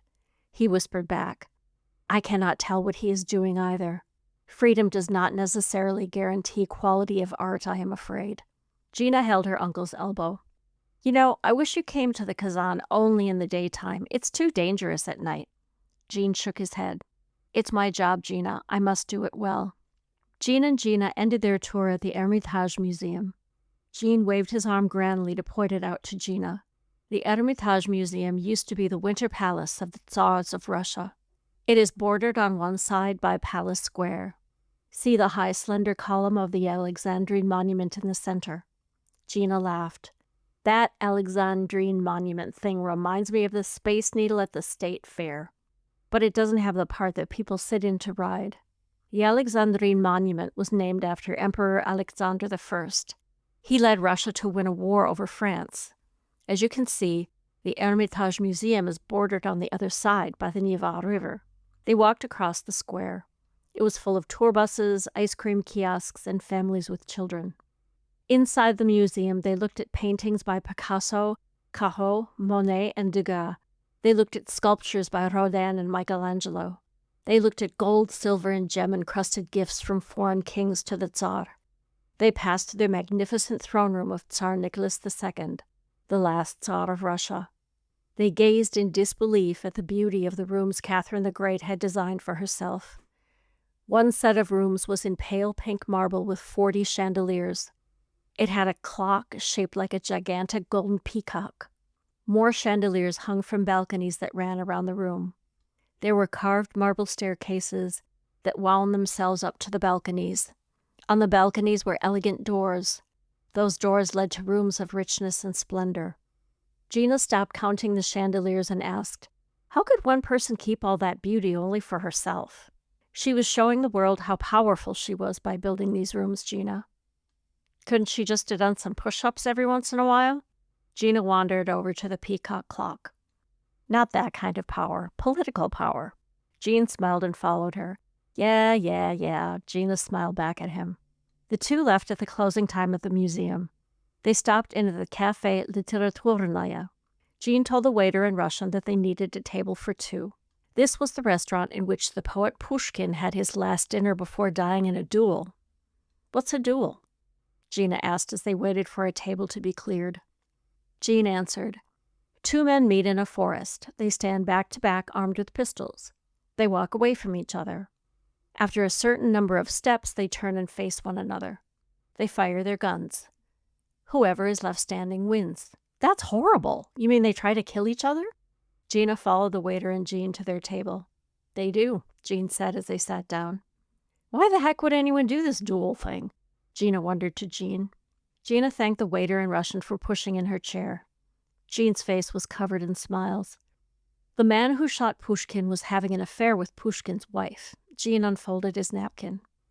You mean having sex with her husband behind Pushkin's back? Gina asked honestly. Jean cleared his throat. You expressed it far better than I did. Yes, precisely, having sex with her behind her husband's back. The waiter returned to clear the decorative plates from their table to make room for the regular plates, on which their dinner would be served. You know, Uncle Gene, people in Hollywood have affairs all the time. They don't shoot each other over it. This is true, Gina. It was something that was done in the 1800s. The waiter returned and served them soup. That's dumb, but dinner is great. This soup is so good. Then Jean ordered shashlik, which was a kind of shish kebab, black caviar, and hot French bread with butter. Jean had a glass of ice-cold vodka. For a time, uncle and niece forgot their troubles and the troubles of Russia. They had a wonderful time together. After ice cream, they went to the river and watched the bridges open. The bridges opened at the top to let tall passing barges go through. The ships and bridges had lights on them. The lights weren't needed. It's as bright as day, Uncle Gene, and it's 10 o'clock at night. That is why it's called White Nights. It will stay light almost all night long. Leningrad is so far north that the sun never sets for 2 weeks in the summer, Jean said. And the festival I will perform in for Ilya Alexandrovich is named for White Nights, Gina added. Jean and Gina walked home along Nevsky Avenue. They crossed over the little bridges that crossed the many canals of the old city. They returned to the apartment. Even though it was late, Gina practiced again for her recital. After that, she practiced for the White Nights Festival. She tried to dance the way Ilya Alexandrovich asked her to dance at her lesson the previous day. She tried to think of the story about the man with fire in his eyes. She tried to use ballet to tell the story. She dove in, dancing as passionately as she knew how. She immediately slipped and fell on the polished hardwood floor. She got up and practiced for another hour. Jean stopped by her room. "Good night, Gina. How is the rehearsing going?" "Just fine, Uncle Jean. Good night." She said her prayers. She asked God and her mother for help to dance better. She fell asleep worrying about her recital for the academy. She feared the White Nights Festival even more. Lily was still glowing over the wonderful walk and the trip to the Hermitage Museum. It all was so beautiful. She twirled and looked down at Gina. "Gina, my dear, I am glad you have this chance to prove yourself. You will dance exquisitely in your recital."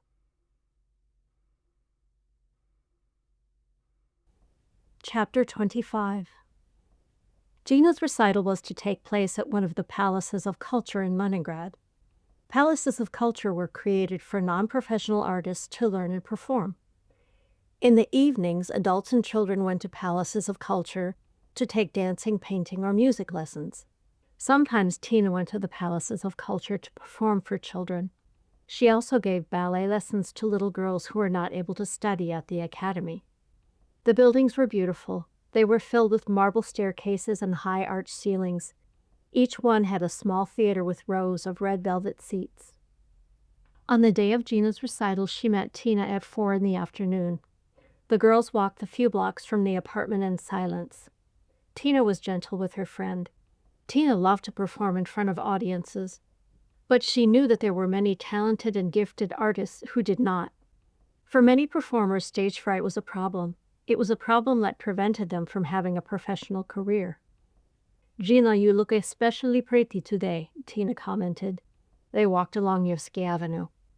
"It's just my old blue skirt and sweater, but thank you, Tina." "You will dance well today. You are ready." Tina took her friend's hand and swung her arm. "Tina, please don't talk to me now. I have to be able to think." Gina shook off Tina's grip. Tina nodded. "I understand, Gina. I only try to keep you from worry." They entered the rich and elegant Palace of Culture. Tina hugged Gina and left her to have a cherry compote in the lobby. Gina went to the dressing room and changed into practice tights and leotard. Then she took her place on stage with the other students from the International Division. The curtains had not yet opened. On stage, the ballet mistress led them through a ballet class to warm up. Gina returned to the dressing room with the other little swans. She put on her makeup, pink tights, white bodice, white tutu, and point shoes. She pinned white feathers in her hair. She waited in the wings until it was time to go on. She was frightened, but she didn't feel sick. Gina's teacher had purposely placed her on the inside of the line of 4 girls. When the time came, the 3 other little swans, with arms intertwined, pulled Gina on stage. She thought of the story her mother had written. She thought of the wind blowing through the trees. She imagined the glints of sun that made their way through the leaves to the floor of the forest. She thought of Wild Friend, who was both Tina and her mother. She danced her steps delicately and flowingly, but strong. She came to a difficult passage in the piece. She imagined the man with fire in his eyes watching her. Her shoe caught something in the floor. She stumbled. She fell. Gina brought the other 3 dancers to the floor with her. All 4 girls were covered. They finished the piece perfectly. Gina ran off stage as soon as the lights went to black. She knew she had failed. Afraid to look at Ilya Alexandrovich or her uncle, she ran out of the theater. Tina ran after her. "Gina, you were wonderful," Tina breathlessly called. "Don't say it. Don't lie. I was awful and I know it. I'm not going to be a ballerina. I guess I better start liking school. I'll have to figure out something else to be," Gina said. She let Tina catch up to her. Tina tried to look into Gina's eyes. "Gina, it is not your fault. Nail in floor caught point shoe. It is fault of stage manager, not your fault. You must believe me." Gina avoided Tina's gaze and stared at the floor. "It's not that, Tina. I'm not special like you are. I'm just plain old boring and scared." "Gina, it takes time to make great artists. I know this feeling of being special will come to you. Papa does too." Gina put an arm around her friend. "Come, we go to nursery school to meet Max today." Gina whirled away from Tina. Max? No, I can't. I can't see anyone now. Nursery school?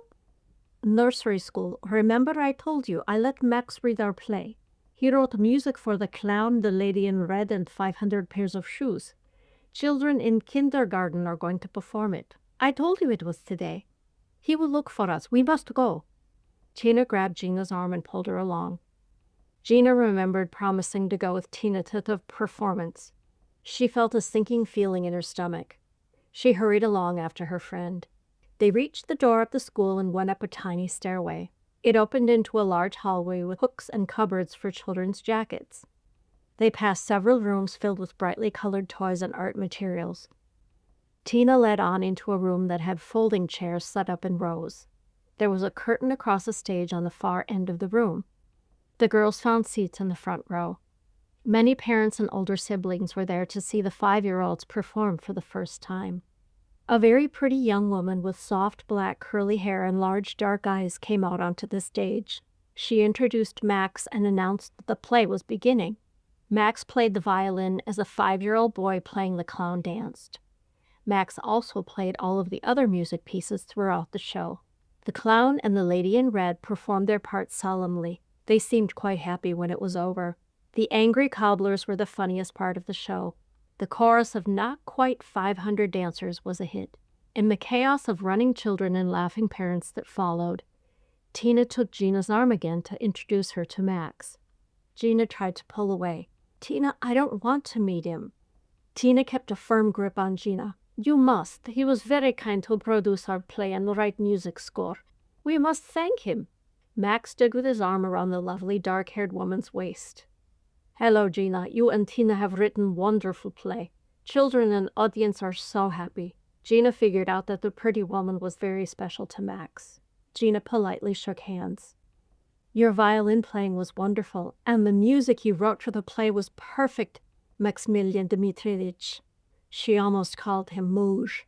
That would have been awful. Max smiled at Gina. Gina, I understand you are a future ballerina like Tina. Oh, no, I'm not, Gina mumbled. She turned and ran out of the room. This time Tina could not catch up to her. She ran through the streets crying. Once Gina reached the apartment, she stopped crying. She went into her uncle's study. She looked at the picture of her grandparents, Maggie, Jean, and Lily that she had placed on his desk. It was Sunday. Valeria Isidorovna had the day to herself. Jean had not yet returned. Gina sniffled and looked up from the picture. She thought, the flowers in that box are finally blooming. She peered into the box on the windowsill. She noticed an envelope that had fallen behind it. She found a letter addressed to her in Lily's handwriting. For my daughter, Gina. Gina opened the letter. Dear Gina, I miss you, my dear daughter. I miss how you practice your ballet steps every day, even when you don't want to.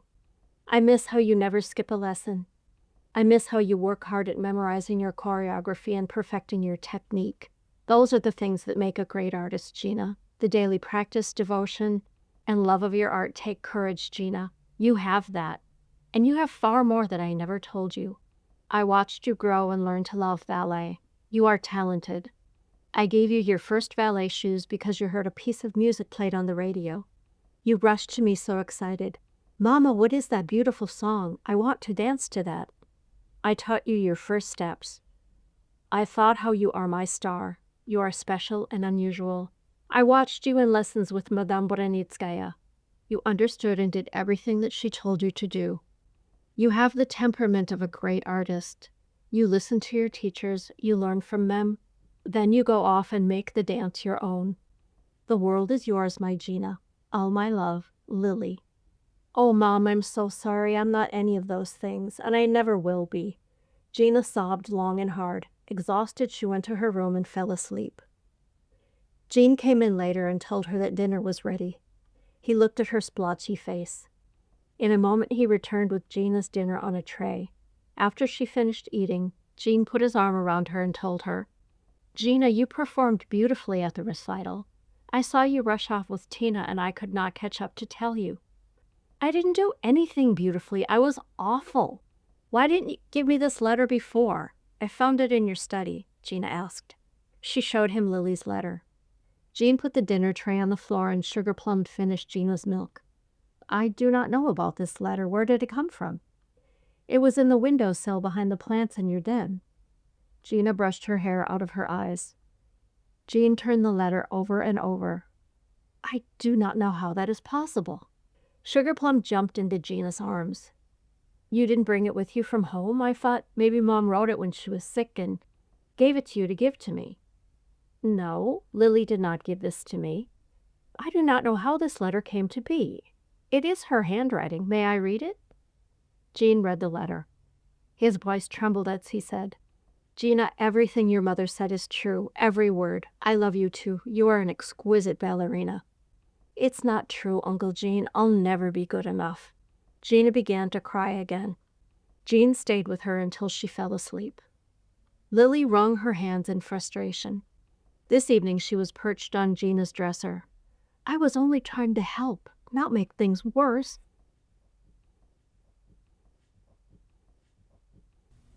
Chapter 26. Gina and Jean were eating lunch. The dining room was Gina's favorite room, next to her bedroom. The maroon wallpaper and dark wooden rail that ran around the walls made her feel cozy and warm. In the past week, Gina recovered from her recital. She had been working hard, practicing and listening to Ilya Alexandrovich. She tried to do all that he taught her. Jean insisted that she take time out for lunch with him. The two were munching on sandwiches. Gina had taught Valeria Isidorovna how to put fillings in between two pieces of bread. For some reason, she thought it was silly to make sandwiches, but Jean and Gina loved them. Gina, you have been rehearsing a great deal for the White Nights Festival. Perhaps you need some rest from ballet. I suggest we host a 4th of July party. Hey, Uncle Jean, that's a great idea. Who should we have come? Jean shook his head. You mean, whom should we invite? Oh, stop, school's out. Gina smiled through a frown. That is no excuse for inelegant grammar, he said, dodging an olive lobbed at his head by Gina. And you learned that from your mother. Gina giggled. All right, whom should we invite? Tina, Nick, Ilya Alexandrovich, Tatiana Ivanovna, Tim, Lena and the baby, Harry, Valeria Isidorovna, Jean replied. Gina sat down to make a list. Do you think they'll do it, play baseball and eat American food and everything? Sure, why not? And Miss Playwright Ballerina, how about a costume or two? Jean asked. That might be tough. I'll see what I can do. We have that baseball cap of yours. I'm sure Harry must have one around somewhere. I'll make hats out of red, white, and blue paper, too. We can buy huge white t-shirts and write team names on them. People can put them on over their regular clothes. New York Yankees and Minnesota Twins should be okay. What should we have to eat? Gina continued writing her list. We brought popcorn from home, did we not? Uncle Jean, that's perfect. We can wrap sausages in bread for hot dogs. Valeria Isidorovna has tons of pickles in the kitchen. We can buy ice cream from the ice cream man on the street. I'm sure Valeria Isidorovna will take me to the market to get lemons for lemonade and watermelon. I bet she'd even bake a cake if we asked her. Gina looked up. She dotted the last item on her list. Jean looked at the list. We must have American music. Perhaps we might sing the Star-Spangled Banner before I throw out the first ball. You may play some tapes of that pop music you brought with you. If you let me play my music, I guess I'll sing the Star-Spangled Banner. And since you're being so nice, we should play your Aaron Copland tape. Fanfare for the Common Man and Billy the Kid would be fun. Gina added music to the list. And what about fireworks? We can't have the 4th of July without fireworks. I shall procure sparklers for the occasion, Gina. Beware, though. Russians burn them inside the house. We shall have to insist that they be used only in the courtyard. Gosh, yes, Gina exclaimed. They burn sparklers inside their apartments? Well, I guess in a country where children drink tea, mail is delivered on Sundays, and the post office is open until 8 o'clock at night, that's probably normal. I don't know why anything about Russia surprises me anymore. All of the guests arrived at 1 in the afternoon on the dot on the 4th of July. Very American behavior right off the bat. Gina had never known any of her Russian friends to be on time for anything. This was a first. It was a sunny day, birds were singing. The guests stood around uncomfortably in the courtyard. At last they realized that the party was not going to be held in the apartment. Jean and Gina had carried chairs down to the courtyard. They set up small tables that held the food, paper hats, and t-shirts. The guests noticed the tables with fictic food. They stood uncertainly by them. They were too polite to take a bite of a pickle or a drink of lemonade. Harry arrived. He generously helped himself to a hot dog moments after he arrived. "Come on, everybody, dig in. You don't have to wait to be served at a 4th of July party. These hot dogs are fantastic." The Russian guests laughed and followed Harry's lead. Gina whispered to Jean, "Uncle Jean, why don't our friends know how to act at this party?" The city of Leningrad is a city of apartments. There are no front or back lawns on which to play. The parks have walking paths. People are forbidden to walk on the grass in the parks, he explained. Gina nodded. "Oh yeah, I forgot about that. Even little kids stay by the park benches to play." After everyone had eaten, Jean announced, "Everyone, we are going to play baseball in the courtyard." The guests continued to stand hesitatingly. "Everybody, put on a t-shirt with a team name and a hat." Gina put on a t-shirt over her clothes and a paper hat to demonstrate. Tina and Nick were chosen to play on the side of the Minnesota Twins, along with Harry and Gina. Tim, Lena, Ilya Alexandrovich, and Jean played on the New York Yankees team. Ilya Alexandrovich even donned a red, white, and blue paper hat, which was a great joy to Gina. Valeria Isidorovna, Tatiana Ivanovna, and the baby, Misha, watched games safely from their chairs. "Jean, these are ping-pong paddles," Gina hissed at her uncle. He picked up a ping-pong paddle and began to explain the rules of the game. "It was all they had of the consulate. I just made the bases close together," he hissed back. Jean explained the rules of American baseball. He acted things out furiously as he went along. Then he handed out the words to the national anthem. He made everyone sing along. He called out, "Play ball!" Then he threw out the first ball. He had always wanted to do that.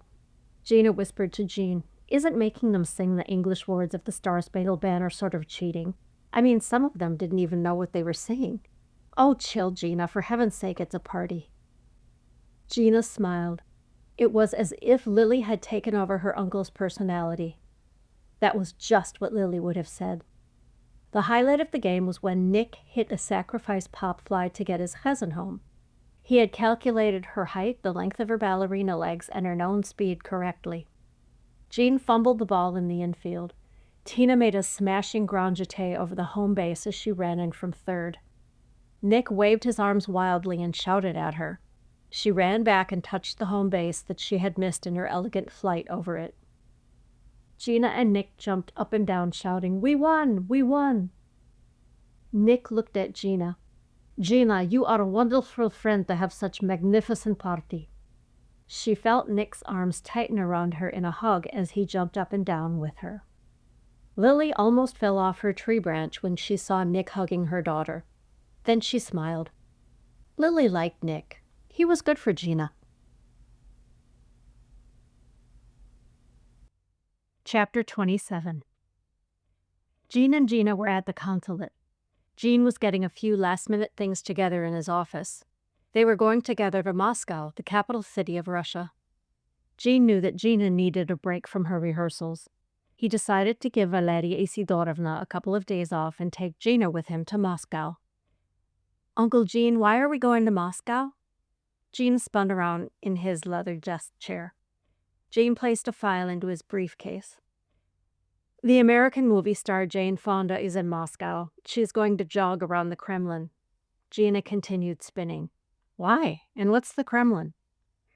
Harry looked up from a sofa where he was reading the sports section of the newspaper. "She's advertising athletic shoes." Jean laughed as he read from a press release. "Not exactly. Jane Fonda says she's promoting good Russia-U.S. relations and physical fitness. The Kremlin is the center of power in Russia, like the Capitol in Washington, D.C. is in the United States." "How unbelievably stupid," Harry said. "In a country wrestling with poverty and starvation, an American actress comes over to run around the Kremlin in crumbling Russia." He took the press release from Jean and read, "She is here to bring the women of Russia running, walking, and physical exercise with love from the women of America." Jean put his head in his hands. "This could be worse than I thought." Gina grabbed onto Jean's desk to stop spinning. Harry, Uncle Jean, this is dumb. Doesn't she understand what is happening here? Doesn't she know how serious the situation is? Jean added 2 of his favorite pens to the briefcase. Apparently not. So, Harry, how did you get out of this trip? Harry settled back onto the sofa and turned a page of the newspaper. No one else wants to cover it. Even in Moscow, they're too busy with important matters. You're the rookie, so you have to go. You'll get to meet Gorbachev. I will? Jean tried to not show how excited he was at the prospect of meeting the president of Russia. Yeah, there's a press conference with Gorbachev and Fonda. We've already all met him. He's a good guy. I'll do all of your regular stuff, Jean. You need a break. Make a nice trip out of it. Harry was now fully stretched out on the sofa, ready for a nap. Gina was excited. I don't know who Jane Fonda is, but I've never seen a movie star in person. And I've never even dreamed of meeting a president of any country. Tim dropped them at the train station. They rode the Krasnaya Strela, the Red Arrow train that connected Leningrad and Moscow. They traveled at night in a coupe. The compartment had beds that folded down out of the wall. Women who worked on the train brought Gina and Jean linens for their beds. Later they brought tea and podstakani with sugar. The following morning they brought tea and pastries as they pulled into the Moscow station. Naturally, Lily decided to tag along. This is so lovely. I've always wanted to ride on a train overnight. She tucked herself into a corner of the compartment and rested. Jean and Gina took a bus tour. They saw the shining golden domes of the Kremlin churches. They saw the wall of the Kremlin that surrounded the city and Red Square. They went inside the colorful St. Basil's Cathedral. It looked more like a place from Disneyland than a church. They went to the armory. The armory held crown jewels from the days of the Tsars and Tsaritsas, the kings and queens. There were vases and trays made of silver, gold, and gems from kings and queens of other countries. There were the beautiful eggs designed by Fabergé. There were rooms filled with golden Cinderella coaches and gem-encrusted costumes for the coronations. Gina saw a room filled with tiny costumes. Are those for kids? He replied, No, Gina, those were the clothes of the court dwarves. Gina stared at a tiny silk overcoat and pants. Wait, what? Dwarves? Jean pointed to a tiny ball gown. Yes, they were kept as companions for the Tsars and Tsaritsas. They acted mainly as clowns to entertain. That is so weird, Uncle Jean. Gina followed Jean onto the next display of costumes. I suppose it was. Although at the time life was difficult, people were poor. To serve for the Tsar was an honor. Later that afternoon, Gina and Jean were admitted to an office in the Kremlin. Members of the press, Jean and Gina were invited to tea with President Gorbachev and Jane Fonda. They entered a large room and sat at a table reserved for reporters. Uncle Jean, he's so little, Gina said in surprise. He is that, Jean smiled. Jane Fonda made a speech about aerobic physical fitness. She stressed the importance of Russians pursuing healthier habits. Lily rolled her eyes as she shimmered, hanging onto a chandelier. Jean was right. This is silly for an actress to be blaming people about their health when things are so difficult. President Gorbachev agreed with Jane's comments about physical fitness through an interpreter. President Gorbachev rose. He expressed a desire to meet the members of the press. The correspondents formed a line. President Gorbachev greeted and shook the hand of each person. Jean waved away an interpreter when his turn came. In perfect Russian, he congratulated the president on his work in moving Russia toward democracy. Mikhail Gorbachev looked gratefully into Jean's eyes and warmly embraced him. He kissed Jean's cheeks 3 times, as Russian men do. Gina smiled. She said hello in Russian as her uncle had taught her. Здравствуйте, President Mikhail Sergeyevich. Behind the smiles and handshakes, 8 KGB agents did not leave President Gorbachev's side for an instant. The KGB protected President Gorbachev the same way the Secret Service protected President Bush. Lily jumped the line. She took President Gorbachev's hand as he offered it to a journalist from Australia. President Gorbachev remarked upon the coldness of the man's hand. Both men were confused. The journalist had a notebook in one hand and a pen in the other. The president remarked that the day had been long and he was somewhat tired. He shook the journalist's hand. Lily smiled and softly floated away. After the conference, Jean remarked, "He is a great man, Gina. There is no doubt. He is slowly trying to give small countries like Estonia and Lithuania their own power." Gina stopped at a refreshment table and took a cookie. "Uncle Jean, I still don't understand. What does that mean?" Jean sipped a cup of tea. "President Gorbachev giving the small countries their own power? It is similar to a situation in American history. If Britain had freely given the U.S. our power when we broke away from England over 200 years ago, that would have been like what he is trying to do. Instead, we had the Revolutionary War with Britain to gain our independence. If the people are so mad and they don't want to wait, why don't Estonia and Lithuania have a revolutionary war?" Gina sipped a cherry compote. "They are poor and small countries. President Gorbachev has given them hope that they can have their own power," explained Jean. "Which countries want to be free?" Gina asked. Gina led her slowly through the crowd of journalists. "I know for certain that Estonia, Lithuania, and Latvia are already working toward their independence. Probably the Ukraine and Kazakhstan are as well." Gina hung on to her uncle's elbow. "Okay, tell me more. I'm trying to understand." Jean held the door for several older journalists than Gina. "President Gorbachev wrote a union treaty. The treaty strengthens the powers of the small countries. The treaty would give the small countries more control over their finances and natural resources. President Gorbachev is facing stiff resistance to the treaty from the Russian men who are in power over the small countries. They do not want to give their power away. But won't it be better for everyone if the small countries each have their own power?" Gina asked as she made it to the outer door and stepped out onto the street.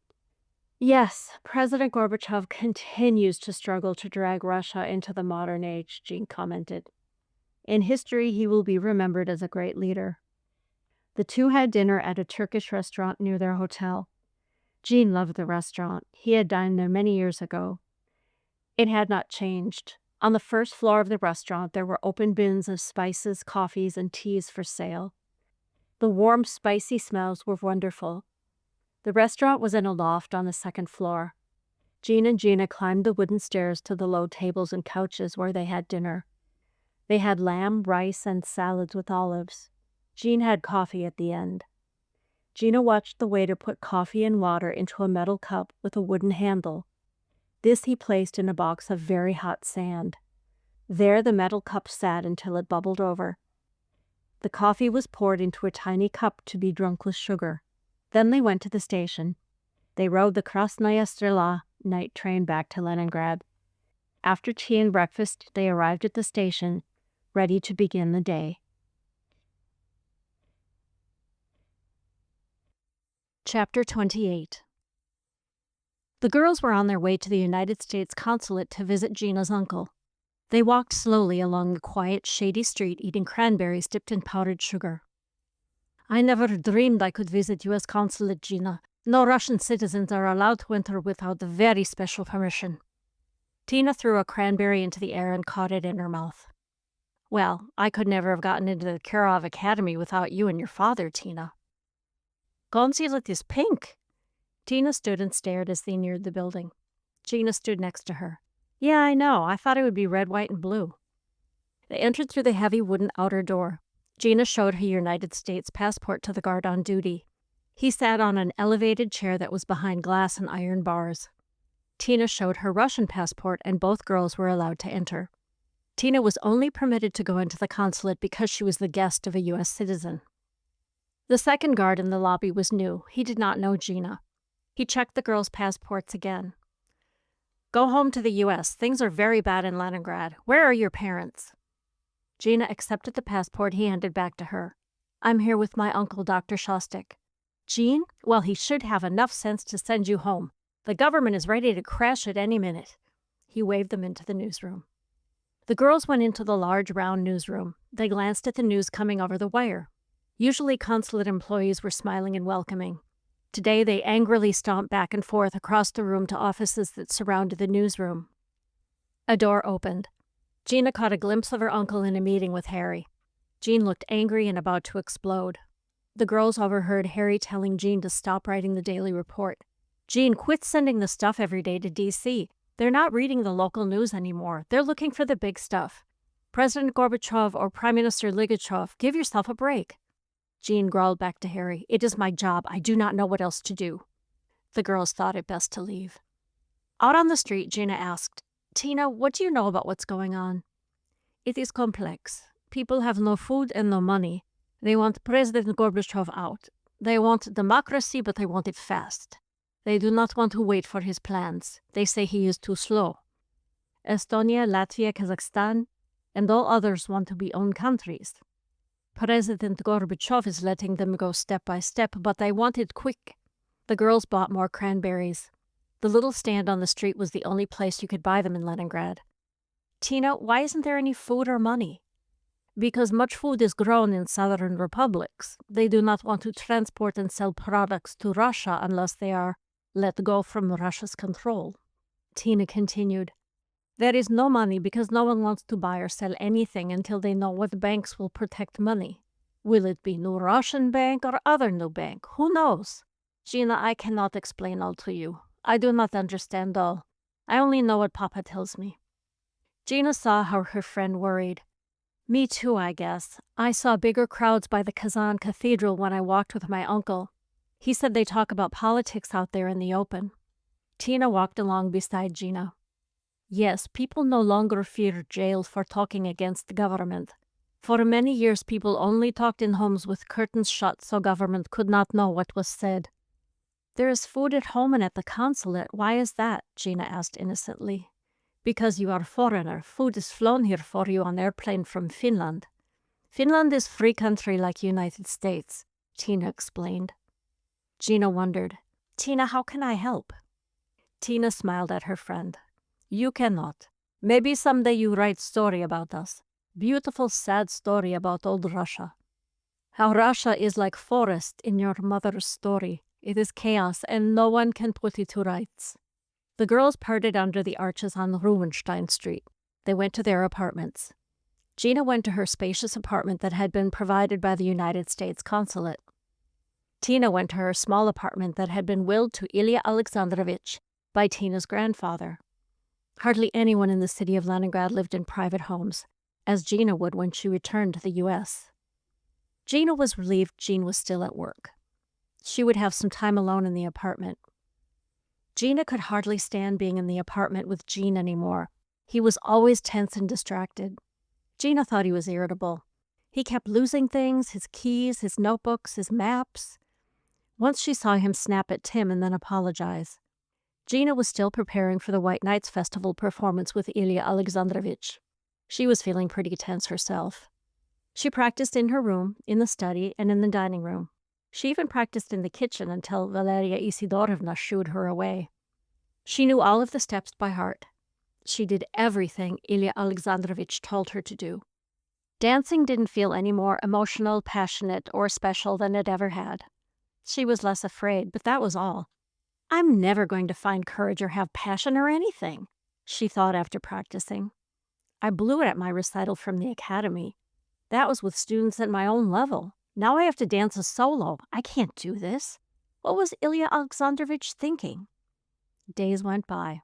Gina's mood did not improve. She quarreled with Valeria Isidorovna over some little thing that didn't matter. She even quarreled with Tina. Tina had come by to see Gina. Tina watched her dance the piece she was preparing for the White Nights Festival. Gina wanted to have an audience before she had to dance on stage alone in front of lots of people. "Gina, it is beautiful. Papa will like. I told Nick to come to White Nights Festival to see you dance. He said he will come.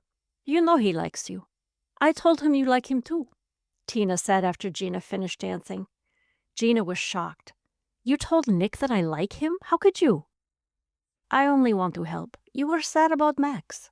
Tina's face showed that she was afraid that she had hurt Gina.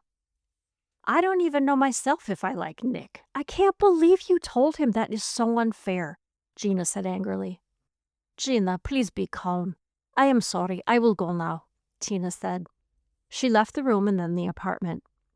Gina did not try to stop her or go after her. Gina went back to her room and sat on the edge of her bed. She detested everyone and everything, but especially herself. Why can't I be like Tina? Why can't I be beautiful, talented, and giving like her? Or why can't I be like Valeria Isidorovna and not want to be an artist at all? Why can't I be happy going to school and becoming a boring old lawyer or something like that? Lily flitted nervously across the ceiling. She whispered, Gina, I wish I could help you with this. I have to let you get through these feelings yourself. Besides, right now you wouldn't listen to me anyway. Gina interrupted her uncle that night. He was putting on his cap and preparing to go out and get details of the changing political scene. Gina crossed her arms over her chest and leaned on the doorframe of his bedroom. Uncle Gene, I don't think you should go out tonight. I have a bad feeling. The sun never setting makes people crazy. Gene said tensely, True, it is a scientific fact that we are located at a longitude so near the North Pole that for several weeks surrounding the summer solstice, the sun sets for only a few hours each night. There is no evidence to support a relation between the lack of sunset and the mental health of the people in St. Petersburg. It's still called Leningrad, Uncle Gene. Gene did not look at her as he said, Not for much longer. Return to bed. I will be in after you have fallen asleep. Valeria Isidorovna is here to stay with you. Now go. Gina crawled into bed but sat straight up with her eyes wide open. She was worried. At 2 a.m, she heard a car pull up outside. She looked out onto the bright courtyard below. Harry was helping Jean through the doorway. In the sunlight, Gina saw blood on his face. Gina raced out to the kitchen, pushing past Valeria Isidorovna as the two men entered. Gina, do not become excited. It was a minor skirmish. I am quite fine. Valeria Isidorovna rushed to get a towel and dabbed at her uncle's face. Gina tried to get a closer look at his wound. You're not fine. Wow, what a shiner. What happened? Getting ice from the freezer, Harry said.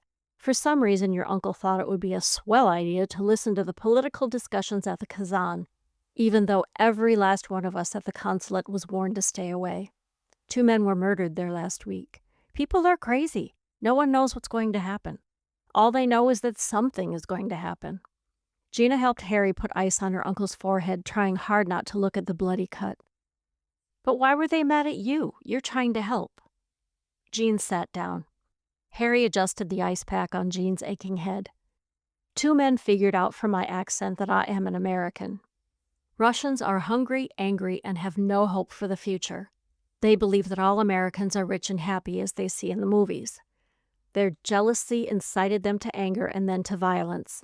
I luckily slipped out of their grasp. I ran to Harry's apartment without them following me.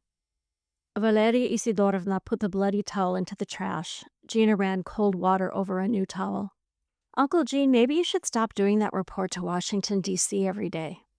Listen to your niece, Jean. I've told you, Harry pleaded.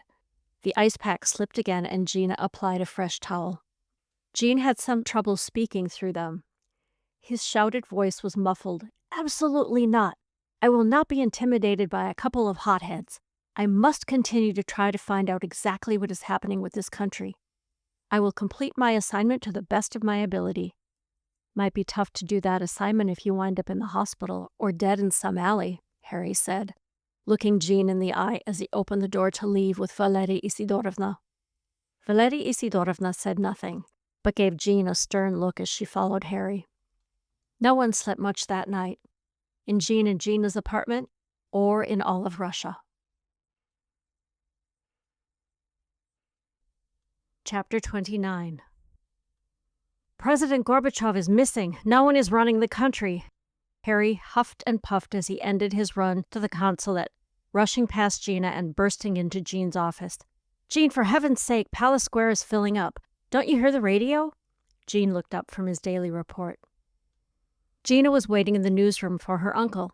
In a few minutes, they would leave to go to her performance for the White Nights Festival. She nervously shifted from one foot to the other. She wanted to get to the theater early to have time to warm up before her solo. Jean turned up the volume on the radio and listened. In horror, he heard classical music and nothing else. No commentary, no voices, nothing. Only the strains of Swan Lake played over and over.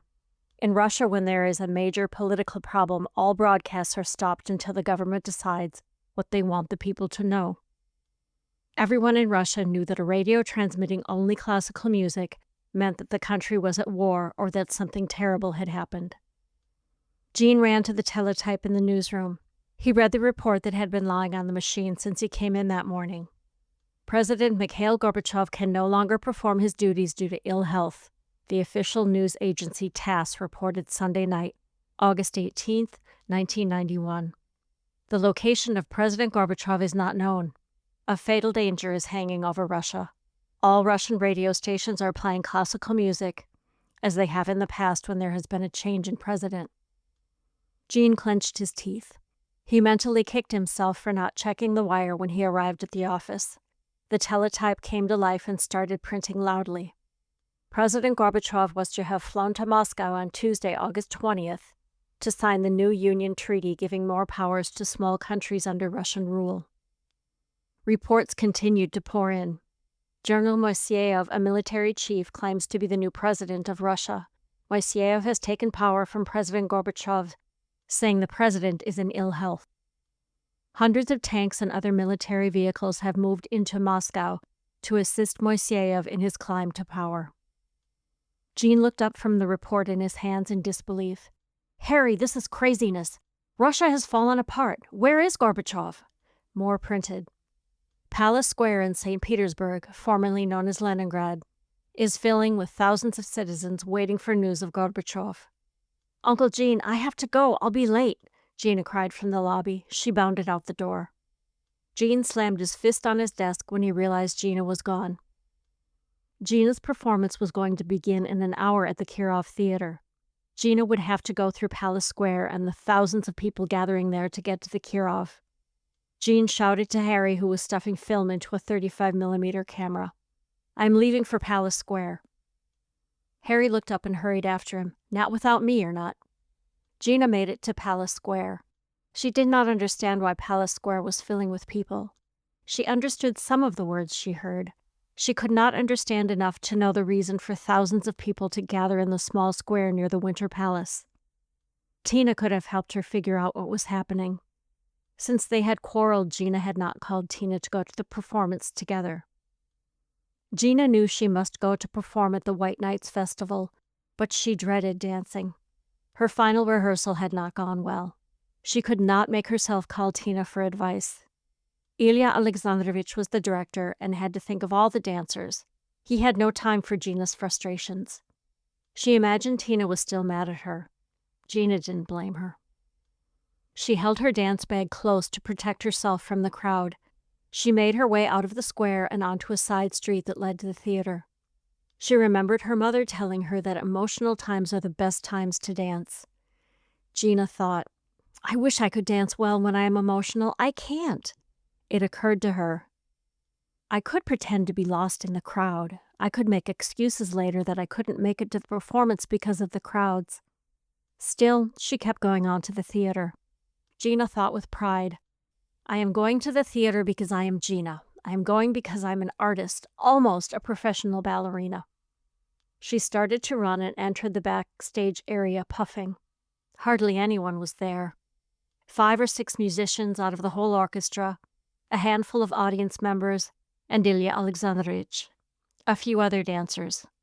The conductor had not made it to the theater.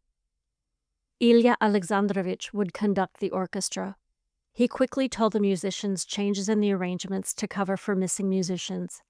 Everyone made notes in their music. Ilya Alexandrovich tapped a baton on the music stand. He announced to the tiny audience that the concert would be played full length, although with many instruments missing. He asked the small audience, the musicians and dancers, to pray for hope for their country, for the safe return of President Gorbachev, and for peace and prosperity. Gina quickly went to the dressing room to get into makeup and costume. Gina understood the notes and where silences would come in the music because musicians were missing. Her Russian was not good enough to understand the last part about President Gorbachev. Gina worried about Gene. Would he make it in time? What if he was in Palace Square looking for her? What if he came across those men that had beaten him up? Gina breathed lightly and finished tying her point shoe ribbons. She took her place backstage and warmed up. There was no ballet mistress there to lead the dancers through a class. In the wings, she held onto the back of a chair to practice grand pliés and tendus. She suddenly felt a wave of nausea. Gina was horrified. her first solo, and she was more terrified than she had ever been about dancing on stage. She breathed slowly and smiled. She smelled her mother's joy perfume. Lily placed a cool hand on her daughter's warm forehead. Then Lily kissed Gina lightly on the cheek. Gina smiled again and relaxed. She waited in the wings until the dancers before her finished their piece. She heard applause. The lights went down. She took her place on stage. She stepped out onto the wooden floor and found her mark at center stage. The lights went up. She looked into Ilya Alexandrovich's eyes. He gave her a warm smile and signaled the musicians to begin. She followed Ilya Alexandrovich's baton out of the corner of her eye. She danced through the silent parts. She floated through the difficult choreography. She gently and powerfully executed each step. With each step, she told the story of her mother becoming sick and then dying. She told the story of missing Lily and knowing that her mom was in heaven. The music faded, and Gina bowed to the few people in the audience. They clapped loudly and long. Lily clapped the longest and most enthusiastically, although no one could hear her. Gina knew that she had danced with emotion and brilliantly. "I've found my courage," she thought. Gina felt like she was worth all of the diamonds and rubies and jewels in the world. Gina watched the other dancers perform. She went to the dressing room and changed back into street clothes. Music and ballet were her friends now. She knew they would never leave her. "I loved ballet so much," Gina thought. Now dance was tangled up with her love for her mom, Uncle Jean and Ilya Alexandrovich. It was entwined with her friendships with Tina and Nick. Dance was part of the air and the theater and everyone around her. It was part of all those people out there in Palace Square. Gina felt that what had happened to her was as large as whatever it was that was happening in Russia. After the concert was over, Ilya Alexandrovich put his hand on her shoulder. Everyone else had gone back into the streets to find out the latest news. "My dear, now you are one of us. You shall grow old with point shoes, I think. And I'm going to have lots of great stories to tell with them," Gina said, as she stuffed her point shoes into her bag. "You will, my dear. Now we must go to Palace Square and find Tina and Nick. I think your uncle must be there as well." He started toward the door of the theater with Gina following. She flung the big dance bag over her shoulder. "Do you think they are there?" "When you were late, Tina and Nick insisted on going to find you. I cautioned against it." Ilya Alexandrovich opened the heavy outer door for them. Gina took her bag off her shoulder and threw it into Ilya Alexandrovich's arms. As he caught the bag, she ran past him out into the street. "Then you have to stay here in case they come back, or they won't know where you are," Gina cried. Ilya Alexandrovich fell back slightly from the weight of the dance bag. He tried to follow.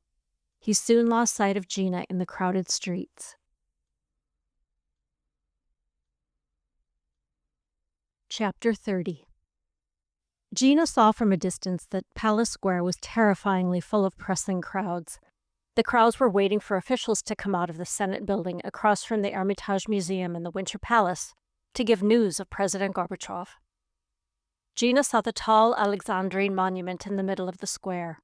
Most of the people had gathered around it. The monument reminded her of the Space Needle at the State Fair. She headed for the Alexandrine monument. "I hope Uncle Jean remembers what I'm remembering," she fleetingly thought. She snaked her way through the crowd. Lily floated in the air above Gina. "Meet at the Space Needle if you get lost," she thought. Gina had figured it out. That left only Jean. Lily chuckled when she saw Jean. He was fighting with Harry to let him go into the thick of the crowd to find his niece. Harry insisted that Gina was safe and sound either at home or at the concert hall with Ilya Alexandrovich. Jean ripped his arm away from Harry and dove into the crowds. Harry followed him. "I didn't know he had it in him," Lily laughed. Lily darted over to Jean. She whispered, "Space Needle," into his ear. Jean grabbed Harry. "I know where she is." Harry and Jean found Gina waiting by the Alexandrine monument. It did look like the Space Needle. Gina screamed and waved her arms until they could make their way to her. Jean embraced his niece gratefully. The three, being in the center, had the best vantage point to see and hear the people speaking. Harry snapped pictures madly. Jean listened and translated. Gina wrote it all down. After an hour or so, they raced back to the consulate. Gina and Harry turned in the first report to Washington, D.C. of this important event. The three sat down to rest. They were delighted when the words they had moments ago faxed to Washington, D.C. came back to them in an official news report over the teletype. It was reported today from Palace Square that President Mikhail Gorbachev had been at the airport about to board the presidential plane to fly to Moscow to sign the Union Treaty. President Gorbachev was arrested, forced into a helicopter, and flown to an airbase in southern Russia. During the coup, President Gorbachev refused to resign as president of Russia. President Gorbachev was removed from his position against his will and was held by force. He was not in ill health, as was previously reported. Gina immediately telephoned Tina at home. She was relieved that the phone worked and that Tatiana Ivanovna answered. "Tatiana Ivanovna, are you okay? Is everyone else okay?" "My Uncle Harry and I are here at the consulate," Gina asked breathlessly. "Yes, we are fine. Tina and Ilya are here. Nick is with us. Tina will go to tell Valeria Isidorovna that you are at the consulate and will give food to Sugarplum." Then the phone crackled and went dead. Gina hung up. She was happy that the Mikhailovs had reached their apartment safely. Jean, Gina, and Harry stayed all night at the consulate for protection and to read the news. It was reported from Palace Square that on Wednesday, August 21st, 1991, the national legislature has demanded that President Gorbachev be president. President Gorbachev has headed to Moscow to assume power again. The Union Treaty that gives powers to smaller countries such as Latvia, Lithuania, and Kazakhstan is in effect. "Why is it called a coup?" Gina asked her uncle. They were finally allowed to leave the consulate and be driven to their apartment by Tim. "It's from the French. It is accurately called coup d'etat. A coup d'etat is the taking of government power by a small group. This coup d'etat was not successful. The most powerful men in government could not be shaken. They want President Gorbachev to return to lead them." "Uncle Gene, I'm tired, and I'm scared. Can I go stay with Tina tonight, or can she come here? If she'll talk to me again anyway." "I think Tina spending the night here is an excellent idea, and no late night," Gene warned. Gina looked over at him. "And no going out tonight for you either." "No problem there, dear Gina." Gene sheepishly smiled. He still had a bit of a black eye. Gina called Tina. Before the telephone stopped ringing in the Mikhailov apartment, Tina appeared banging on the Shostiks' door. "Gina, I knew it was you. I have come to spend night." They turned and waved goodbye to Nick, who had escorted Tina through the courtyard. "You're not mad at me?" Gina asked. She threw her arms around Tina. Tina, surprised and pleased at Gina's show of emotion, answered, "No, dear. I saw a whole performance at White Nights Festival. Nick and I watched like mice in back of theater. You are genius." They leaned out the window to hear Nick call, "Gina, you are the most beautiful ballerina in all world." Gina accepted her friend's compliments. She hugged Tina again. "But I can't figure out why I wasn't scared," Gina remarked. "I had so much fun dancing. I didn't think about making mistakes at all. I felt like I was in heaven." "What was different from other times you have danced?" asked Tina. "Was it because you were in new theater? Because audience was not so large?" "Tina, I know this sounds dumb, but I smelled my mom's perfume right before I went on. This is even weirder. I felt her hand on my forehead. I felt her kiss me on the cheek. It was so nice when Ilya Alexandrovich smiled at me before I started dancing. That is not weird. That is how I feel when Papa watches me. I also have little trick for when he is not in audience," said Tina. "Well, tell me, what is it?" Gina asked. She grabbed Tina's shoulders. Tina laughed. "It is simple. I sew small blue forget-me-not flower into costume where no one can see. It reminds me that Papa will not forget me. Many performers do such things. Papa wears watch on wrong wrist when he is choreographing. He says it makes ideas come faster.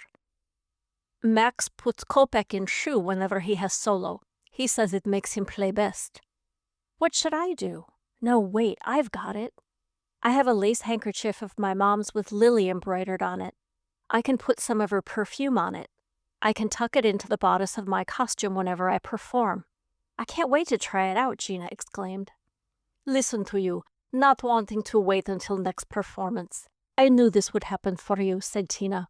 She hugged her friend. Chapter 31. The girls waited in the apartment the next day until Jean returned from the consulate.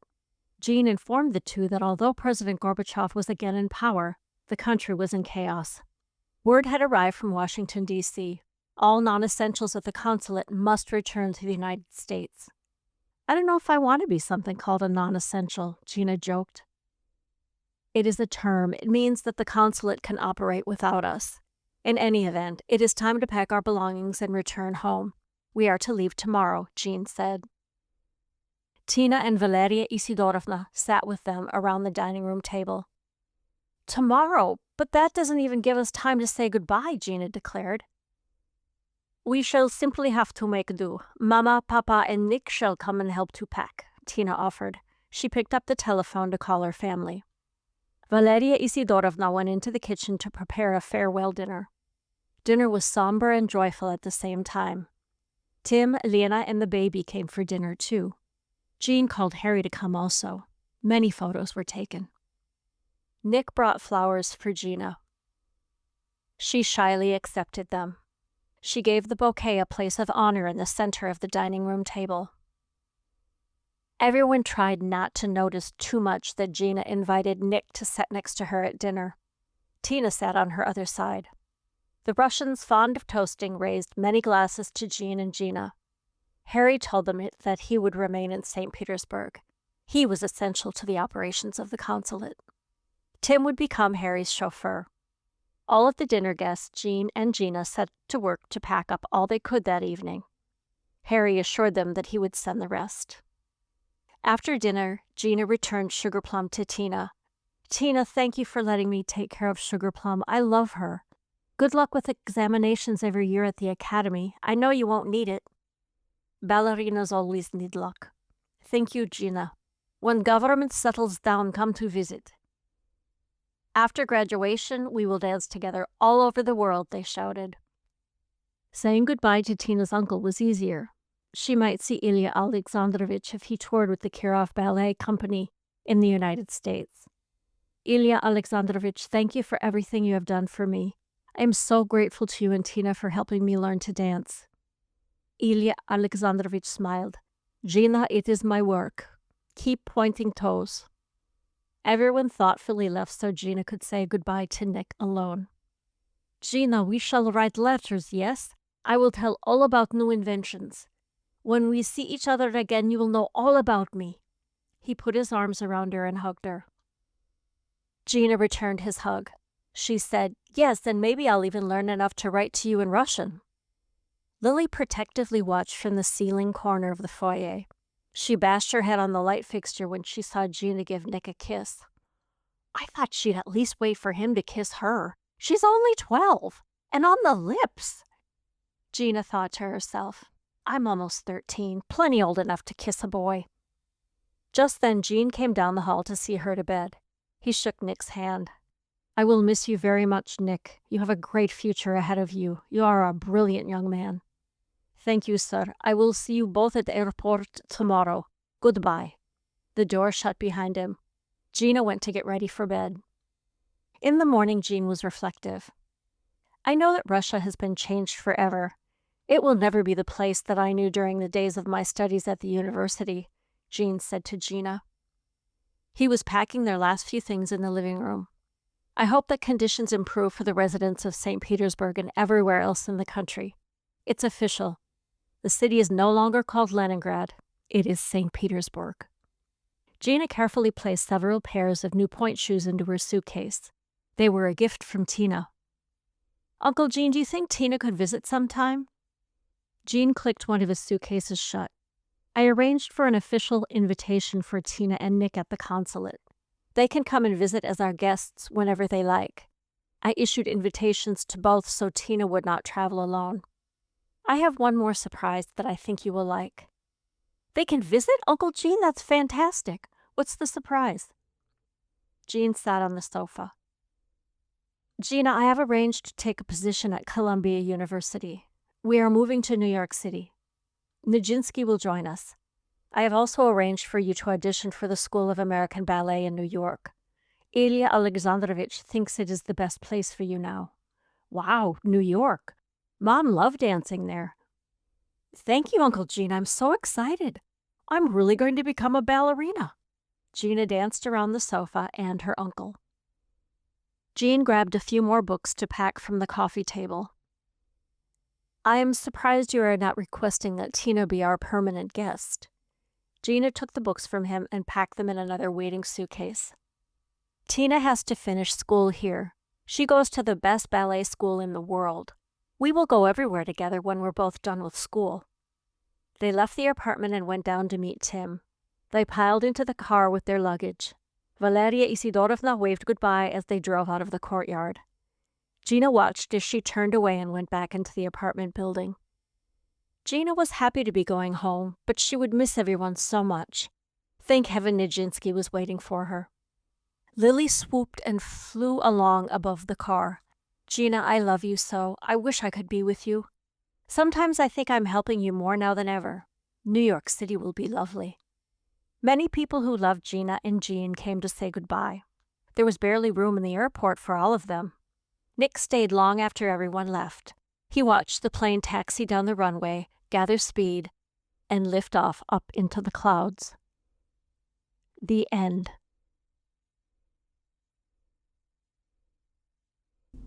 You've been listening to Grand Jete, written by Amy Shawnshaw, read by the author. Produced by Albertsbridge Books at Grass Lake Studios. Text copyright 2023.